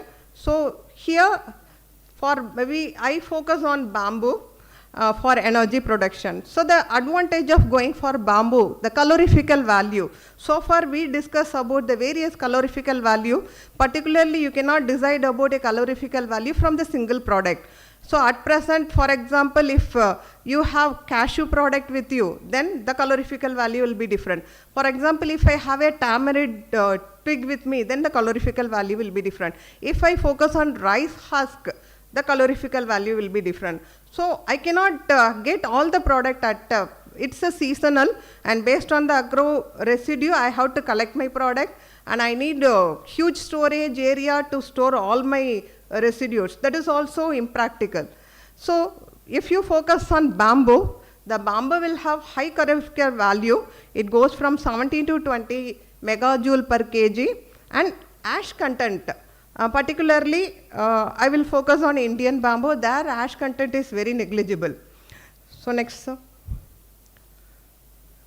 Moisture content is also, compared with other biomass product, moisture content is also less, and it is renewable, and because you can cut it and you can get it again and again. So that's renewable and sustainable. You can use it up to 60 years. The lifespan of bamboo, minimum of 30 years, maximum of 60 years. Just imagine, our plant will run for 30 years. Or if you go for life extension, it can go for 35 years or maximum of 40 years. So beyond that, we will not have it. But this plant we can grow for 60 years, so we will have a sustainable fuel for our requirement. And abundant, it's abundant, and everywhere you can find the bamboo. And carbon neutral, as earlier speaker told about the carbon neutral, we grow plant, and particularly in Neyveli, we have lakhs of trees. So this is also help us to absorb the carbon dioxide that is released from the industry. So this carbon neutral, the carbon dioxide released by burning of your bamboo will be absorbed by the bamboo itself, because you grow new bamboo with you. So this will be going for a carbon neutral. Next. So this is about the comparison with other fuel. Rice husk, the ash content is 12.73%, moisture is 12%, and volatile matter is 56, and heating value kilojoule per kg is 14.63, and palm shell is 3.66, and moisture is 12.12, and volatile matter is 68.31, and heating value is 18.44. Construct 3.8, 41.69, 46.98, 11.63. And bamboo, this is our focus. Ash content is 2.70 only, moisture is 5.8 only, and volatile matter is 71.70, and heating values exceptionally good, 17.58. And acacia, we tell it is like Karivela maram in Tamil. So it is, ash content is, that is also very less, moisture is 11.2, and volatile matter is 65.7, and heating value is also good as compared with the bamboo. Next, sir. So this is the same comparison with respect to proximate analysis and ultimate analysis. My focus is on bamboo, so my high heat value is 18.2 to 18.8. So because it is easily available, I cannot wait for palm kernel. If I am in Malaysia, Thailand, I will get that product. Otherwise, if it is in Tamil Nadu, I can easily get bamboo or sugarcane. Sugarcane everywhere we have, and that value is 16.60. Next, sir. And there is a landscape project that is started in India in 1997. So the aim of this landscape project is, if you have a degraded land, you convert it into a bamboo land so that people will use the bamboo for their livelihood. So around 85,000 hectares of degraded land was converted into a useful land with the help of this bamboo cultivation, and thousands of people have benefited from this cultivation. And there is a country with bamboo meant for this international network, Bamboo and Rattan. They are promoting this such type of converting the degraded land into the useful land, and particularly they have the target, almost target is reached, 85,000 hectares have been already completed, and our target in our country is 1 lakh hectare. Soon we will be completing that also.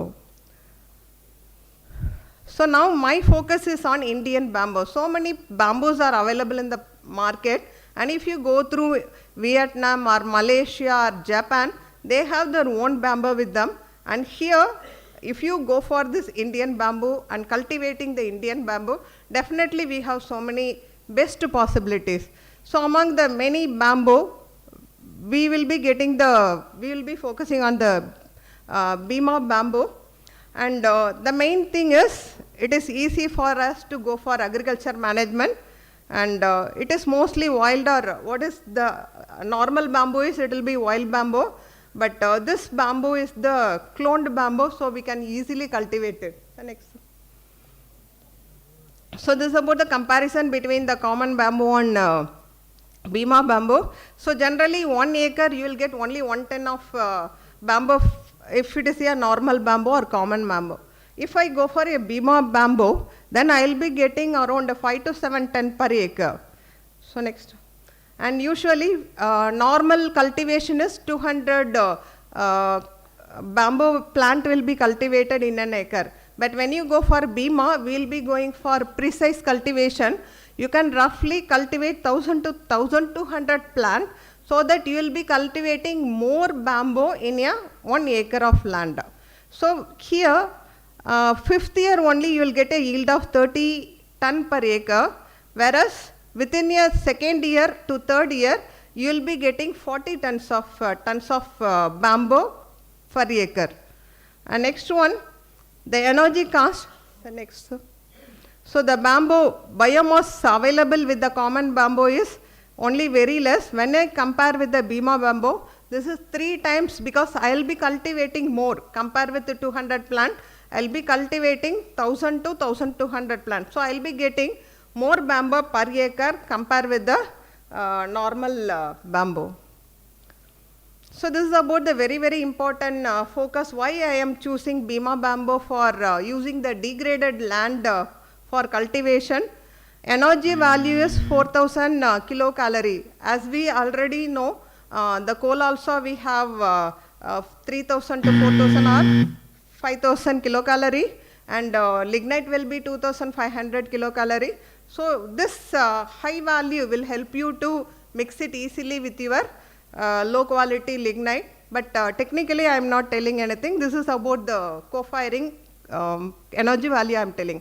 Ash content, we have very less ash content, 0.4 to 1% ash content, and cost of production is very less also compared with the coal production. Sulfur content, another big issue, we go for fluidized gas desulfurication and so on. Here sulfur content from your bamboo is nil, and carbon content is 45 to 50%, and carbon credit, you will be getting 60 CER. That is certified emission reduction certificate, that is 60 CER you will get from your Bima bamboo. So these are all the property I focus on Bima bamboo that will be helpful for you to cultivate in a degraded land. Next, sir. So next, sir. So this is about the information I collected from NLC India Limited website. So you have a very good integration of resources like waste from your mine sort area is being utilized for various activity. So the areas include environmental improvement program like eco restoration in mines, massive afforestation program, rain harvesting, water waste utilization, conservation of biodiversity, effective water and energy management, pollution control, mitigating the impact of climate change. So these are all the steps already NLC India Limited is taking. Next, sir. So as per the statement, there is a project called slope stabilization. So you will be stabilizing the mined out area, and every year about 100 hectare of mined out land is reclaimed. So this is my focus. At a nutshell, what I want to give it to the management is, you have 100 acres with you, that is 100 hectares of land with you, and if you go for a biomass product, power plant with 1 megawatt, what I require is, I require only 80 hectares of land for producing 1 megawatt plant, 1 megawatt of power. So 1 megawatt of power, 72,000 megawatt hours. 72,000 megawatt hour means roughly 300 days you will run your plant. And you require, already you have your biomass with you, beam of bamboo you will have with you, and when you go for cultivation, you start your paperwork now, you start your cultivation, within you start your plant, 3 years you have the bamboo with you, you can readily use the bamboo for your power generation. That is the power generation from bamboo. So that is bamboo power generation. Next, sir. So this co-firing is not only initiated here, even in 2005 in Tripura we have started, because in northeastern region we have plenty of bamboo. It was started in Tripura earlier, and apart from that, I have the list with me. You have Malaysia, Indonesia, Vietnam, Japan. Already they have the plant from 4 megawatt to, even they have planned to go for 500 megawatt of bamboo-based power project. Particularly in Japan, they have gone for a organic Rankine cycle. As we know that we follow Rankine cycle in our power plant, thermal power plant, and this is completely 100%. Like Madam was asking during the presentation, why you cannot go for higher? Already they have already proved it. 100%, that is 30% of bamboo and 70% of cedar bark that they have used in Japan, and this plant is already in a commercialized state. That is, this year only they have commercialized, and the capacity of the plant is 1 megawatt. So like that, number of projects we have throughout us, and apart from that, next.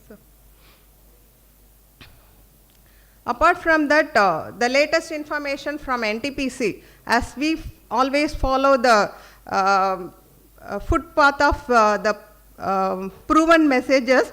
So the NTPC already proved that in the Adri plant, co-firing is possible. Apart from that, NTPC this year, they have gone for a MOE with Engineers India Limited for producing biomethane as well as biocoal. This is the new concept, and they'll be going for Assam. There they are going to start this bamboo-based power generation. Power plant they are going to set up, as well as they go for 2 products, not a single product, biocoal from bamboo, as well as second generation methane from methanol from bamboo. So this is the advancement we have, because we cannot depend only on one fuel for our power generation. So my conclusion is, bamboo is versatile, sustainable resource, and wide range of application, not only in your ornamental or other artifact purposes. This is useful for our power generation also. You can use it as a co-firing fuel, and there are limited data we have from various power plants throughout country I have collected, and I found a number of data from Asian countries like Malaysia, Indonesia, Vietnam, Japan, and 1 or 2 data I got it from Africa. So data are limited, and we need more research and development towards this area. But my suggestion is, as we go for hundreds of crores of rupees for, particularly in Odisha for deforestation, NLC India Limited deposited hundreds of crores of rupees for afforestation purposes. When they go for mining out, you have to do the afforestation. So if you use this bamboo for the afforestation purposes, you have 3 applications. One is bamboo will be useful as afforestation. Second one, you will be using the bamboo for your energy production. Third one, you'll be minimizing the carbon emissions, so carbon neutral. So all the 3 credit will be with NLC India Limited. So this is the proposal from our presentation, and I have to thank my colleague Mr. Muthukumar, who is the co-author. Sir, please. So who is the co-author with me for supporting, and I have to thank my management and my principal director and my director general, Srimat Dr. Tripta Thakur, for supporting us and allowing us to do the presentation and support for to present in this program. Any other doubt you please, if you want to ask. Sir, ma'am, we will have a special round for that. Sure, ma'am. Okay. Thank you. Thank you, ma'am, for highlighting how bamboo can play a significant role in future energy sector. Now, let me take the privilege to introduce an environmental engineering professional with career spanning of 3 decades, marked by profound commitment to the field of environmental management, is an expertise in waste management, environmental impact assessment EIA, and extensive research contributions. Sir has 25 years of environmental research experience and published more than 50 research papers. One of the notable achievements is the accreditation as an EIA coordinator by the Quality Council of India QCI under then National Accreditation Board for Education and Training NABET for the Ministry of Environment, Forest and Climate Change. We are delighted to welcome Shri Nehru Kumar Vaitilingam, who will throw light on biomass co-firing climate perspective towards decarbonizing the coal energy. Now I request Shri G. Venkata Chalapati, GM Maintenance, to honor our presenter with bouquet and shawl.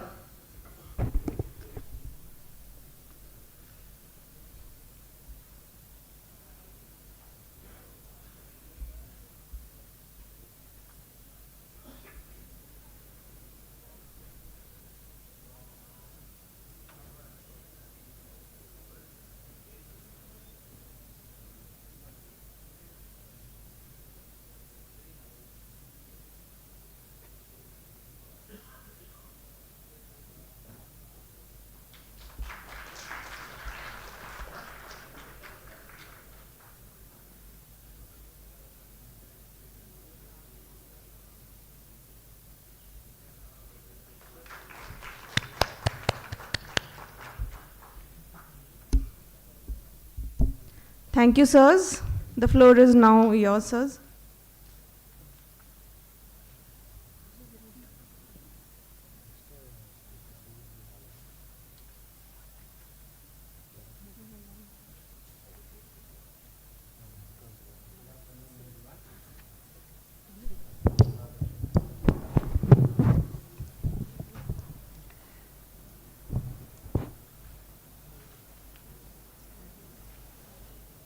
It's my pleasure and privilege to stand before you, the executives of a Navaratna company, which has a long history, as the history of Tamil Nadu itself. And we have the largest coal mining, lignite mining precisely. We have more than 3,600 megawatt of power generation. So we are mightier than anyone else in India to speak on that, to deliver on this, to understand this concept. The mission director is here. This biomass co-firing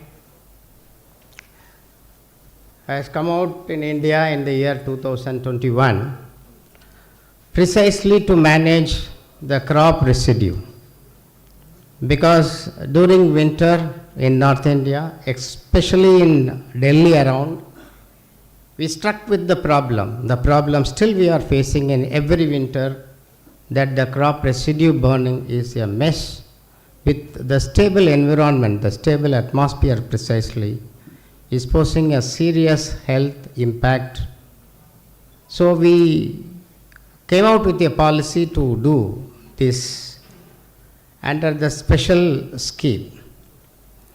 Then later in the year 2023, we modified it. We now mandate that the power generating unit should co-fire the biomass by 5% in the year 2005. That has been postponed to 2005. In fact, it was originally announced for implementation in the year 2004 only. And thereon, the policy is likely to extend the co-firing by 5 to 7%. This is the policy. Why we all of a sudden think about co-firing the biomass? In fact, a biomass-based power plant is not new, though it is not well understood, well appreciated, not were able to do preciously and financially. The biomass-based power plants are, in a way, if you have the right feedstock, right machinery, right way of operation, technically it is feasible. So the question of co-firing the biomass is the issue today. Is it that we don't have sufficient coal, so we need to mix, as somebody may think? Preciously not. Preciously it is not because we are running short of coal. We want to co-fire some biomass in our feedstock. Definitely no. Then what is the reason? The reason, as I said, started when the mission was started in 21, addressed the management of agro waste.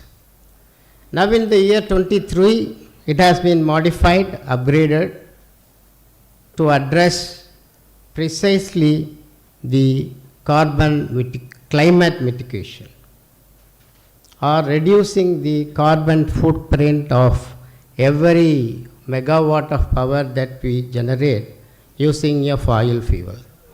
You use fossil fuel, even gas or oil, there also the carbon footprint needs to be reduced. The issue now is not just addressing the management of agro waste. The issue is how to combat the climate pollution, the hazards that the humankind unprecedentedly facing in the years to come due to climate change. We all fear by turn of the century the temperature rise will be above 2 degrees centigrade. Paris Pact mandating every country to put all their effort to hold the rise in temperature at less than 1.5 degrees centigrade. Every country is into it. We have submitted our national action plan. We have submitted from every state the state action plan. We have submitted BUR, biennial update report. So far we have submitted 2 biennial update report to UNFCCC. This United Nations Convention Framework on Climate Change, which is the UN body, which monitor the entire carbon stock or the mitigation ways, means, policies, implementation, timeline, with the help of IPCC, Intergovernmental Panel on Climate Change. See, we are all now into another phase of energy, meaning that we are supposed to give the carbon stock of our country. Internationally, every country is supposed to go for global stock. How much you emit, how much you have the technology or the nature or the system or the policy to combat The carbon stock we have to declare. Already we declared, because now at present it is 45 billion tons per annum. All put together, this 198 countries which have been listed, our emission today is more than 45 billion ton.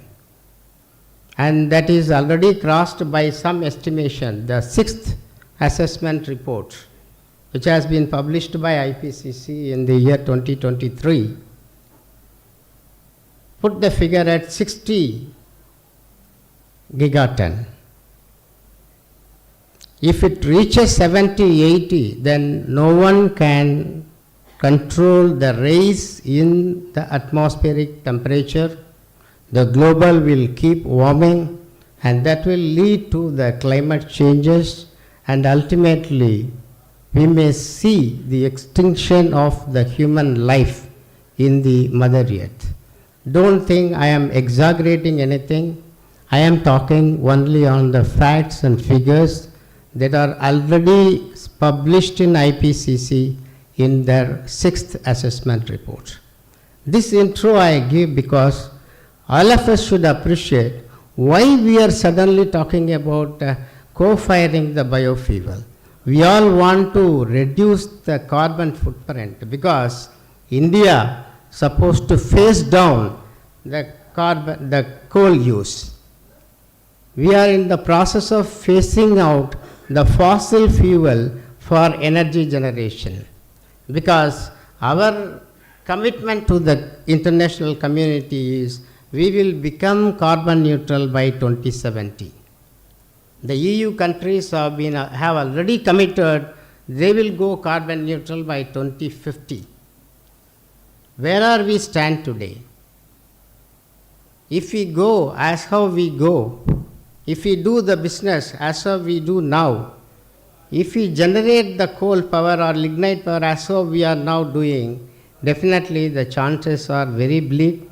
Nowhere we will be able to meet, nowhere NLC of the size and the role that it plays or it should play, it should enable the country to meet the target, though we are all feeling 2070 is a long way to go, but it is definitely not. Because, as you know very well, better than me, the coal use we intend to peak by 2030.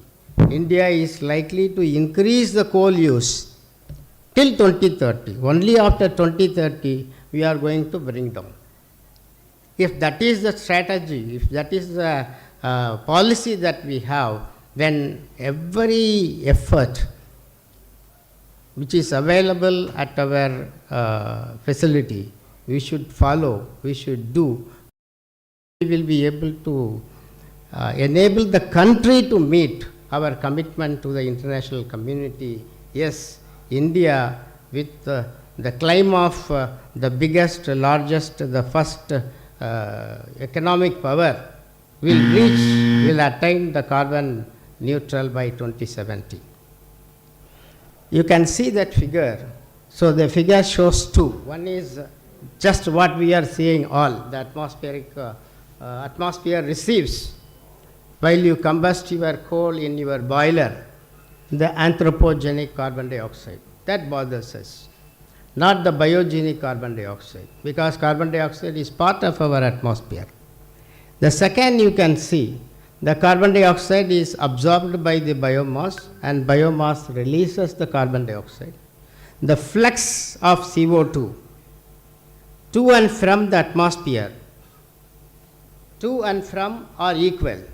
How much it exits, that much it has already absorbed. But these two are equal to the change in the carbon stocks in the existing biomass and soil, meaning that you grow more tree, you will be able to make the biomass carbon neutral. Only biomass as carbon neutral. But we are not the carbon neutral, we cannot gain the carbon neutrality to your efforts, because you must understand the concept of LUCF.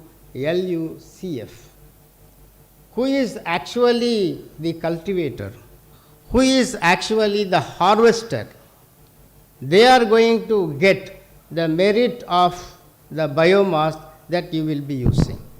You cannot gain tomorrow any merit. You cannot say that you have reduced it. Who are cultivating it, who are harvesting it, they are going to get it. If you understand that way, imagine that you have no biomass source here in India. Many of my predecessors also told 500 metric ton we are expecting from Delhi, and it is, I don't know. Okay. If you get the biomass externally, say from Africa, then the biomass which was produced in Africa, which you have exported, the carbon what has been saved in the effort of carbon neutral, that merit goes to Africa, not to you. It will not come to you. So you are only using it, you are only using the biomass. So let me go to the next 2-3 slides, then I will stop. Next. So this I don't need to explain, as I indicated. In the next 5 to 7 gestation years, we will use 292 million tons. That means around 300 million tons. 5% of 300 million tons. Or say the 30 million tons what annually we are doing in NLC. This 5% is not going to play any major role. It is not going to give any significant contribution in our efforts to making the coal or decarbonizing the coal. Next. Next. So the earlier one I said agro waste, then the pollution control, specifically climate pollution. Next. These are the commitment that we have. We have to compile this, and we have the timeline to compile. And our commitment to the world community, UNFCCC, is by 2030, our non-fossil energy capacity will be 500 gigawatt. Is it possible? We will say that 50% energy requirement we will do only through renewable energy by 2030. Is it achievable? Total projected carbon emission reduction. That means we say we committed already to the world community that from the year 2021, for every year, in every year, we will reduce 1 billion ton. Have we done? Reducing the carbon intensity of economy by 45%. That is, intensity of economy of the 2005 level by 40% in 2030. That is also going not in the right track. Net zero emission by 2030, that is what I tried to explain in the last few minutes. Next. So this is the mission, but mission has now taken or rechristened to address climate pollution or decarbonizing the coal. Next. So this is what have been explained by many. Is it that we wish to resolve the mess of open burning of agricultural waste, as the mission was started in 2021? Is it carbon neutral fuel? Is it carbon neutral? If you can see, essentially, the biomass on combustion will give 150% more, 150%, that is 1.5 times more carbon dioxide than what carbon dioxide you are going to get by burning coal or lignite. But there is a change, what carbon dioxide that and what carbon dioxide this, and where from you got this biomass. Is it anthropogenic carbon dioxide or the biogenic carbon dioxide? Otherwise, if you speak carbon dioxide, then biomass is not the right fuel. Biomass will give you more than 1.5 times more than what actually the coal will give you. Can we really make the power plants operation for carbon negative? Yes, we can. As my good friend from Anna University said, you club CCS, you will be able to make the coal power operation as carbon negative, is it viable to augment and retrofit the required infrastructure to burn biomass along with coal and lignite? My good friend Vinod already told, among whatever plants that we are having in NLC, only one plant we can work for biomass augmentation. Rest, no scope. Is the supply chain of biomass available readily? Everyone in the August gathering knew it well. Will there be any other increased pollutant load in the emission? Yes, particulate matter. As we all know, at least people who are working with TNPCB knew well, they are not bothering about carbon dioxide. Their botheration is only with your particulate matter, only with SO2, only with NOx. I have my own consultancy exposure to NLCIL. I know very well that ambient atmospheric that you have in NLCIL around is having the problem only with particulate, not even SO2, not even with NOx. So understand the problem. Can we get qualitative and consistency in the biomass? A big question, as someone told, where you will do, how you will transfer, how you will stock, will you be able to provide the consistency in the quality? Will you be able to give less than 14% moisture, which is damn required in that? Is it that future elaborate infrastructure and logistics are required to store and handle biomass feedstock and burn it in the boilers along with coal and lignite? Question. Do we really have robust regulatory framework, which is very important? Because India governed always by policy and police. So we need a very strong, robust regulatory framework, without which we cannot do. We know well that FGD supposed to have come much earlier. We don't know. And in this case of biomass, we don't know biomass burning. Even if it is 5% or 7%, how the FGD is going to respond you for the emission. Even further down, how your ESP will respond to the additional load of particulate matter, which is likely to come out of your biomass burning. These are all very serious technical issues, just reminding us of big challenges, in fact. Next. This already Madam has shown, I don't want to explain. Next. So, this slide, let be the last slide for me, because I said, you can really work the carbon, not just neutral, carbon negative. You can make the power generation as carbon negative, not even just carbon neutral and be safe and feel comfort. Because it is very difficult to do with biomass alone, that too with 7% or as somebody told even more than 10%. Right? Because still their contribution will be very, very minimal, where the present combustion of 700 million ton and 5% of it, where we will be? No significant contribution we will be able to make for combating the climate pollution. It's very difficult. So what to do? So we must understand what is this climate pollution. Carbon dioxide. As my friend said when he concluded from Anna University that you need to go for CCS. So capture the carbon dioxide. You need to capture the carbon dioxide because every 1 megawatt you are emitting 1 ton of carbon dioxide. So I don't need to give you the arithmetics to this gathering because everyone are from the same corporation.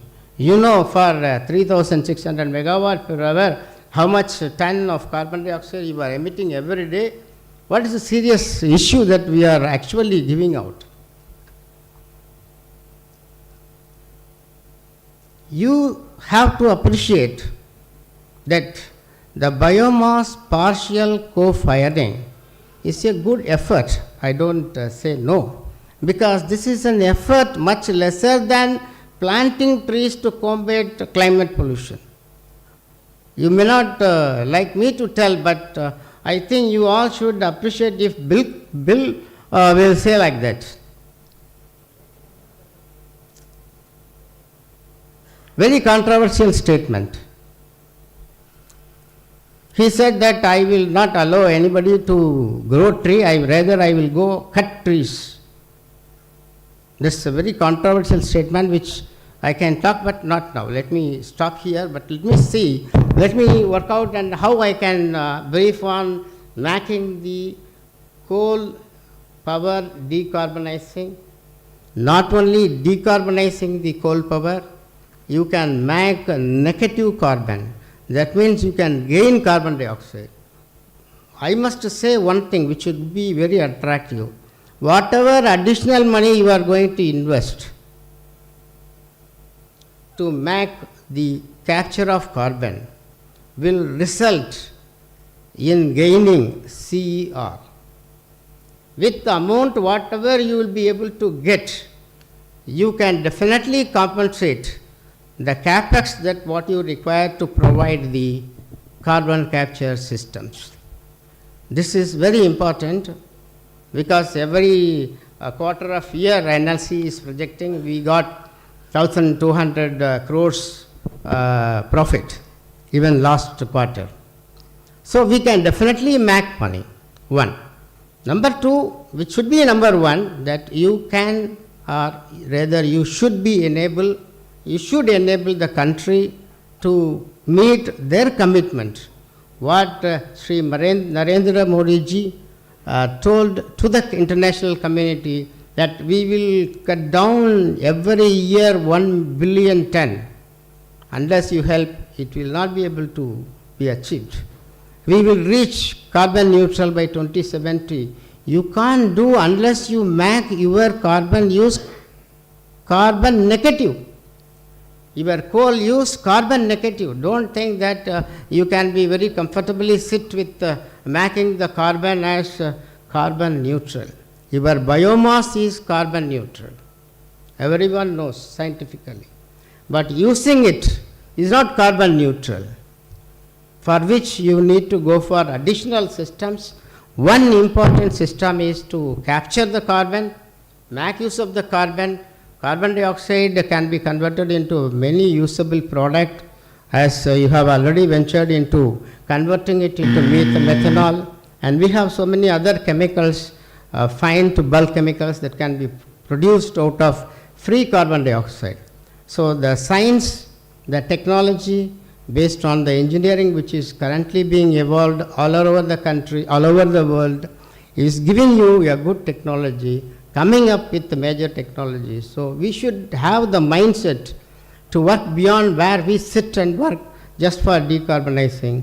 Get CCS, you will be able to capture the carbon dioxide, you will be able to decarbonize the carbon dioxide, you will be able to make all your activities carbon negative. Your footprint finally will be negative. You prove that your footprint is negative, then only we will be able to continue our coal or fossil fuel based power plants after 2040 or 2050 maximum. Once 2050 is reached and EU countries reach the target of carbon neutral, then the pressure on the growing economies, especially China and India, will be very, very, very high. They will put all pressure whatever possible. So after 2050, with new plants are in pipeline, with new plants are being commissioned, we cannot forego the investment what India today is making on coal power. So if you want to survive with coal power, what we are doing, what we intend to do, we need to have put our policy, our effort, our workings, everything towards making our power generation carbon negative. Thanks for the opportunity. Thank you, sir. You have really set the stage on fire. When after a sumptuous meal, we were even couldn't sit straight to listen to, you made us come forward, oh, this is a different angle. We could really appreciate the role of academicians in today's topic on biomass co-firing. Thank you, sir. Thank you, sir, for putting up facts and figures too. Thank you. Moving next, so far, experts from government institutions, academicians, and research institutions have shared their insights with us. So now let us hear from some of the practical users, which is vendors. Few vendors are here with us today to share their presentations. So before I proceed to introduce Sri Mukundan from LPEC, I request GM OSMG to be ready to do a honor. Sri Mukundan is a technical advisor director in LPEC India Private Limited. He has got 25 years of experience in power plant. He holds an AME Mechanical Engineering from Institution of Engineers India and post-diploma in Thermal Power Plant Engineering from NPTA New Delhi. He is a BEE certified energy manager. Now I request the audience to join me in welcoming Sri Mukundan to the stage. With a request to Sri Mohan, GM Unit Head, to honor the presenter with bouquet and shawl, please.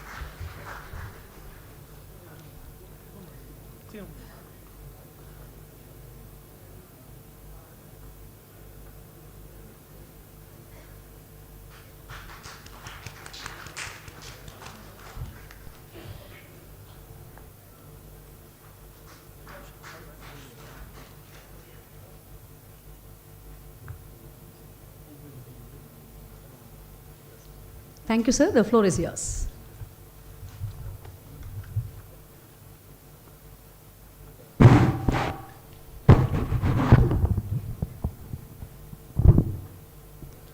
Thank you, ma'am. First of all, thanks to NLC team and the NLC management providing the opportunity to present particularly the biomass co-firing in thermal power station. Before me, everyone is discussed about what is biomass, what is the opportunities is available at this moment. So let me take it in little different. See, I don't want to discuss about what is biomass again and again. And see, of course, I have some of the slides with respect to the biomass, but we can skip quickly and we can discuss what are the challenges is associated with the co-firing. The co-firing, so many, see, not only in the power station, before collecting the biomass itself is a challenge. Another thing, when you are transporting the biomass to the pellet plant, is another biggest challenge. Doing the pellet itself is the biggest challenge we have. I can discuss one by one, okay? And then, apart from that, when we have a pellet at power station, what are the challenges associated with the technically in operation and maintenance, with respect to maintenance, what are the infrastructure we do need it. Then we can discuss one by one how it is related with that. You can skip.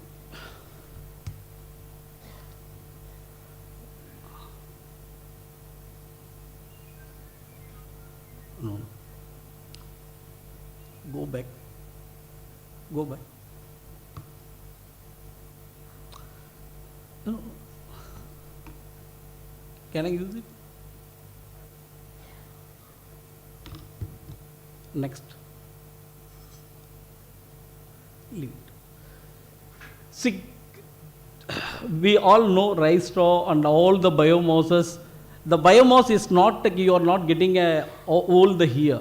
The biomass is meant for a seasonal. Say example, rice. The rice is going to be available only, the rice straw or the rices, in a seasonal basis, maybe a 3 months or 4 months, and later we don't have it, the raw material. How we are going to manage to supply this, the huge requirement of biomass pellets for the co-firing? It's the biggest challenge. It's not so easy. And the second thing, collecting the biomass is again the next challenge. The third thing, the transportation. See, let me discuss the particularly on the crop. The crop we are going to get it in 3 months or something, but that is the reason we are exploring in all segments. Not only the rice straw, we are not only the groundnut shell, not only the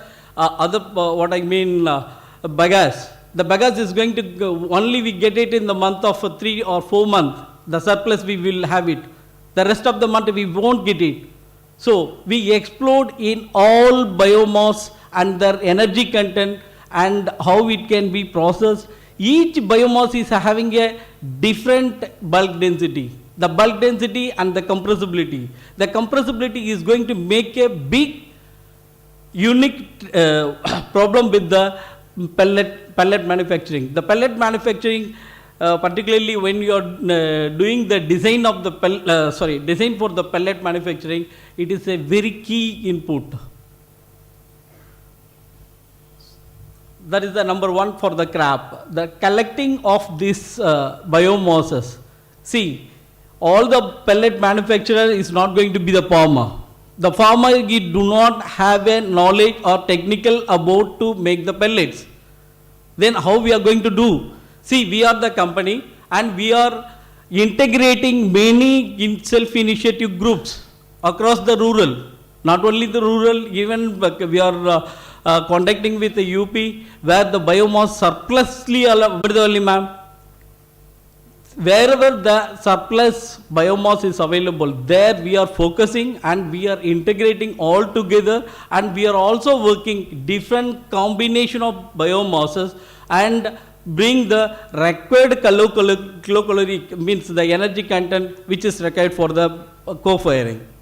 The third thing, when you are transporting the raw biomass, raw material, it is a very expensive. So we are thinking about, we are working on that, doing the just pulverizing all the biomasses at the crop itself and making the pellet at the farmland itself. We are working for the machinery, we are working for the integration, how it can be done, and we are also discussing with self-initiative groups, like in Tamil Nadu there is a Magalir Kuru and Suyavudhi Kuru. Those kind of the self-initiative groups we are addressing, and we are approaching them to make the pellet at the rural itself. It's not a centralized, it must be a decentralized.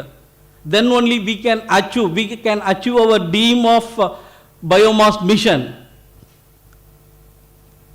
The third thing, see why I am telling the transportation. The transportation, when you are transporting the raw biomass, it will take a huge amount. So that is the reason we want to decentralize the pellet production. The pellet production supposed to start from the farming, not from the industry. And for the industry, at this moment the power cost is quite high. Here so many policy makers are here. I urge to request everyone, the power cost for the farmer, whoever is going to make the pellet, make a cheaper power tariff if it is available. No, it is good for them. Until unless if you are not doing that, so, or if you are not integrating those things, we are not possible to get to achieve the biomass mission is successful. At this moment, in most of the speakers is clearly stated, so far we have a 8,000 metric ton capacity only is available. Why? The reason behind so many struggles we have it. That is the one of the reason. So the farmer is not afford to get the power of 100 kilowatt. The next part is the pelleting. Pelletization at this moment, see different crops, different biomass and different moisture content, and everything is different. So the pellet manufacturer at this moment finding a very difficult with the die design. The die design, see, if you are asking for a pellet machine manufacturer, they will give one die. They will say it will work for everything. It is not supposed to work. It is not working at all. Why? Because the compressibility is the factor which is defining how much power you are supposed to provide. Else what is happening, if there is a good compressibility, if you are putting a more power, the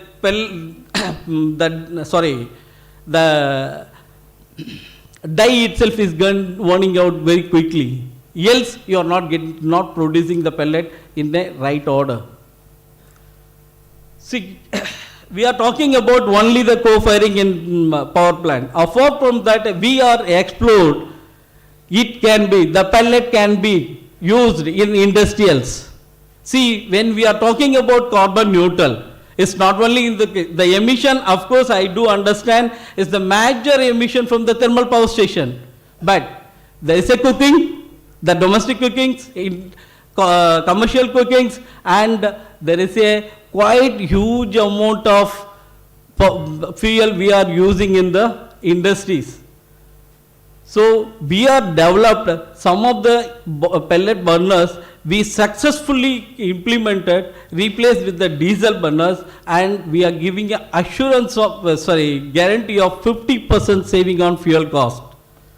Next.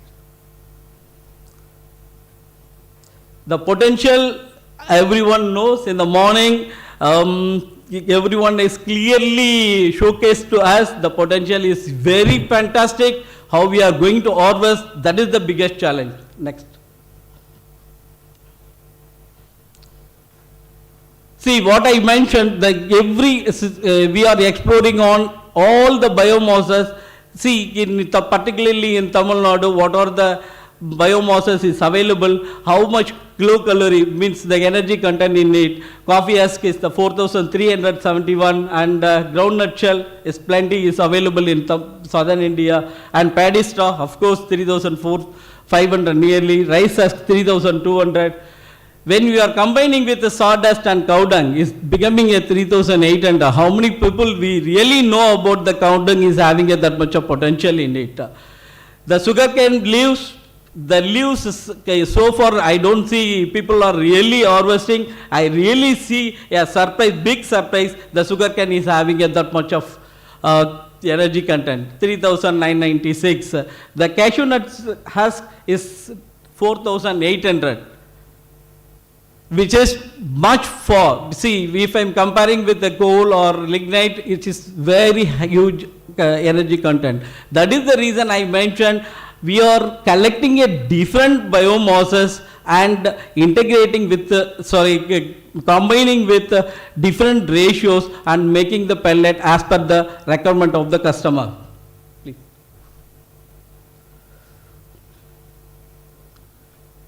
See what I mentioned, the collecting and the pulverizing. We are targeting the pulverizing is going to happen on the farm itself, not at the plant. The flash dryer, we are also working how we can dry it at the farm itself, not on the industry. The industry is meant for a small group of initiative people and who can do pellet by themselves. At this moment, we have 3 different types of pellet machines. One is the flat die, another one is the ring die, and the third one is the briquetting machine. The briquette machine itself can make the the pellets up to a minimum size of 8 millimeter. Next. See, we all discussed about the co-firing. I don't want to repeat the things, please. Next. Next. We all discussed the co-firing opportunity. Yes, of course, the agro-waste reduction into useful form of energy, additional form of income. That is the reason I'm repeatedly mentioning when it is going to be a most successful, it is supposed to be get the income by the farmer, not by the industrialist. Okay, the rural employment, of course, it will be happen, and improved air quality. Sure, the fuel cost reduction, renewable energy generation, all discussed. Next. Just I correlating with the co-firing challenges with respect to technical. See, the bituminous coal, I put the NLC, particularly I have downloaded from the official website from the NLC, and rice straw pellet. See, the carbon percentage in bituminous is 34 to 35%, and the NLC is 17 to 22.5. Rice straw 10 to 15%. The carbon, fixed carbon, only we have in the biomass around 10 to 17%. If I am taking overall, the volatile matter, bituminous is 20 to 21, and NLC 21 to 26. And rice straw 60 to 70, and the maximum is 75, even some of them is 78. The moisture content, ash content is the 3.8 in NLC coal, sorry, so ash content is the 3 to 12 and rice straw is the 2 to 18%. The biomass, it varies maximum of 18 or 20%, not more than that. Most of the biomass is having a ash content of around 2 to 10% max. Moisture, see the rice straw pellet, I am talking about the pellet, the moisture content is 6 to 14%. But NLC coal is having a 46 to 56% of moisture and bituminous coal is 6 to 12%. See, even the biomass is having a 50% moisture, even more than that. Drying is again a biggest challenge in the biomass pellets. Calorific value, when we are discussing about the calorific value of bituminous is the 3500. Lignite coal is max of 2970, rice straw 2800 to 4500. It is not exactly the 4500 for the rice straw pellets. I put it the maximum is the 4500 with respect to all the biomasses. I already mentioned the cashew shell which is having the energy content of 4800. The ignition temperature for bituminous coal is 4 and NLC lignite coal around 205, but the rice straw is around 250. Even many agro waste is having less than 250 as well. The bulk density is 800 to 850 and NLC is 800 to 950 and the pellets at this moment we are getting 650 to 750. Okay, what is the challenge behind with this technical detail? See, when you are co-firing, if you are particularly see the ignition temperature is the 250 and bituminous coal is 450. NTPC is firing with 10% co-firing. How they are doing? See, the mill inlet temperature itself is 350. Then my ignition temperature is 250. How it is handling? That is the reason a gentleman from NLC engineering, he was mentioned the inlet temperature is limited to 180. How it is going to impact on the performance of the boiler? Then again is a question mark. How it is going to impact on the heat rate is the question mark. How we are going to address those things? These all are the challenges with the co-firing. Let me explain one by one.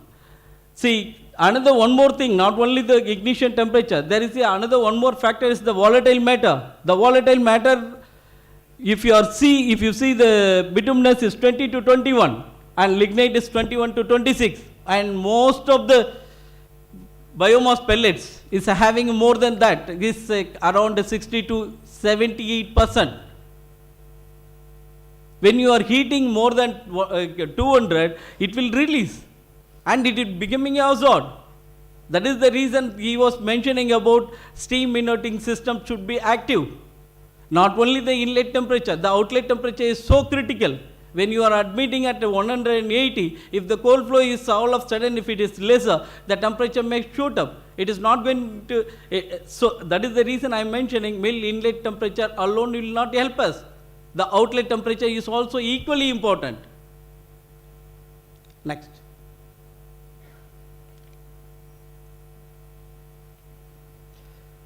I just listed down what are the parameters with respect to the operation of mill and operation of the power station. What are the things is going to happen? What are the parameters we need to see and how to optimize?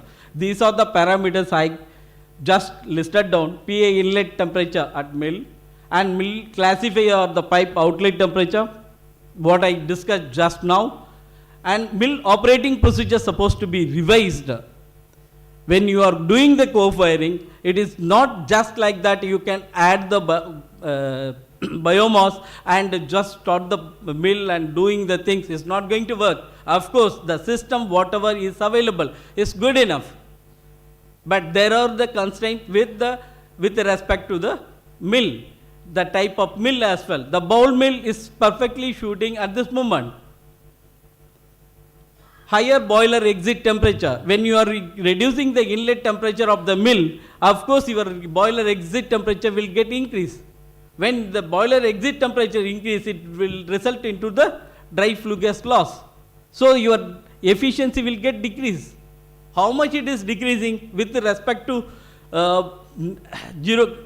carbon neutral, then it may be a lesser, but however we need a optimization. Is very important. What temperature is to be optimized, that is very, very important. Increase of auxiliary power consumption, of course you cannot rule out. You need a separate infrastructure for handling the things, handling the biomass. So the auxiliary power consumption will may increase little higher. Increase bottom ash collection. Usually when you are grinding in the ball mill, what is happened? The biomass is in a fibrous nature. So most of the when in comparison with the coal is having a 200 mesh, is a 75 microns. It will flow away. So the bottom ash with respect to biomass is always you will get a more bottom ash than the fly ash. The last one, not the last one, the primary air pressure curve with respect to load may require a modification. I don't know, with respect to the design of the boiler, it required a change. Next. What are the other challenges with respect to the co-firing? I mentioned this one is the infrastructure challenges. Biomass pellet storage facility. You need a separate silo for storing the pellets, and suitability of the mill for co-firing. See, the old plants and everything is having a ball mill, may not suitable for this coal firing, and suitable method of mixing pellets and coal. See, you may need the gentleman from the NLC engineering, he was clearly said he was having a separate bunker and separate conveyor. Lack of pellet manufacturing facility. See, again we discussed since from the morning, we have a lack of facility and it is to be enhanced. Supply chain of agro waste, already we discussed most of them. Reliability of supply chain of agro waste and seasonal availability of agro waste, less availability of pellets for co-firing, moisture content in raw material, pellet price variation with respect to raw material availability. That is the particularly what I'm mentioning is the seasonal availability. Financial and commercial challenges, higher pellet price than coal. At this moment, the pellet price is higher. In the morning, Director of Power, he was clearly mentioning about we have to reduce the pellet cost. When we are increasing the quantum, the quantity, then only we can achieve that pellet price in a reasonable way. And we have to decrease the quite good amount of the transportation. That is the reason we are proposing, if NLC or even NTPC, whoever is providing the tender, ask the local vendors, instead of transporting from Delhi to Thoothukudi, it is again you are emitting the emission. Then what we are going to save? The higher transport is lack of confidence with the manufacturer financing institutions. At this moment, when you are approaching the financial institutions with respect to the biomass pellet plant, they are not showing any interest because it's not proven. That is the reason. We need a support. We need a support from the power generating companies. Yes, we can buy. Yes, these are the opportunities is available. Make sure the financial institutions, this is the opportunity, and the government of India made the mission, and most of the entrepreneurs should aware of it, and the similar way the financial institutions also aware of there is a need on this business. unit performance challenges. We discuss about the boiler efficiency, how it will decrease with the when you are decreasing the mill inlet temperature and the outlet temperature, definitely the boiler efficiency will be little lesser than the design value. Increased auxiliary power consumption, higher unit heat rate, increased bottom ash unburnt. Next. What I mentioned, see, the pellets alone, so pellets is nothing, not only for the co-firing. The co-firing only for the power industries. Rest of the industries still we are consuming a huge amount of fuel. How we are going to address those issues? We develop and successfully we introduce in few of the industries, and I can show you the videos so you can see how it is integrated. And even we developed a commercial stoves, they are successfully launched and they are using it very comfortably. Okay, that video.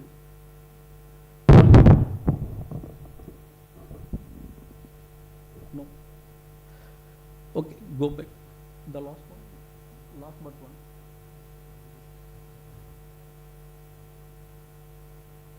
No, go back.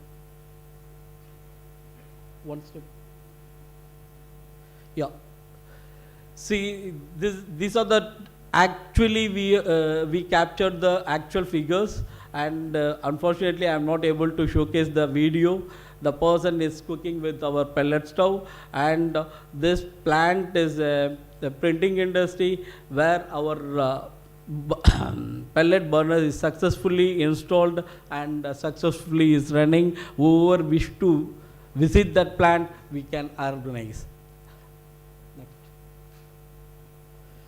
See what I mentioned, apart from co-firing, when you are introducing this biomass pellets in the process industry and cooking application or the commercial applications, the calorific value at this moment for the LPG 11,900 kilocalorie per kg and the diesel is 9,100.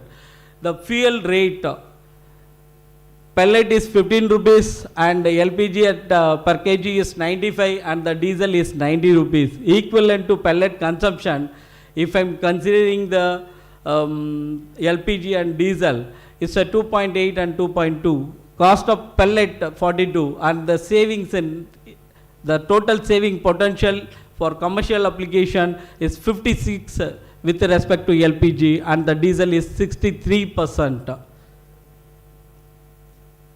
That is the reason we are assuring 50% of cost savings on fuel cost for process industries and even the commercial applications. Thank you, and we are the company called LPAC India Private Limited, and we are specialized in the power plant operation, maintenance and commissioning. Of course, I am working for a company called Hitachi Power Europe. For them, we executed the project in India, Solapur and Major NTPC, 660 megawatt. So, apart from that, we also worked for co-firing and root cause analysis for the operation with respect to operation and maintenance, and manufacturing at this moment for biomass pellets, and we are also working for the torrefication plant and pellet burners, pellet stoves. Thank you, and thank you one and all, and thanks the opportunity provided by the NLC management. I am my special thanks to Amritavalli ma'am and Muthukumaran sir and Mr. Kamal Basha. Thanks for the arrangement. Thank you very much. Have a good day. Thank you, sir. Thank you for sharing the ground reality. But as every new initiative has its own setbacks initially, we all hope that we would sail through successfully as a nation. Speakers, please note, we are already running short of time. So, kindly make your presentation brief. Speakers from all parts of the country are here, so they have to get back. So please stick to your presentations to 12 to 15 minutes, please. Moving on further is a presentation from Aquatherm. I request Sri Saravanan, GM Maintenance TS Expansion, to do the honor of presenting a shawl and bouquet to Sri Kamban from Mrs. Aquatherm. It is one of a pellet equipment manufacturer. Sorry, sir. Fine, sir.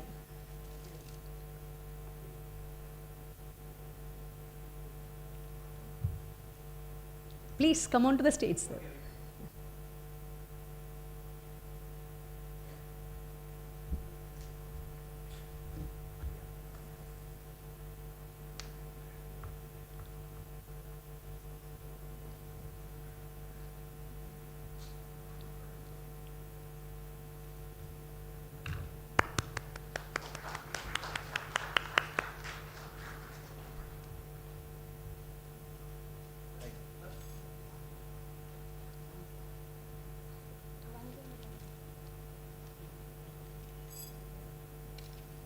Over to you, sir.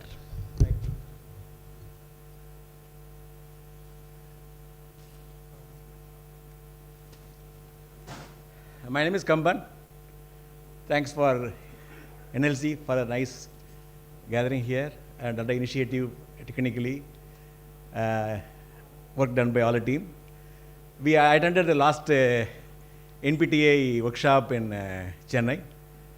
It was a very short, it was very, that time there's no clue, it's not fully organized because madam also doesn't know whom to call.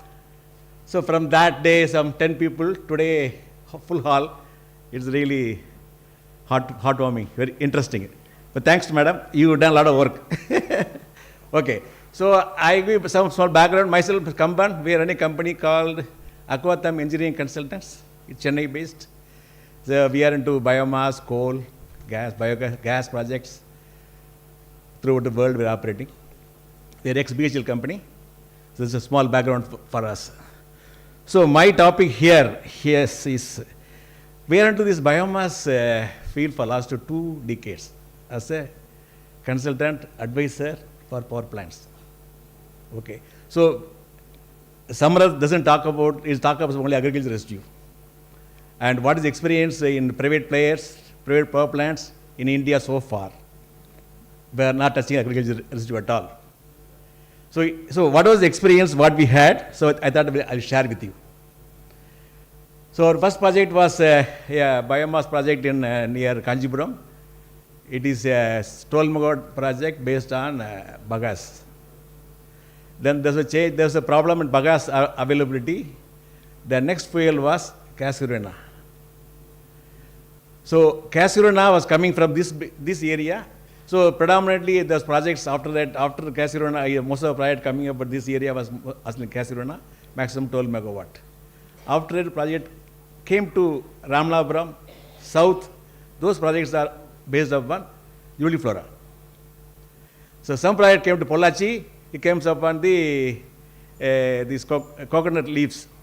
So predominantly, as we have seen so far, apart from the sugar factories, which we are using the bagasse for their cogeneration, the remaining standalone biomass projects we are using Casurina,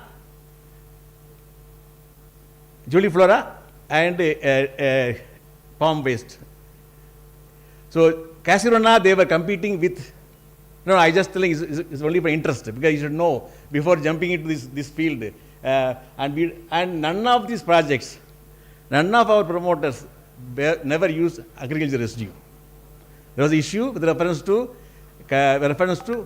chlorine in the residues, which is used to corrode the superheater. It was a major issue. So they always avoid procuring agricultural residues. So these projects, when we did the first project from Paramakudi, it was an 18 megawatt project, fully on Juliflora, that is Karivalanguchi, all those things. So when the first project, when we went and saw the usage of that time Juliflora, it was going for charcoal. Going with charcoal, 400 rupees per ton. 2-inch stick was 400 rupees. Is available plenty in those areas. So 18 megawatt project was and they used to lease out the all lake area, the area under they get a lot of Juliflora they used to buy and bulk, successfully ran for 2 years. It was good fuel. Now after what happened is 400 rupees per ton become 4,000 rupees. But power cost didn't go that much. So the same way, all the projects which were running standalone biomass projects closed. So as per our list, we'll have something around 170, 200 megawatt projects. All are shut down, all are closed today. Except the biogas cogen plants, which they have types of load, which they are running because they have to survive. Okay, this is the background. So if NLC wanted to buy this navally need, so 200 tons per hour, roughly. 200 tons per hour, with our existing knowledge what we have in Tamil Nadu, you will not get. This is a simple formula. Okay. So I'll just go through some of things. So biomass, what happened is there's a gasifier route came, that was a failure. Then today, at the Samrat, which is agricultural residue, Sadat came. So after 20 years, all my clients who closed down the factories are reopening. Okay. So now business philosophy changed. So what are you doing? Now the root cause of all these things is this our Delhi pollution. That is the main issue which the government force started this Samrat, and parallelly they used Sadat. Sadat is really viable solution. It gives two areas a great advantage. It's a good business model. Take or pay, any oil company has to take the gas. So biogas, now a great pressure is coming. So now all the biomass promoters who shut down the project, now they're opening up. But what are they doing? They are not going for the regular plantation, they're going for Napier grass or pressed mud. Pressed mud is coming from the sugar factory. So sugar factory is the basics of all our biomass projects. So bagasse cogen, bioethanol, there's a push, the 5% push for bioethanol. So now the same sugar factory is supporting the biogas revolution. They give the pressed mud. The pressed mud and Napier grass now is a new raw feedstock for the biomass, new biomass projects working on the biogas side. So for the biomass, compressed biogas goes to the fuels. Our CNG, all CNG vehicles is going, or our industrial is using. City gas distribution also they using. So there's a lot of demand is there. Okay. Now the straw, which pushed the government to put some other scheme, itself will not be available. What will happen is, all these new technologies come, this rice straw to get biogas technology is already proven. There is another big factory is put in north. So there will be competition, because instead of putting all baling, cost everything, getting a standalone biogas, ready takeoff, pipeline takeoff by GAIL or any oil companies are very lucrative business model. So this is what happened so far. So municipal solid waste was never looked up as a business model or feedstock for any other private promoters. So RDF was there. Now because of Sadat, MSW has become alive again. So because what happened is, so MSW, if you make the liquid from the MSW, choose the MSW liquid, you can do the gasification. So that's biogas, that really MSW is catching up. So if you see a lot of technologies come in, which MSW was a very dull area, now it's become very active. So if you see Reliance is there, Adani is there, Shakti Group is there, everybody has taken technology from Germany or technology company. So it's very active now. India has become very active in these sectors, both in MSW and biomass sector by way of biogas. Right. We have visited some of the factories in Denmark. Denmark has done a lot of work on the biomass used in bigger boilers. Even standalone boilers they have, only for biomass. This is a coal and biomass burner. The center portion will be a biomass. They don't blend. They have separate mill feed the center portion of the burner. So no need of any confusion about mill temperatures. They do separately. Next. So I have seen a boiler, 415 megawatt, ultra supercritical plant, running only on biomass. 100% biomass, ultra supercritical plant. So this is a plant in Denmark. Next. They also have coal, gas, and biomass. Biomass can be 100% can fired. This company is called Dong Energy Denmark. The tangential fire, they can fire same coal and biomass. Next. This is what how the burner looks. The center portion will be the biomass. Remaining portion will be coal or oil. Next. So another project, similar tower type with biomass firing. Next. This is another view, 660 megawatt. They 660 megawatt, they limit to 5%. They use 5% wood chips and 5% RDF. This is the burner design. This is how it looks like. This is the 100% biomass fired ultra supercritical plant. Next. They have a small version. They buy the straws of bale and this small design. Next. But the issue is slagging. Issue is chlorine. There are two major issues when you use the biomass. Next, same with the colored view. Next. So this is the list of bagasse-based cogeneration list. I have taken something Tamil Nadu. I have taken the case only for Tamil Nadu because it's easy to understand the business model we have seen. The business models 2 decades survived and collapsed because even cogeneration, what happened was sugar plant factories last 3-4 years they struggled because your tariff was very low. So cogeneration also was not yielding any money. Then again the issue is there. They know because cane price is fixed, sugar price is fixed. What do you have? Same thing. So same thing like that. No, the biomass. But when I got 400 rupees when I started a project, when I closed the factory, it was 4,000. I don't know today what is the price. So unless otherwise there's a mechanism to control the price or handhold with the government, it's very difficult to sustain this business. Next. So the as per TEDA, bagasse cogeneration in Tamil Nadu is 710 megawatt and biomass power 266 megawatt. So theoretically, if Neyveli plant wants to put 5%, 200 tons per hour they require, 50% of existing biomass, whatever you need. Okay, next. Yeah, so there's another company. So another company which operates Sivagangai.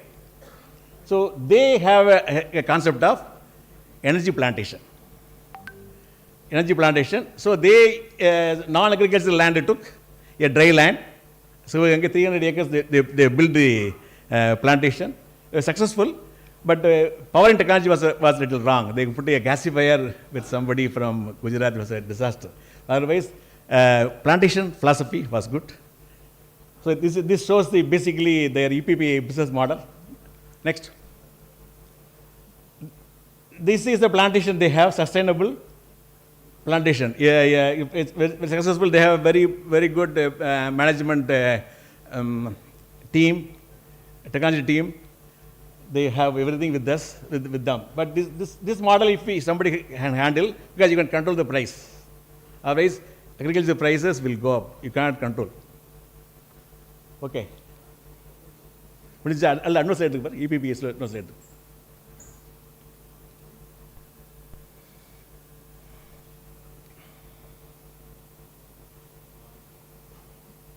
Yeah, this is EPP the company. Yeah, this is a presentation by Mr. Sam. He is a promoter of the company. So how this is their short presentation. You can just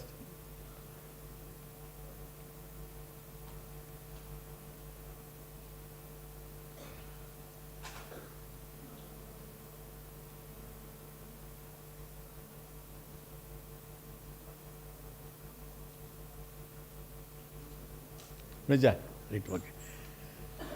So thank you, sir. So this is our feedback, and we have worked with the promoter directly. So I just given you feedback. So it is to any the doubt is there, call me, or any of our promoters also we can discuss what is their views on today's biomass business plan. Thank you.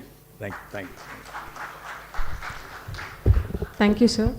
I request Kanaga Sabhabadi sir, GM Technical Secretary to ED, to be ready to do the honors. Our following presentation on 100% firing of agricultural waste pellets for power generation by Sri Vivekanandan J, who has completed his MS in Aerospace Engineering from IIT Madras. He has few research patents. He joined as combustion engineer at General Electric Gas Turbine Combustion Engineering Division. Now he is the founder of Messrs. Surium Industrial Machines Private Limited. Let us express our appreciation for Sri Vivekanandan J with a thunderous applause as he takes the stage. May I kindly request Sri Kanaga Sabhabadi sir to honor our speaker with a shawl and bouquet.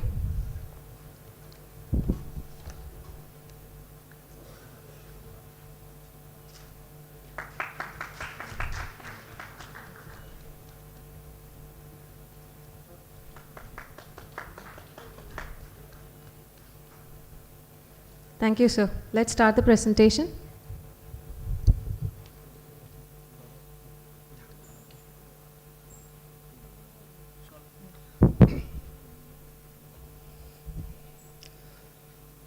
Good afternoon, everyone. My name is Vivekanandan. I am founder of Surium Industrial Machines Private Limited, which is an IIT Madras incubated startup. We develop solutions for energy generation from waste for industrial application. From morning, we have been hearing from various speakers why we need to co-fire and where we are going to get the biomass. We are here to present you a novel technology to fire this fuel. I did my master's at IIT Madras in Aerospace Engineering with specialization in combustion. I am an ex-GE employee. I have 10 years experience in solid fuel combustion and gasification for industrial process heat generation. Our Indian government is interested in co-firing agricultural residue in its thermal power plants to take advantage of 550 million metric ton of agri-waste it generates each year. The mission has totally 4 objectives, but we are going to concentrate only on these 2 objectives. Objective 1, to minimum 5% of the total coal has to be replaced with agri-waste and increase it to higher as we progress. Objective 2 is the mission is interested in R&D activity for design and development of boilers specifically for high ash and high alkali fuels. I have a small question. We have been hearing from the morning, why are we limiting ourselves to 5%? Why not 100% directly? What stops us from firing more than 5%? Anybody could answer? Sorry, sir? No, sir. What prevents us from going beyond 5% firing?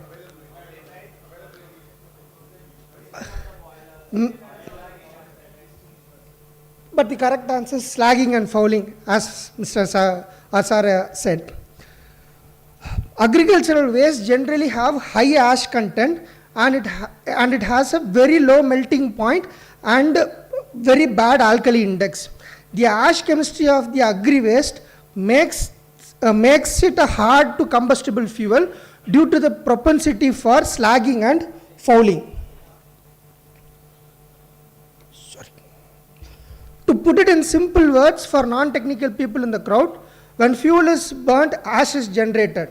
The ash is located near high flame temperatures due to geometry of the boiler. Ash from agricultural waste tend to melt at 700 degrees Celsius. However, the firing temperature in boiler is minimum 850 degrees Celsius to 950 degrees Celsius. So the ash will eventually melt and become sticky. In some cases, it even becomes a vapor.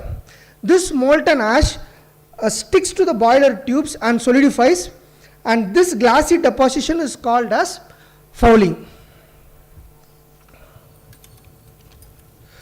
To give you an idea how hard it is to remove the slag, here is a video presentation. There are a lot of fixed grade pellet burners available from Gujarat, and they are not suitable for agri waste pellet, and removing the ash from the system is highly dangerous and requires skilled labor. Okay, let's come to our main subject. We all wanted to fire 100% agricultural waste in our system. So this study was already conducted in US. They directly fired 100% wheat straw in their boilers, and they found that it was observed that the slagging and fouling is very detrimental for boiler operations. It chokes up and modifies the flow path. It creates hot spots in boiler. In worst case, it could lead to explosion or shutdown of boiler. At the end of the study, it was concluded that the usage of pulverized fuel firing system is the problem here. A different kind of combustion system is required where the ashes are trapped effectively and prevented from entering the burn chamber. Thus we could avoid the whole problem of slagging and fouling.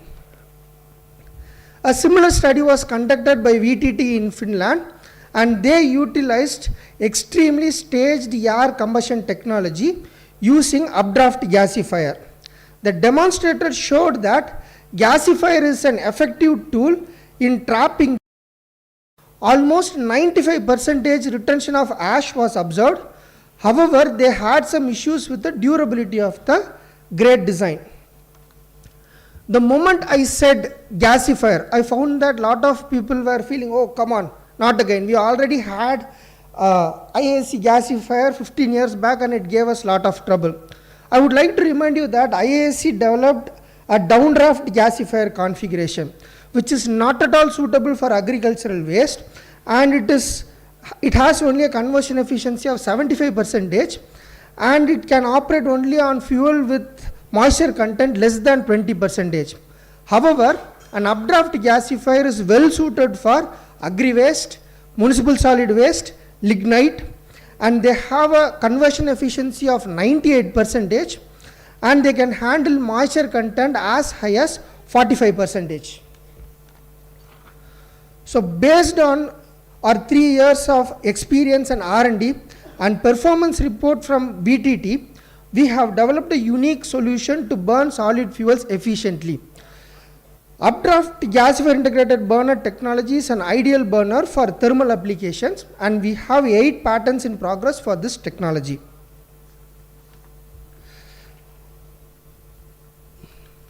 As we mentioned earlier, the Finnish team had issues with their gasifier in the durability of their grates. In our UD GIB technology, this has been resolved and it is currently used in process heating applications.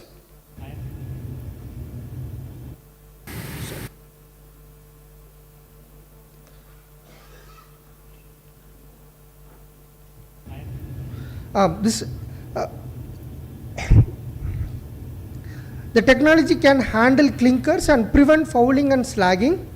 The flame generated in the burner has very little ash content in it, and it reduces the probability of deposition and increases the productivity of the boiler. A modified version of this UD-GIB grate system was deployed in a boiler application in conjunction with back pressure turbine. The system develops approximately 1 megawatt of electrical power.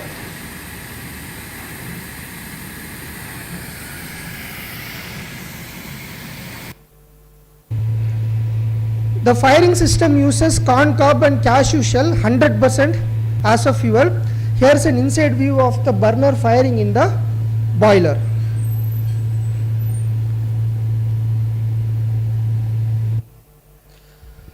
UD-GIB technology can be used to retrofit existing power boilers to replace up to 75% of coal. It can handle multiple fuels. The fuel need not be pulverized. In a new system, 100% agri-waste firing is possible with extended operational hours. The UD-GIB system can accept even 90 mm briquette high ash fuels, high moisture fuels without torrefication. UDKIP technology is also ideal for distributed power generation in the range of 0.5 megawatt to 5 megawatt electricity generation.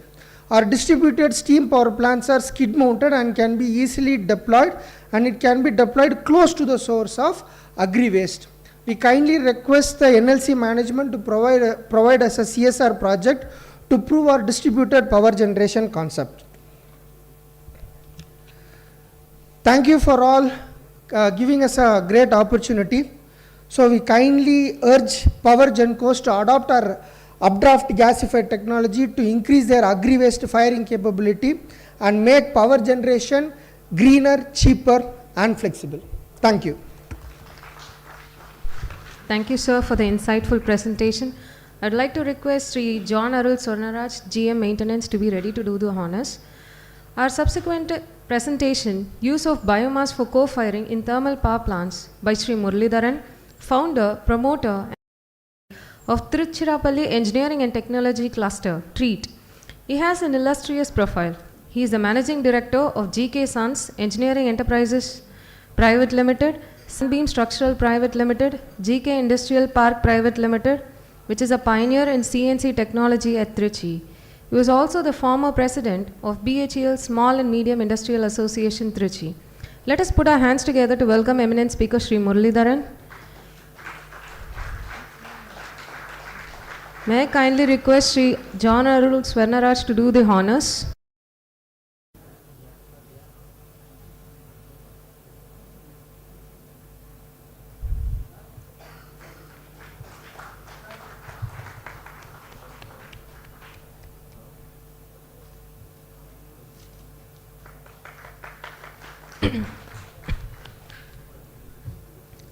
Thank you, sir, for doing the honors. The floor is to you, sir.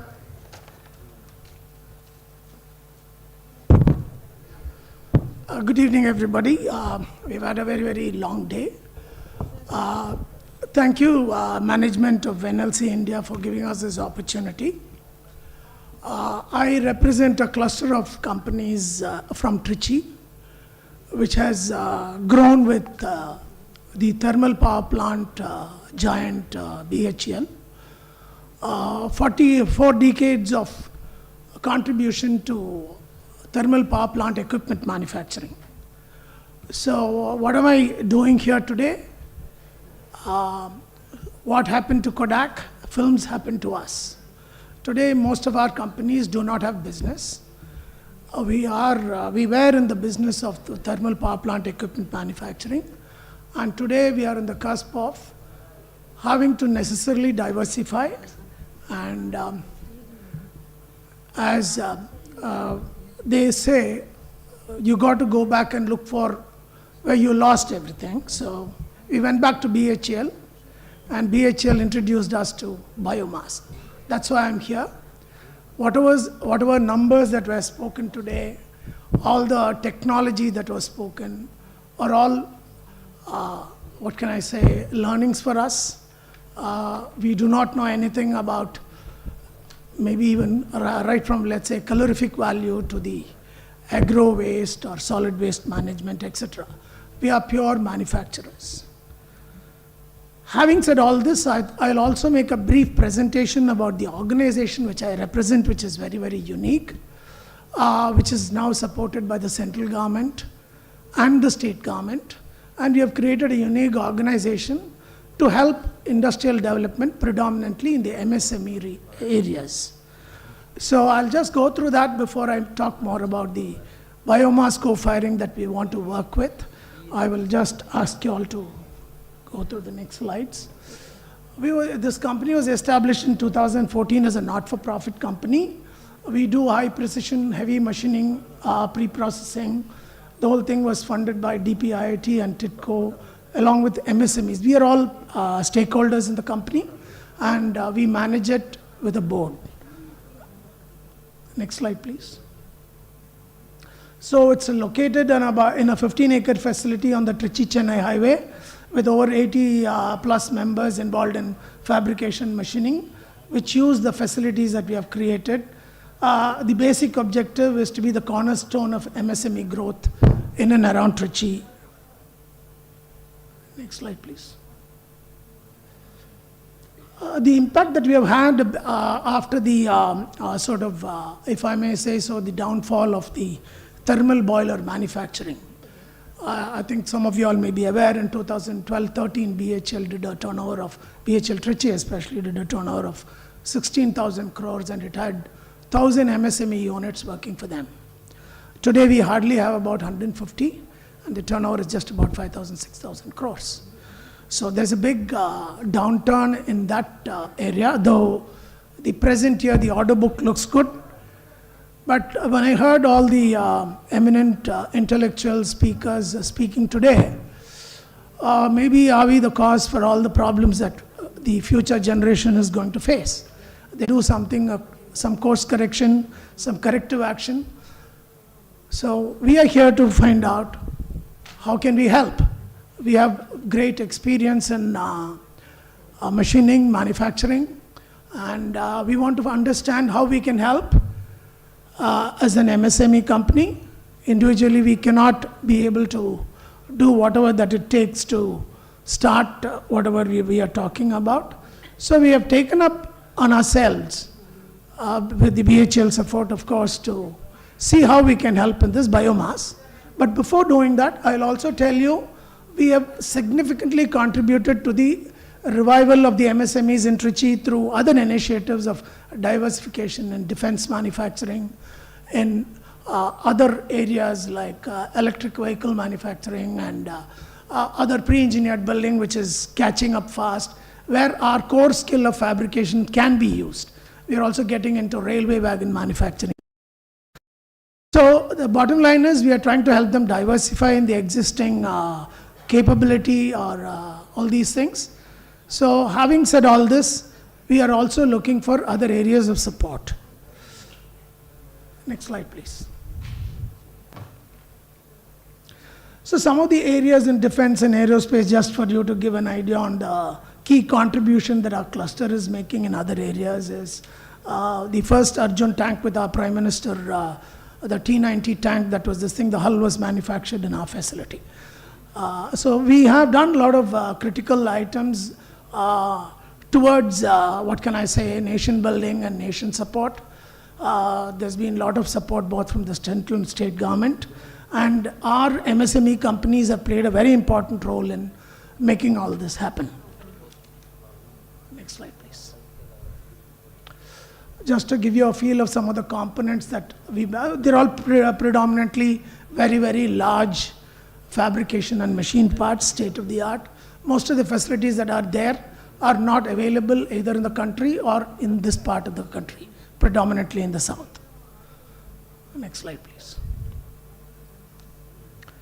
So from our understanding in the last 3 months, when we heard about this challenge of a big gap in pellet manufacturing for biomass co-firing and thermal boilers, we spoke to Mr. Shanmugam, who helped us understand a little. We've been trying to create a team to build and see how we can help form a cluster and move forward on that. We did some studies on that, and we understood that NLCIL and IF Tamil Nadu Power are all some of the companies which are using. We reached out to them, we tried to find out, and we, at that point in time, we were all even not even sure whether what's the difference between briquettes and pellets.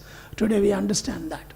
So we have slowly, there are 3 companies in Trichy which manufacture briquettes. So can they be used in a thermal power plant? The answer is no. Why? They have, we understand the ball mill doesn't accept briquettes and things like that. So we started learning a little more and more in the last 3-4 months. We have tried to understand what the requirement is. Next slide, please. So we have embarked upon a plan to manufacture and develop when I say SPM, the reason SPM is there are pellet manufacturers across the world and some of them in India. We studied that, but we thought we should do something more than that, because there are many challenges that I will explain as we move by on why it has to be an SPM, because there are challenges when you do manufacture these pellets in the Indian environment. We did some spade work in the existing machines in India and abroad. We have reached out to academicians. We were glad to hear some of the experts in the field today also. Coal feeding design engineers, which have easy access to many of the domain experts on coal, are available with us in our cluster. We also plan to put up a pilot plant in our facility. One of the things that immediately struck me was, can I deliver 500 metric tons of pellets before 2024 May, which NLC wants? I don't know, you want to carry it from Delhi, or can I make it? That's a thing that crossed my mind when I saw that presentation today. So we are planning to put up a pilot plant, and we are working on improving the efficiency of machine building and considering the power intensive equipment. What we understand is, for example, a 1.5 ton per hour plant requires about 132 kilowatt of power. Now, for the company, MSME company, we all understand that anything, if somebody has to put up a plant of that size, we require HT power connection. Managing a HT connection for a micro industry is nearly not possible. So how do we mitigate that? And of course, we also heard that these available materials are seasonal. Most of the time it is also not available. So how do we do all this? We are all as we are looking at it from a business perspective, we want to understand how to make this a profitable initiative for an MSME, and also bridge the gap of pellet supply to the power plant equipments. Next slide, please.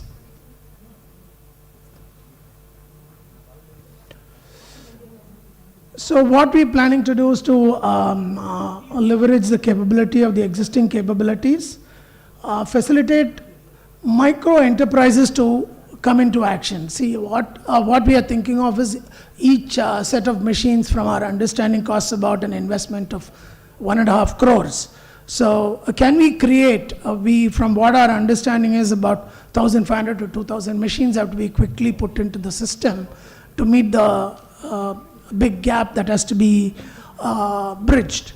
So now we are looking at how to make them operational, profitable. So we are trying to tie up with financial institutions. We have been talking to them. We are very excited to hear about the NABARD, this thing from our Mr.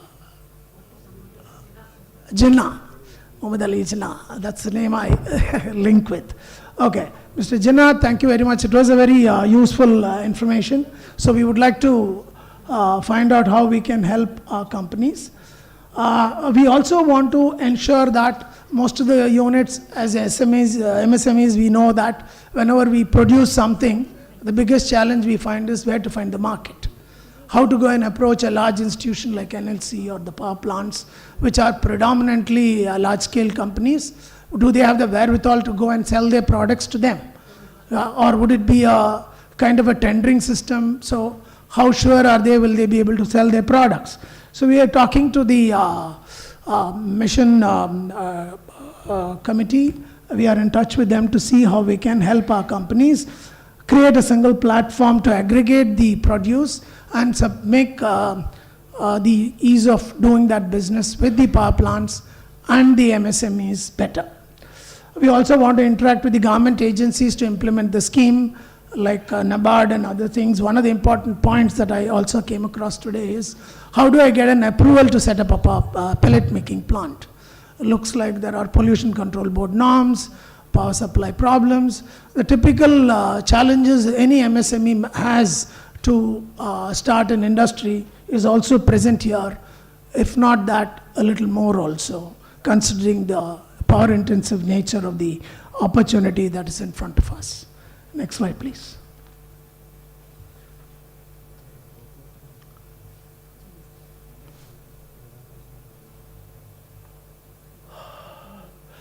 So today I had the greatest opportunity of meeting a number of domain experts. So we would like to request each and every one of you present here to help us create that ecosystem. because after all, we are trying to build MSMEs, and we are the platform. We don't represent a single entity. We are a group of 100 companies. We want to even further expand that. We want to look forward to a cooperation of all and the support of all the stakeholders. Honestly, we've been getting a lot of support from the mission members. We've had 2 or 3 interactions with them. There are a lot of people who are very, very glad to help us. And all of us know that promotion of MSME is the backbone of industrial growth in the country. Therefore, we are here to fundamentally ask, how can we help?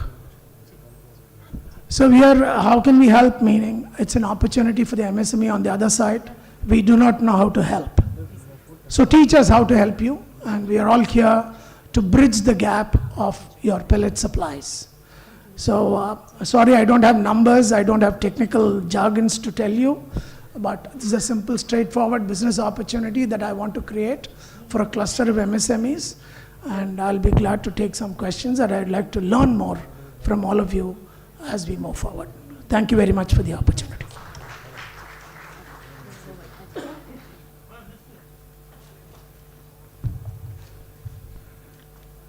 Thank you very much, sir, for this wonderful presentation. Before I move on to the next presentation, I request Sri Sendal Kumar GM O&M of NNTPS to be ready to do the honors. Let me call Mr. Arun from Mrs. Sheng Process. It gives me immense pleasure to call upon Mr. Arun to the stage for his presentation. And with a request to Sri Sendal Kumar GM from NNTPS to honor him with a shawl and bouquet.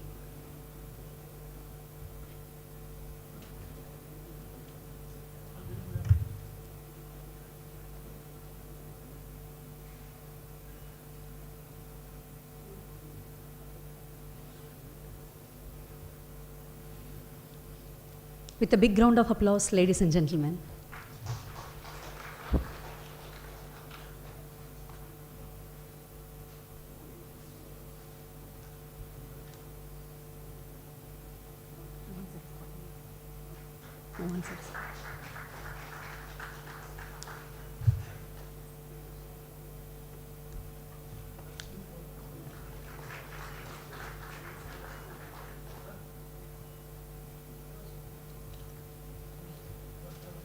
With a humble request to the presenter to make the presentation in 12 to 15 minutes, please. Thank you.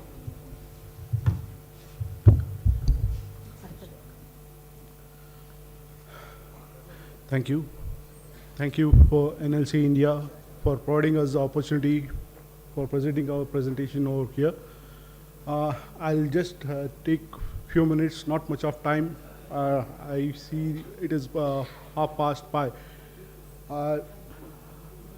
To give an overview brief of our company organization, I would like to request my colleague, Mr. Ramanathan, to give a brief on our organization.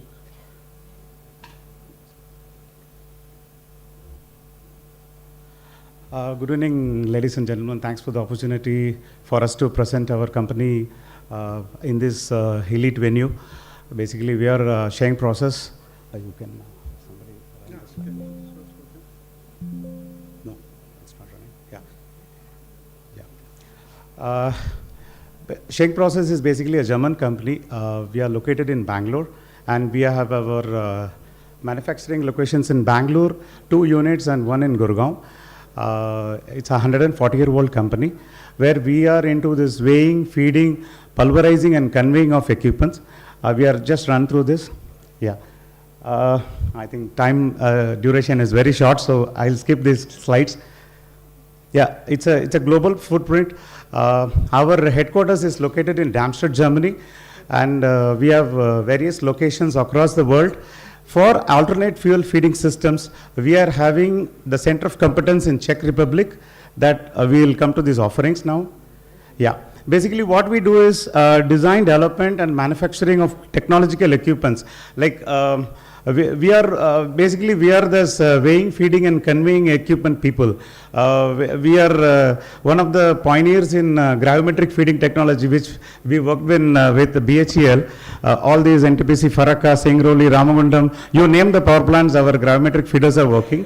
And even for NLC, Neyveli and Barsingsar plants, our drag chain feeders are working very well. Now, I'll just run through this because we have this manufacturing capability, we have the know-how technology for weighing and feeding and conveying precisely, irrespective of the material. It is an alternate fuel. Yes, we can able to feed plus or minus 1% accuracy, we can able to feed the material into your systems. Basically, we are not here to discuss about the challenges which you are facing on the material availability and things like that. We are basically there to support the end clients where if they wanted to have a co-firing with an accurate feeding systems, conveying systems, yes, we are there to support you. You can go next. Yeah. These are all our offerings. We just wanted to run the presentation much faster. Arun, I think you can take it forward. Yeah, thank you, Ram. Yeah. And basically, these are our major equipments which can be offered for handling the alternate fuels. Alternate fuels, not even only in the form of pellets. It can be used in a shredded form as they are available in the market.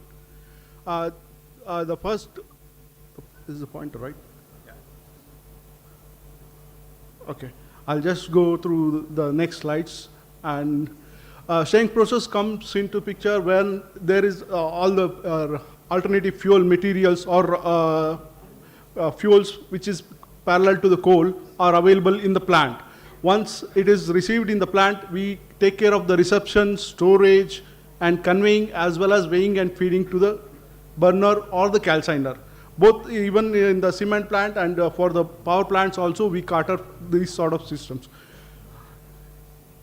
And these are the basic reception equipments which we cater for. The capacities varies from 150 to 350 meter cube per hour, multi-bin, eco-dock, and bulk reception units. These are the basic reception equipments where this material can be received from the trucks, directly unloaded onto the equipments, and then it can be conveyed. And you don't go for underground equipment, underground hopper, and then excavation. All those things can be avoided with these sort of above ground storage solutions. And this is one of the photograph showing that where the truck can be directly unloaded onto the equipment. This is the bulk reception unit. And these are all standard conveying equipments which we have. First one is the chain conveyor. This chain conveyor is offered in the three basic types. It is Z type, L type, and S type. S is the straight one which we'll have, and L type is a horizontal portion with the inclined feeding, and the S type is Z type is horizontal, vertical, as well as the horizontal portion. Similarly, there is one more conveying equipment is a MoveMaster Bex, which is a pocket conveyor. Basically, it is a normal belt conveyor with the pockets, which will carry the material, even with a 90-degree inclination also. And the third is a tube conveyor or a pipe conveyor. It is a belt conveyor where the belt is molded in a pipe format. And even other advantage of this conveyor is it can take horizontal bends also. So it can, in the layout, it can be adjusted so that it can have vertical as well as horizontal turns. And these are the feeding equipments where we are expertise, as our other colleague told. These are basically specially designed to handle alternative fuels, and this will have very accurate precisions, which will have initial buffer hopper, which will measure the material, and then it will have agitators also, which will extract the material from the hopper and then precisely feed onto the conveying measuring screws, which will feed to the calciner or the boiler. And we'd like to give a few of the examples which we have done. This is one of the plant in Poland where Dalkia is the customer, where Schenck was awarded as a complete EPC project, where we started from the reception to the feeding to the boiler. The capacity, it had a capacity of around 65 tons per hour. It handled biomass in the form of wood chips as well as the biomass pellets. And this was executed in the year 2011. And similarly, Sri Lanka, Triple Senka heat and power plant, This is one of the other power plant. This is stated in Czech Republic. And this is also one of the plant where we provided the systems like from the reception to the feeding of equipments. It was a combination of this multi-dock or BRU and the tube conveyors and the chain conveyors and the precise feeding screws. Again, here the material handled were wood pellets and the capacity was 5 tons per hour. And this is one of the example for in India, PIN India, Lafarge Chittorgarh plant. This is a cement plant where we handled the biomass material, MSW, RDF and rice husk. These were the 3 variants of materials where the material was received through trucks and it was handled through apron feeder, and then it was taken to the calciner through a steep angle or motor BEX, which we pocket feeder, pocket conveyor, and then through multiflex with an accuracy of plus or minus 1%, it was fed to the calciner. And this is one of the recent project which was executed, Heidelberg Cement Damo. Here also, Schenck was awarded as a complete EP project where we started from the reception, where the material was received through crane, and the store and reception equipment was bulk reception, BRU or bulk reception unit, which we call. And from there, it was taken to the calciner through series of conveyors, belt conveyors, and then at the calciner, the material was fed to the calciner. After the multiplex, we had provided 2 gates, flap gates, basically to avoid the false air coming back to the calciner. And the materials handled were rice husk and sawdust, and this was executed in 2020, and still now it is going on strongly. And since these multiflex and these equipments were developed, we are been continuously doing in from past few decades. Thank you. And in addition to this, we have few animations of our equipments which we would like to show.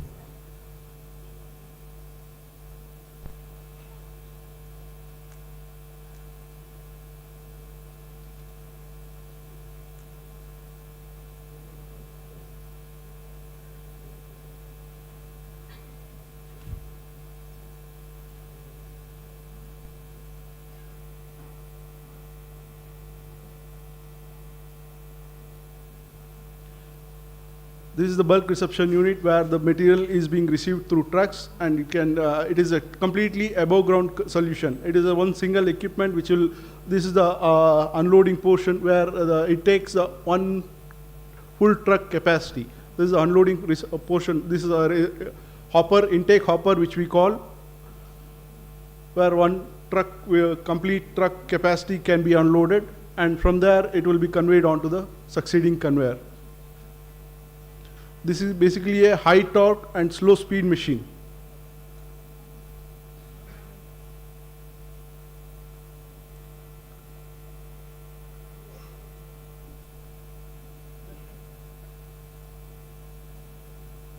And this is multi-flex. This is the feeder which is developed to handle any types of fuels, which the belt density which varies from 0.1 to 0.7. Complete wide range can be handled with the same single feeder. With the single feeder, this can give an accuracy of plus or minus 1%. With the various wide range of belt densities can be fed at the same time. With that variation also, it will give you the accuracy. This is basically the reception hopper, which will be mounted. This basically works on the principle of Rosen-Way. This hopper is mounted on load cells, and this is the load cells which is at the reception trough to ensure that the material being extracted, and then this is the load cell which is at the feeding point, which is basically to measure at what rate is being material is being discharged.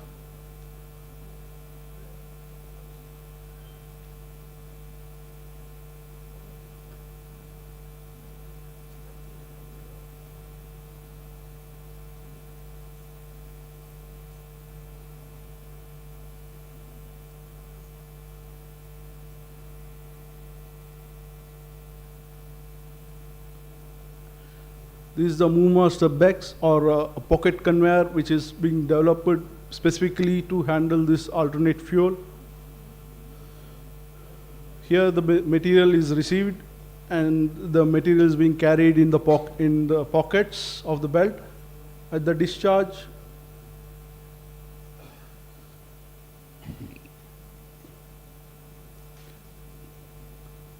there will be a discharge beater wheel, which will be removing the materials which is stuck in the pockets. This is also whatever stuck in the pockets that can be received, which will be acting as a scraper. This is one more internal scraper which is at the return side of the belt. This, whatever the material stick onto the return side of the belt will be scraped out, and the same material will be again fed back to the conveyor at the inlet through this chain conveyor.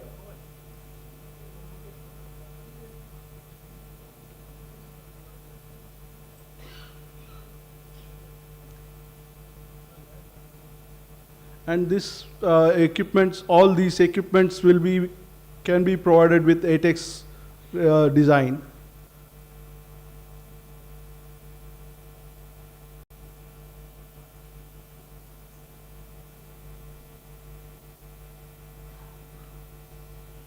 We once again thank you.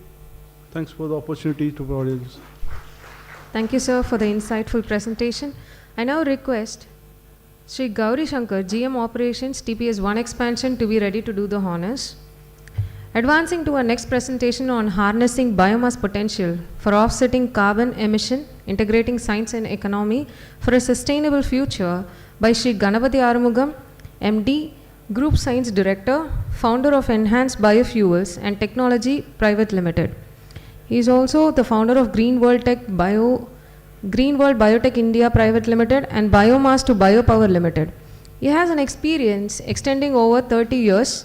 His expertise include net zero emission, carbon offset, biofuels, green energy, waste management, biofertilizers, and biocontrol agents. Let us welcome our respected speaker, Sri Ganapathy Arumugam, with a resounding ovation. Okay, may I kindly request Sri Gauri Shankar to do the honors?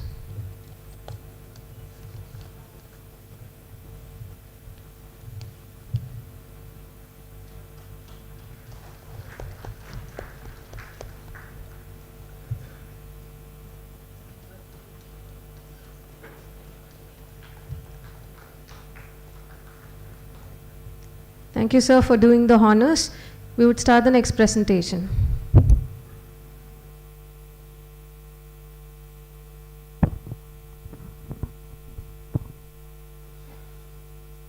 Good evening, ladies and gentlemen, and I thank you so much to NLC for the opportunity. I think looking at the time availability, I run through quickly. Basically, my company is one of the first company in India, maybe, to start biodiesel from non-edible raw material. We started in 2002. I worked for a British company. From there, I formed a new company that is Enhanced Biofuels and Technologies. In this company, we are working on 3 areas of raw material for the biofuel. Both all are non-edible, jatropha, microalgae, and the biomass. Today, we are focusing more on the hydrogen fuel. Next slide.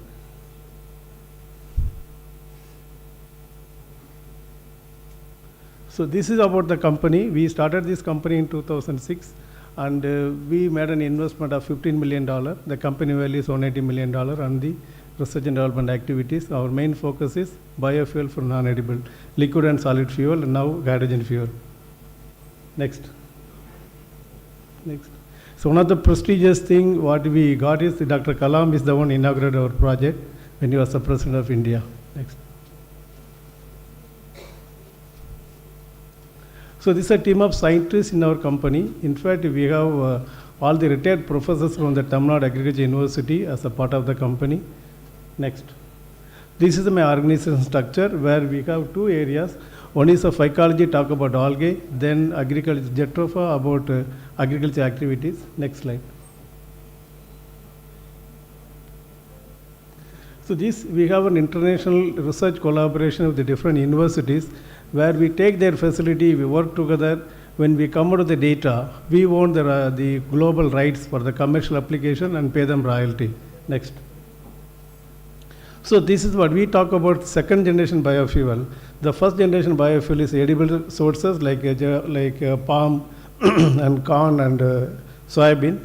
We first started in the world non-edible stock, that is jatropha, then we moved to biomass, now we are into algae. These three are our areas. Next.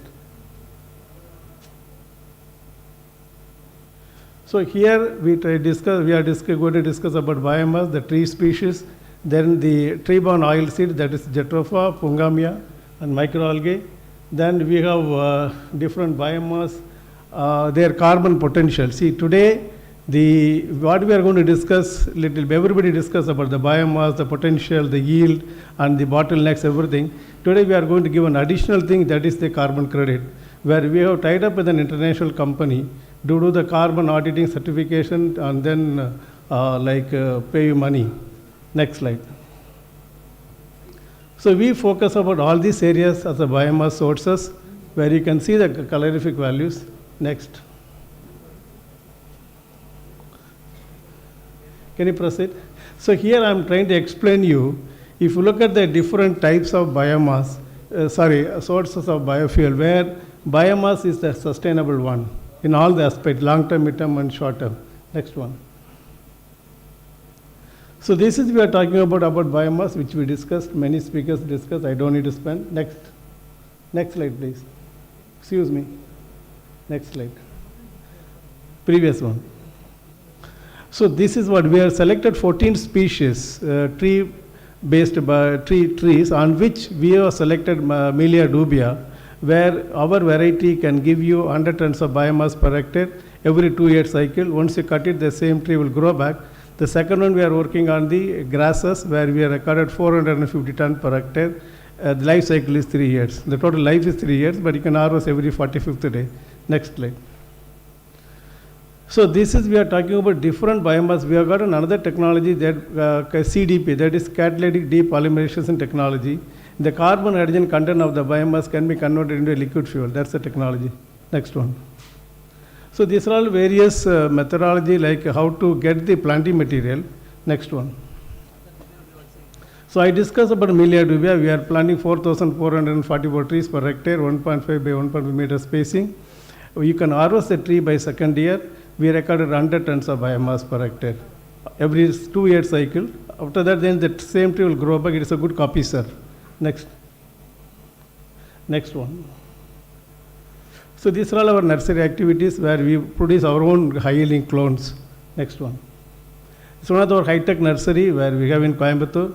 We have got around 9 layers of multiple layers, so where we can maximize the unit area of planting material production. It is under climate control. We maintain 20 degrees Celsius temperature. Humidity we maintain around 80%. Next one.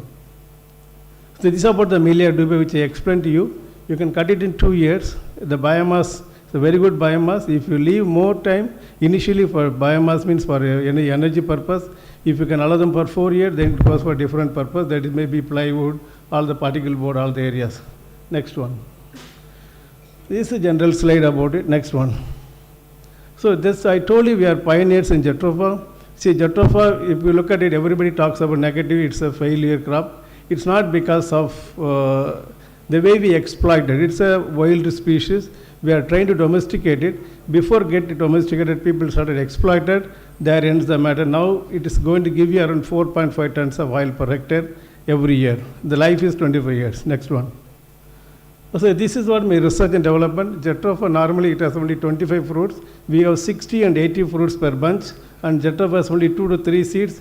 We have 4 seeds and the 5 seeds per fruit. So that's the feature of jatropha. If you exploit the feature potential, the germplasm we collected, we can get up to 15 tons of oil. That's a projected figure. Otherwise, today we talk about 4 tons of oil per hectare. Next one. So this is about jatropha. Where jatropha went wrong? Because we talk about only the oil, because the tree-borne oil seeds. There's a huge biomass which we are throwing, maybe the pruned branches, then when you take the fruit coat, then seed coat, then you got the cake. When you convert all those waste into energy, that oil, then jatropha will be the best viable crop.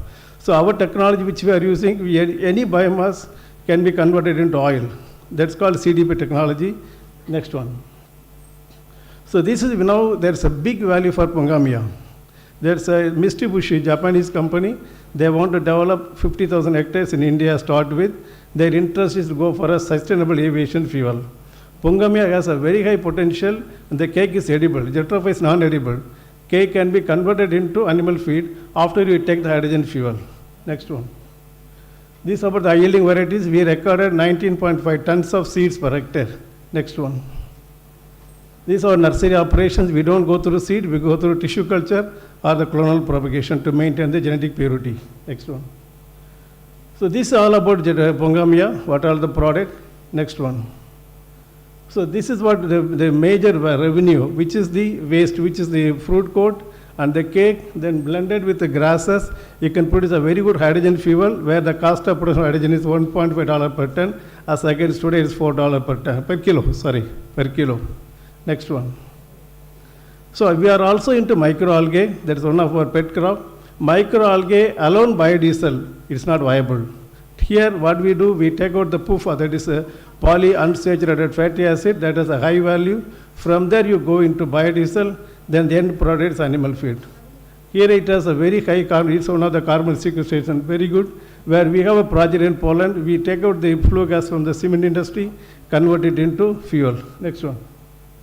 So the first one is cement plant, this is the power plant. Next one. So biomass co-firing we discussed. Next one. It's a general slide. Next one. So this is what everybody knows about it. When you blend the biomass with the co-firing, we talk about 20%. You can see how many tons of carbon you can save. Next one. Next one. Yeah, this is a common slide. Next one. Same. Next one. Next. You can continue. So this is one of the SGS report about the quality of the pellets which we produce from our own raw material. Next one. So this is the main area which I want to discuss with you, where we are going to fill the gap. When there is a lack of profitability on a particular deal, that can be filled up by carbon credits. Next one. So this is a carbon sequestration of Melia dubia plantation, which we measured how many tons of carbon can be generated, what's the value of it, how much money you can derive out of it. Next one. These general slides which everybody knows. Next one. This also again the analysis report. Next one. Next one.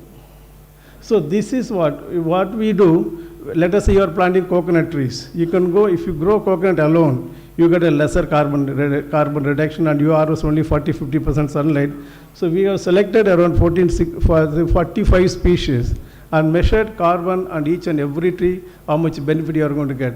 So for that purpose we have kept it. When you measure carbon, you have got above ground biomass, underground biomass, and all this area we calculate. On an average you get around 40 to 50 ton per hectare. Next. Next one. Next one. Next one. So this is about rice. Rice also we are working on the carbon credit.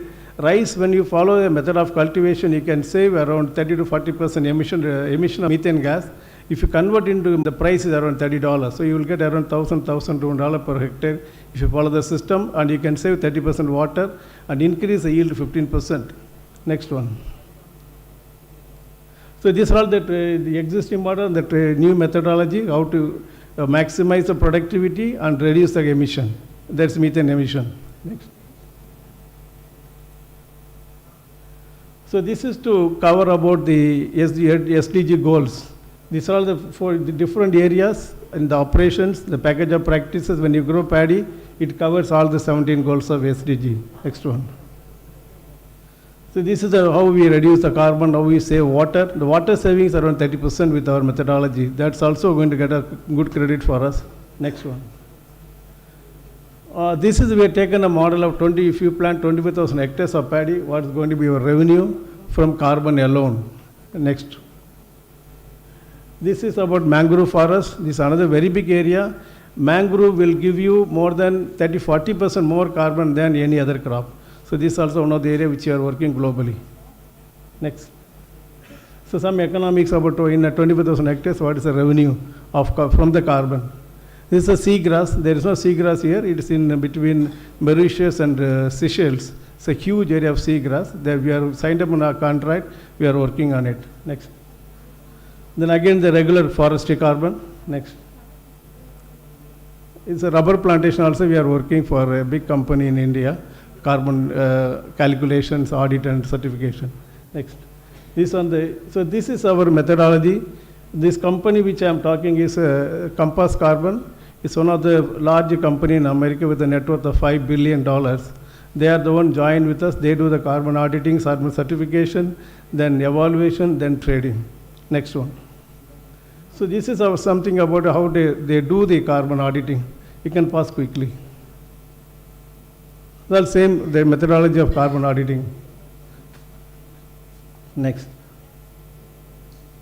You can pass through quickly.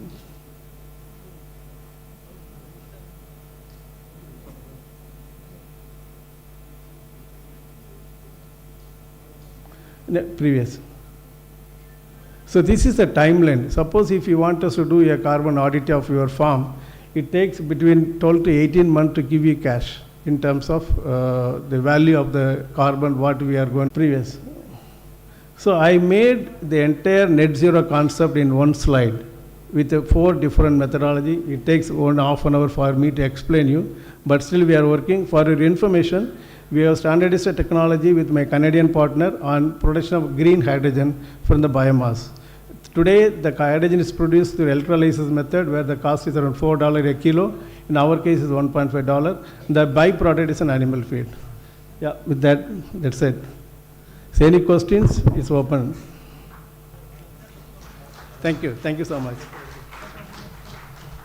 Thank you, sir. Your presentation speaks volumes of work you have done to make this a grand way. Thank you very much, sir. So moving on to the last presentation of this workshop. Before I invite the presenter, I request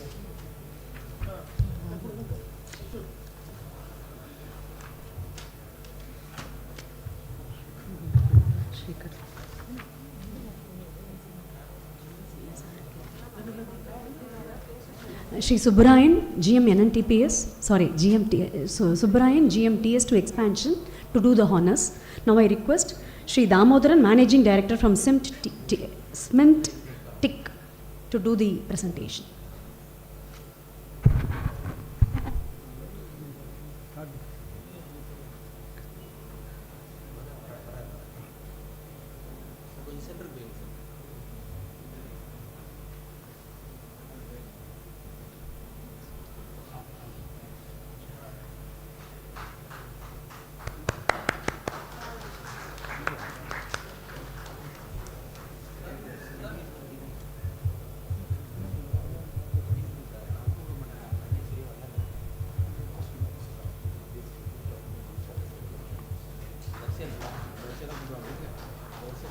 Thank you, sir.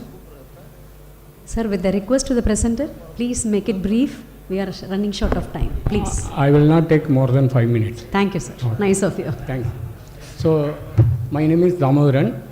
I am having a 35 years experience only in the energy saving field. So, some people they told a lot of companies collapsed after some time because the sustainability is not there due to wrong product selection, wrong component selection, something like that. So most of the energy saving retrofit, whatever I did, payback period is 6 months to 1 year payback period, all are retrofitted because the machine supplier is not involving expert because they want to give lesser cost. Next, sir. So I will touch only, I will create some thought, that's all. I will not explain anything. Here, if you are everywhere you are using a various type of belt. In that belt, if you concentrate, there is a huge power saving is there. So normally during installation, the power saving efficiency of the belt is 98%, 96%, something like that. But if you are continuously using after 1 month, you will lose 10% of the efficiency. That is the disadvantage. Next. Here it is actually you are giving a lot of cooling plant. In that there is a gearbox available, and then shaft, transmission shaft and fan, everything is there. In that nearly 27% of energy is wasted. Because due to technology advancement, there is no gearbox is required. 125 RPM motor will give whatever the full torque required. ABB, they are having this type of motor drive installed in foreign countries. In India, nobody wants to take, because in coal, in power plant, they are equating everything with what is the power they are selling. At that cost, it is not work out. If it is estimated in the end price, definitely this payback period is high. Next. So here you are buying a lot of OEM equipment. In that equipment, what is the catalog efficiency they mentioned? What is the actual efficiency? There is a deviation of 25% is there. More than 25%, whatever the catalog efficiency, it is lesser than that. Then what is the genuineness? All manufacturer, whatever the catalog efficiency, it will not be same. So more than 25% is wasted.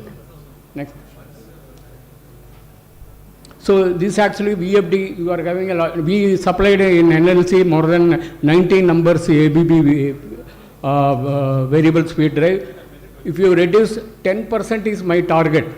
If any application, if I am reducing 10%, then saving is 27%. That is my target. Next.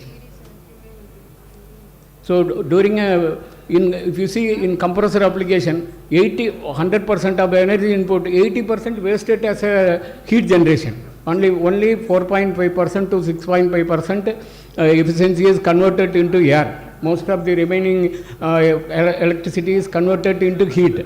So huge energy you are wasting. Here I can able to save nearly 26% in compressor application. Next.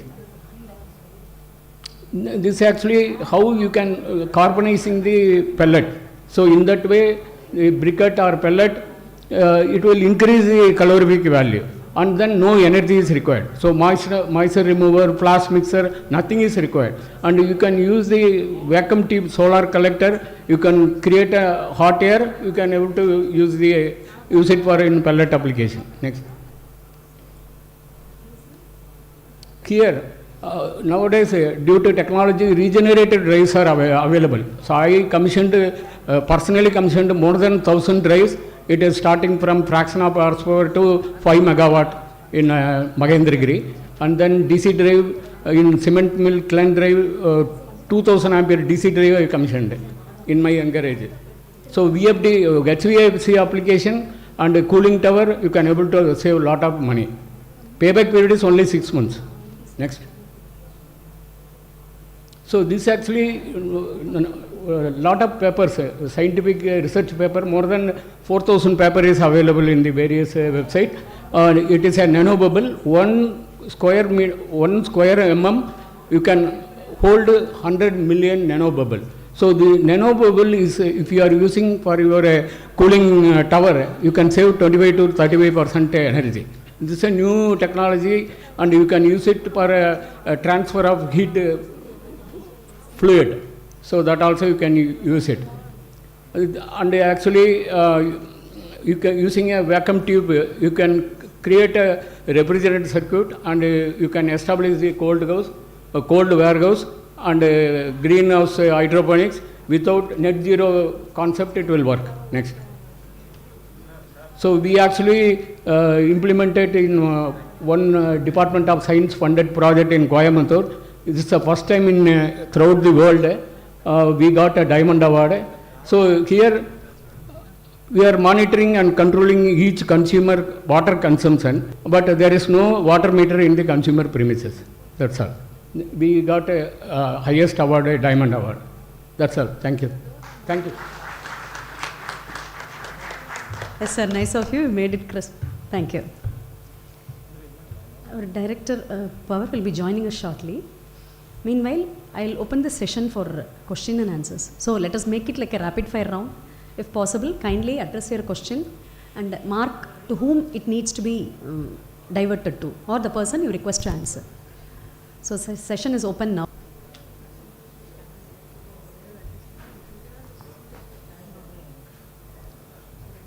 So based on the question, I request the presenter to please respond to it.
Eddie Prasad.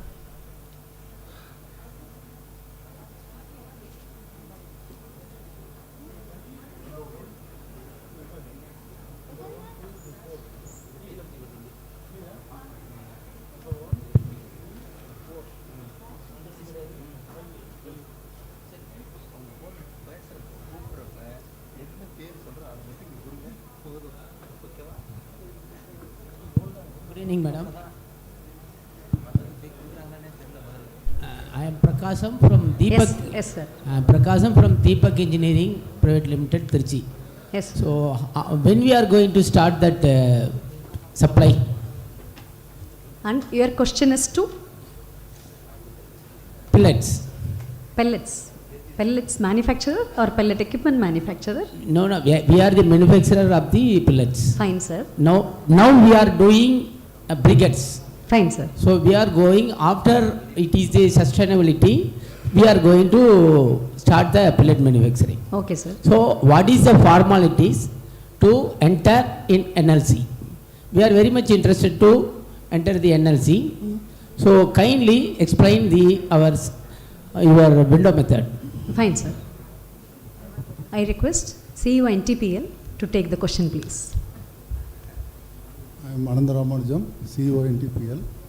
For your question, sir, already we have placed the order through the GEM open tender only. At that time only nobody has quoted, only two firms has quoted. So the order has gone to the Delhi company, Drilling and Exploration Limited. So now we have placed only a trial order. After that it will come open tender again, also it will come in the GEM only. You have to quote in the GEM. So we want to through the regular formalities in the GEM you have to register and also in the NLC. GEM. Yes, you have to register in the GEM, not necessarily this in is NLC. only the tender method. Yes, through the GEM only. Through the GEM only. GEM purchase. Okay. Thank you very much. GEM purchase. And one more thing, already one question was raised by Mrs. Street from Trichy. For that also I have to answer actually. Mrs. Street, yes. Sir, you raised that, please be seated, sir. You raised the question that whether you will be placing the order to Delhi company only. It is not that, already I have answered. It is through the GEM services. At that time only two firms have quoted. You are in the right track, sir, actually. You have to bridge the gap. We want the pellets, so you are on the right track. So you have to coordinate with other small micro industries and you can supply the material, sir. There is no issue, it is an open tender only. Okay, thank you very much, sir, for the answer. What we are planning to do is anyway start, get into pellet manufacturing, and as we move forward, we will contact you and maybe participate in these tenders. One of the requests that we have requested the mission to do, instruct all the power plant operators is to give us a price like they have done for the NCR region, to give the authority to the procurement, a standard procurement price. Because as of now, there's a big shortfall. So there is suppose for example, somebody is quoting 14 rupees 90 paise and I quote 15 rupees, I don't get the order. So it need not be that way. There is anyway short supply. So if there can be a fixed price because you work under the framework of a public sector. So there are challenges. We are looking for a government directive which gives you the opportunity to buy it at a fixed price from any pellet manufacturer. No, that fixed price and all, we cannot assure that one. It is a No, I'm not, I mean, obviously you cannot do that. So we are talking to the people who form the policies to request that. No, that you can make. Otherwise, what is the guarantee that a micro industry which invests about 1.5 crores rupees into this gets into manufacture and he is not able to viably run it because he is not able to supply to a giant like NLC? No, there definitely you can supply there. Now there is a lot of shortage is there. So government has mandated to use 5% of the pellets in all the thermal power stations which are using coal as well as lignite. So right now in the coal thermal power plants already we have started that process. So there is a large gap especially in the south. So you can start manufacturing it and definitely apply. There is no issue in that one because as there is no suppliers available in the south, that is why north people are coming inside. So definitely you can go into this. Definitely you can manufacture and supply to us. Our plant is in Thoothukudi only. Since you are in Trichy, definitely it is nearby. The transportation, because this value includes including transportation. That is, you have to supply the pellets at thermal power plant. So since it is nearby means your cost will be definitely less only. So you can compete in the GEM tender. You can register in the GEM and you can quote accordingly. Thank you. Thank you for the encouragement. Thank you very much. Thank you, sir. Good evening, ma'am. Yes, please. Myself, Anand Kumar from Naveli, Uttar Pradesh Power. Yes, please. My question is related to LPC India Private Limited. Sir, just a minute. Sorry to interrupt. Let this be the last question since our Director of Power has joined us and due to shortage of time constraint, we are closing this session. So you please go ahead with the question and make it short and sweet. So my question is related to the biomass co-firing. We are going for 5%. And being biomass as a coarser particle, there will be increase in the aux power consumption. So indirectly increasing of aux power consumption, there will be increase in the coal firing also. So ultimately the carbon percentage will increase. So whether it will be any break-even point for the biomass blending with the coal percentage. Yeah. Thank Actually, you. what you are mentioning about the auxiliary power consumption is higher. At this moment, it's under observation and practically it is increased. But still the work is ongoing and observing the things how it can be optimized further. But in comparatively, if you see the carbon emission and our net carbon net strategy, means net zero strategy, in comparison with that auxiliary power consumption is negligible. So we discussed in this matter even with the NDBC regarding on that. One way we are increasing the auxiliary consumption, power consumption, and other way we are consuming more power. It's not more power, is if I'm comparing with the saving of carbon footprints. Okay, sir. Okay, thank you. Thank you. Sorry to intervene again. Since they have put up a stall outside, so for further clarifications, I think you can get back to them at their stall. Two firms have put up their stall, so participants, please make use of it. So we would like to express our heartfelt gratitude to all the speakers for sharing their immense knowledge and expertise with us. We appreciate all attendees for their active participation, valuable contribution. It has been a pleasure hosting this event, and we hope everyone leaves today with a greater understanding and new perspective on our focus topic. Thank you, ma'am. We have reached a special moment in our event today, where we have the distinct privilege of expressing our appreciation and gratitude to the individuals who have shared their knowledge, insights, and expertise with us. It is indeed an honor to be in the company of such distinguished speakers, and it's only fitting that we acknowledge their contributions in a meaningful way. For each of our speakers, we have prepared mementos as token of our appreciation. These mementos symbolize our gratitude for the time and effort they have dedicated to enlightening us with their wisdom. I would like to kindly request our beloved Director Power and ED Thermal to join us on the stage for the presentation of mementos to our speakers. With a round of applause.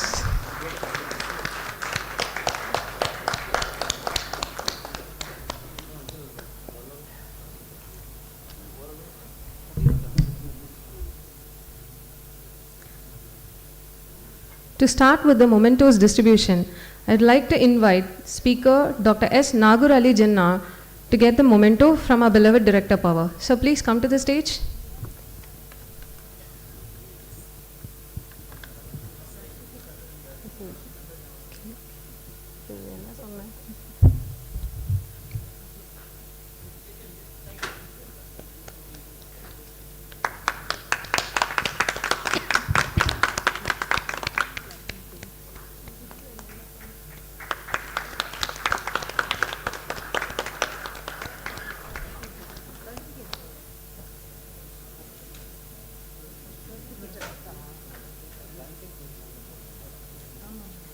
I will request Presenter Kurian Joseph, Professor of Environmental Engineering, to receive his memento.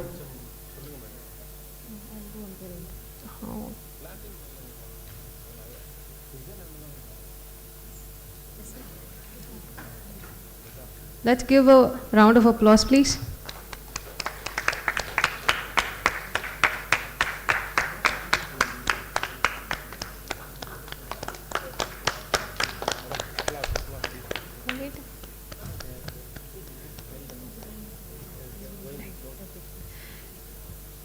I request Sri Vinod to receive his mementos from our beloved director. Not there. Okay. Followed by Ma'am Amritavalli, Deputy Director NPTI, to receive her mementos from our beloved director and ED Thermal. Let us give a warm round of applause, please.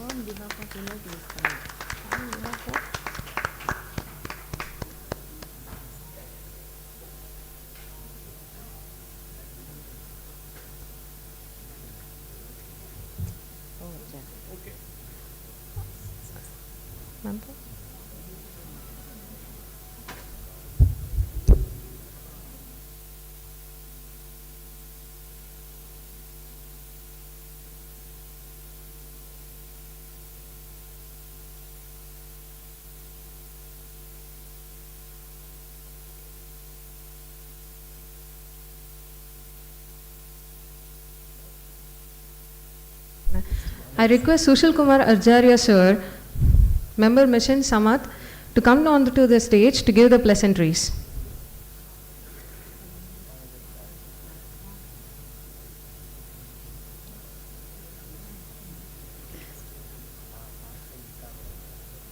Let us give a warm round of applause, please.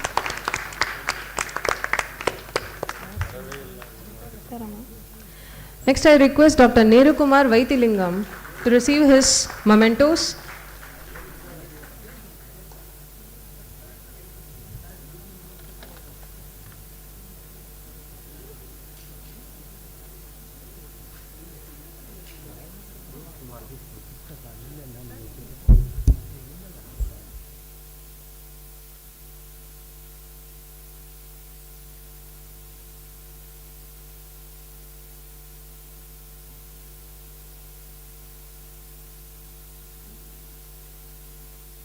Let us give a thunderous round of applause, please.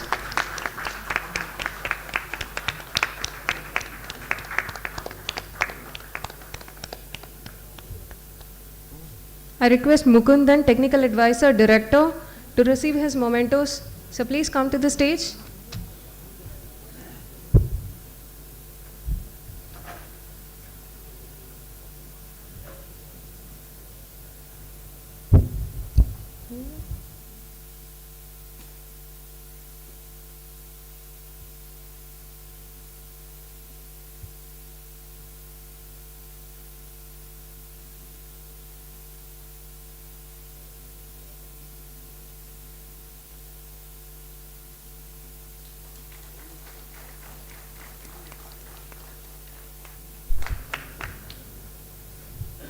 We would like to request Sri Prem Kumar Akwatam to receive his mementos, please. So please come onto the stage.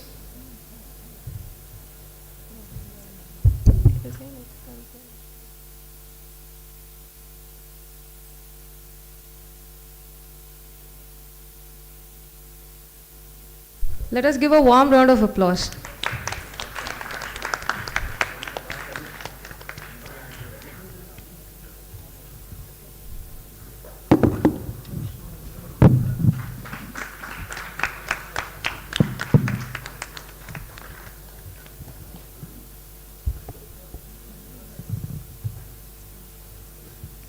We would like to felicitate Vivekanandan J, founder, Messrs. Suryam Industrial Machines Private Limited, with his mementos. Let us give a warm round of applause.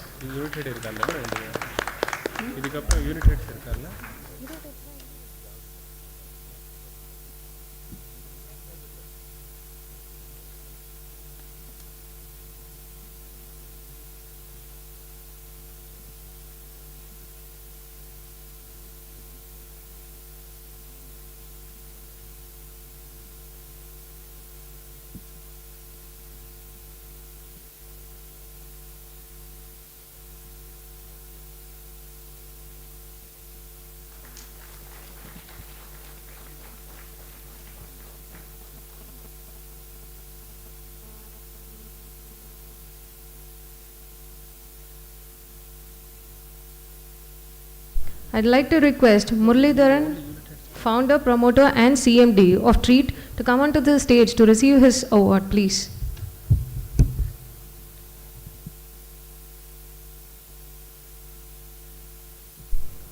Let us give a warm round of applause.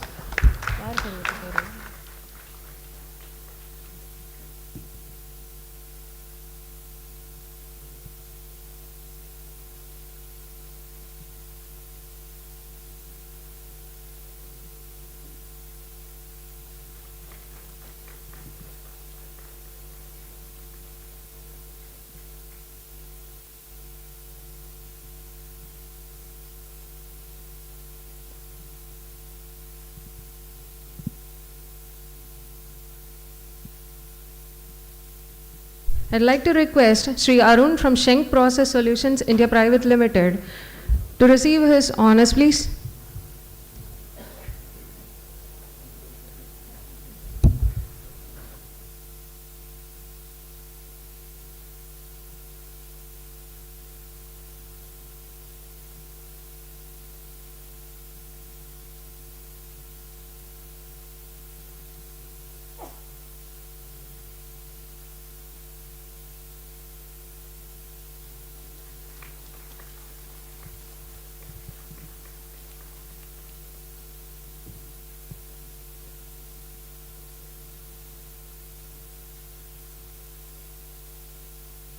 I'd like to request Sri Ganapati Arumugam, MD Group Science Director, to receive his memento, please.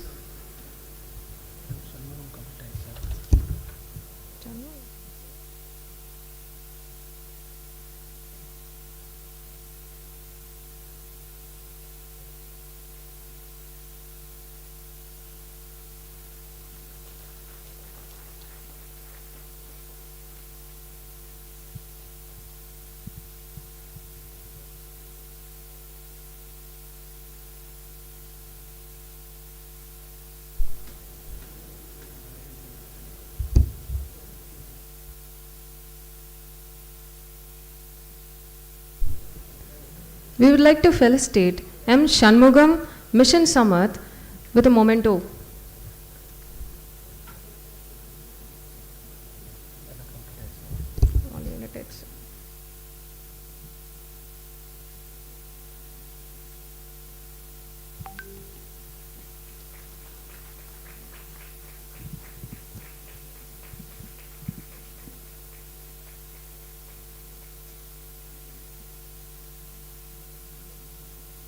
Now it is time to felicitate all our unit heads. To start with, let us invite Sri A.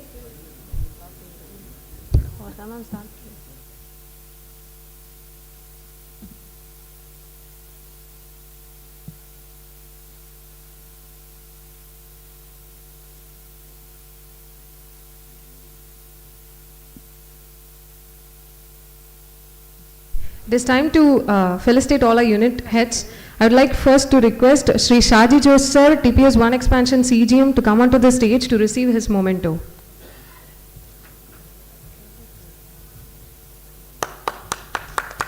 Let us give a warm round of applause.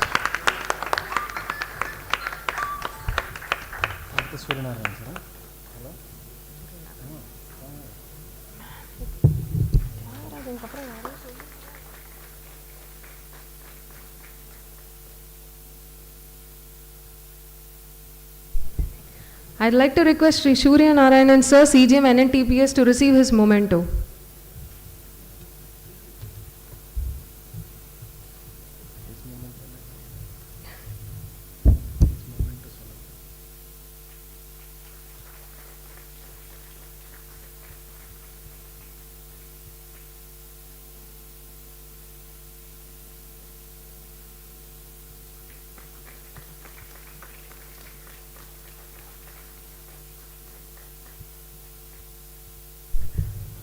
I'd like to request Sri Chandramogan sir, TPS2 unit head, to come receive the memento onto the stage.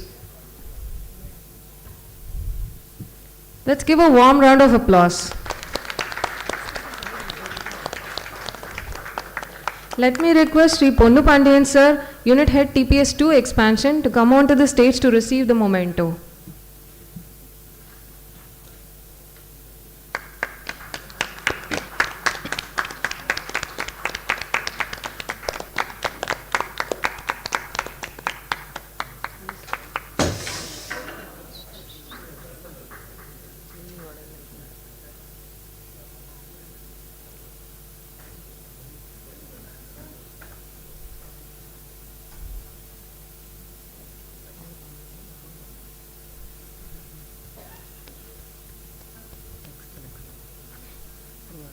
So please come to the stage, sir. Let us give a warm round of applause.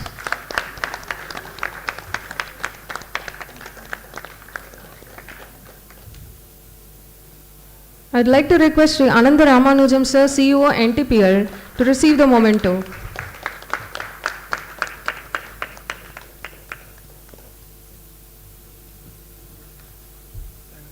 I'd like to request Sri Tyagarajan sir, unit head TPS 1, to receive the memento and certificate on the stage. On behalf of Anybody is there to receive on behalf of unit head TPS 1? Murugan. On behalf of TPS 1. Murugan sir will receive on behalf of TPS 1 unit head. Let us give a warm round of applause. I'd like to request Srimati Loganayagi ma'am, unit head PSTC, to receive the memento.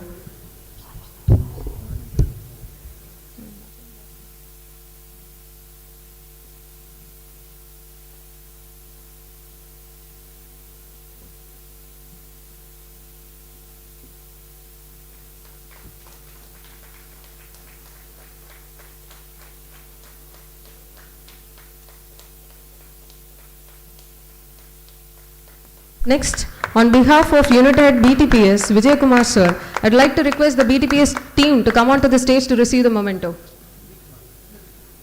Anybody from the BTPS team, please?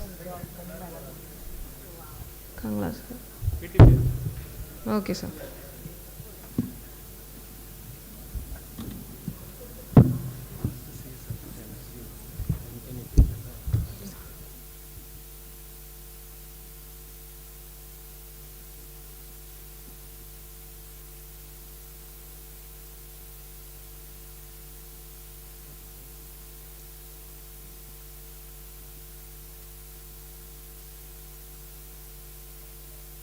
Let us give a warm round of applause.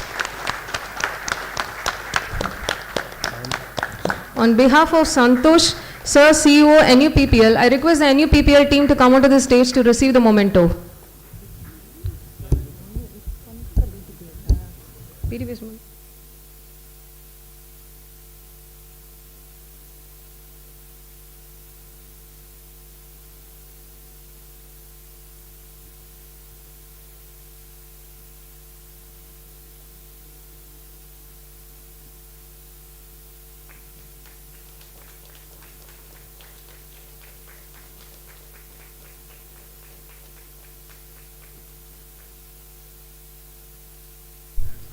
Let's give a warm round of applause, please.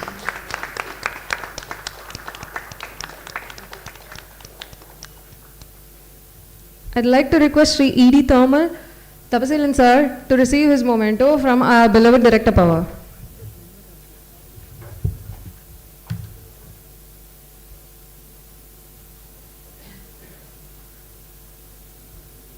Let us give a warm round of applause. Let us also put our hands together for all our eminent speakers.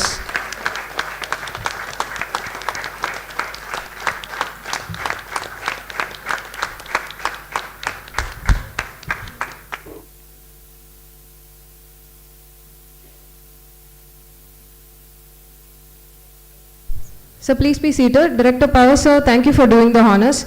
E.D. Thermal sir, also thank you for doing the honors. Mission Samat, also thank you for doing the honors.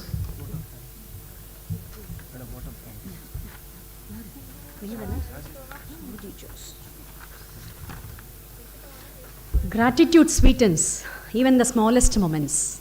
Now I invite Sri Shaji Jose, CGM Unit Head TPS1 Expansion, for proposing vote of thanks.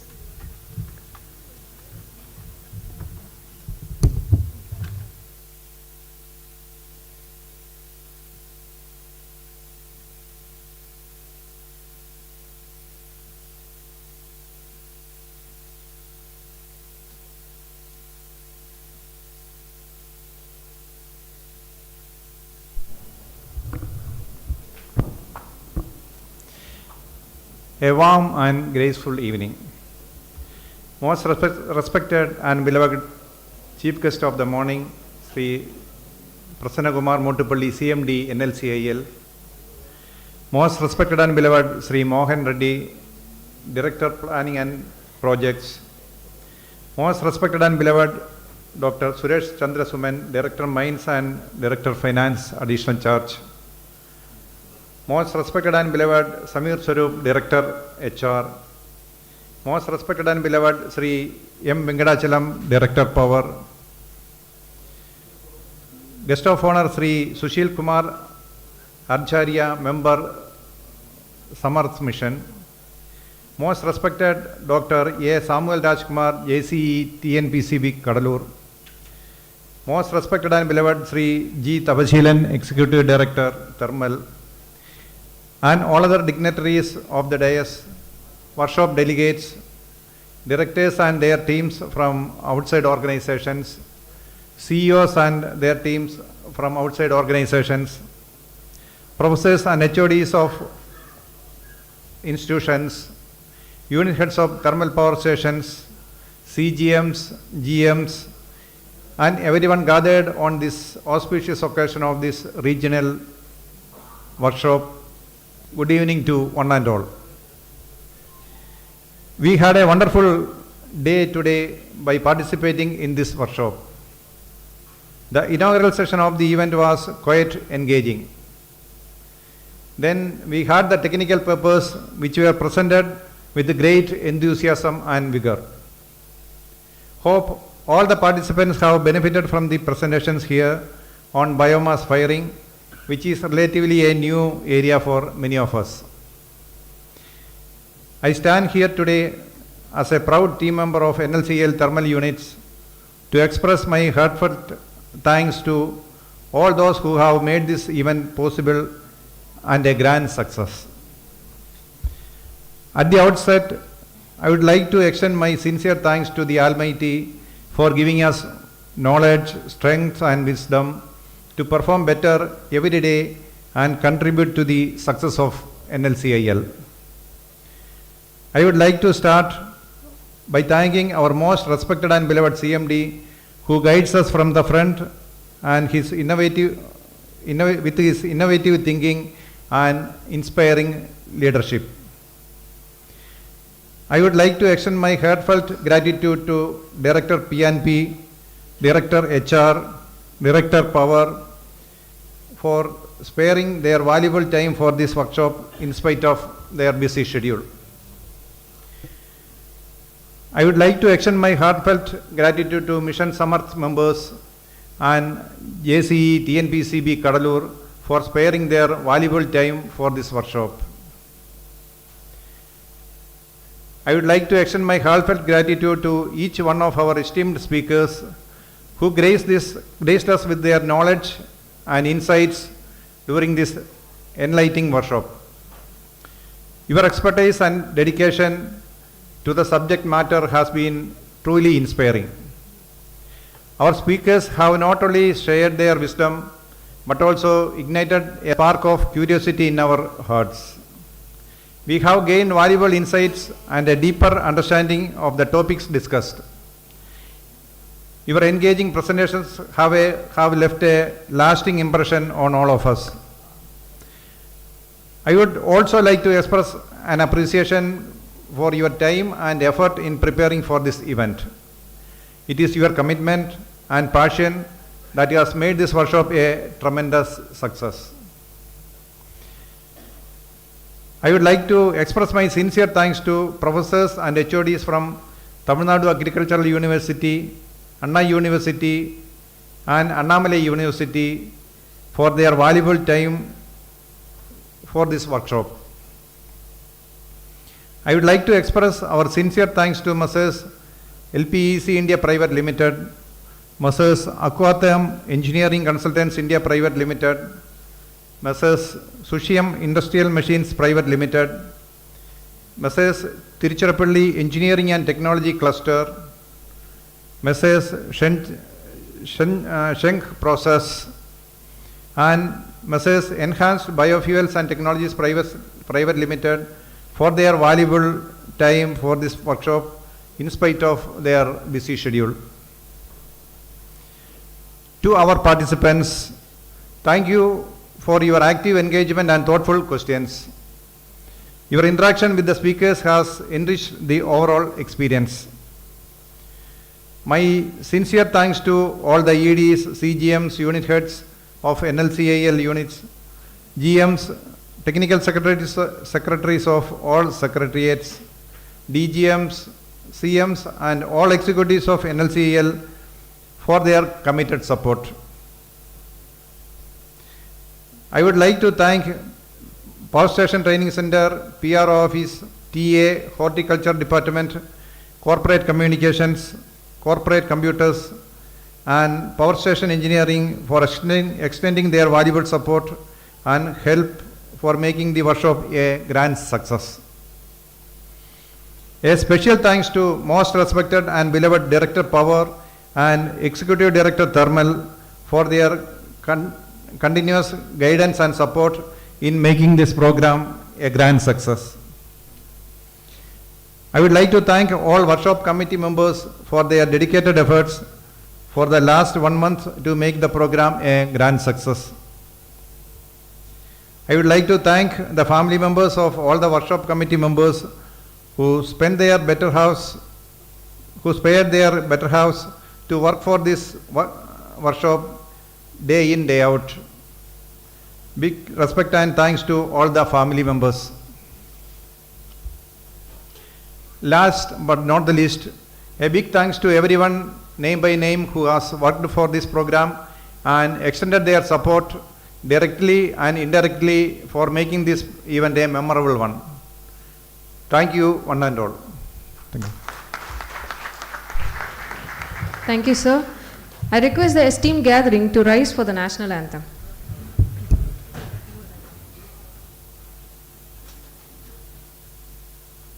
Jana Gana Mana अधिनायक जय हे भारत भाग्य विधाता पंजाब सिंध गुजरात मराठा द्राविड उत्कल गंगा विंध्य हिमाचल यमुना गंगा उच्चल जलधि तरंगा तव शुभ नामे जागे तव शुभ आशीष मांगे गाहे तव जय गाथा जन गण मंगलदायक जय हे भारत भाग्य विधाता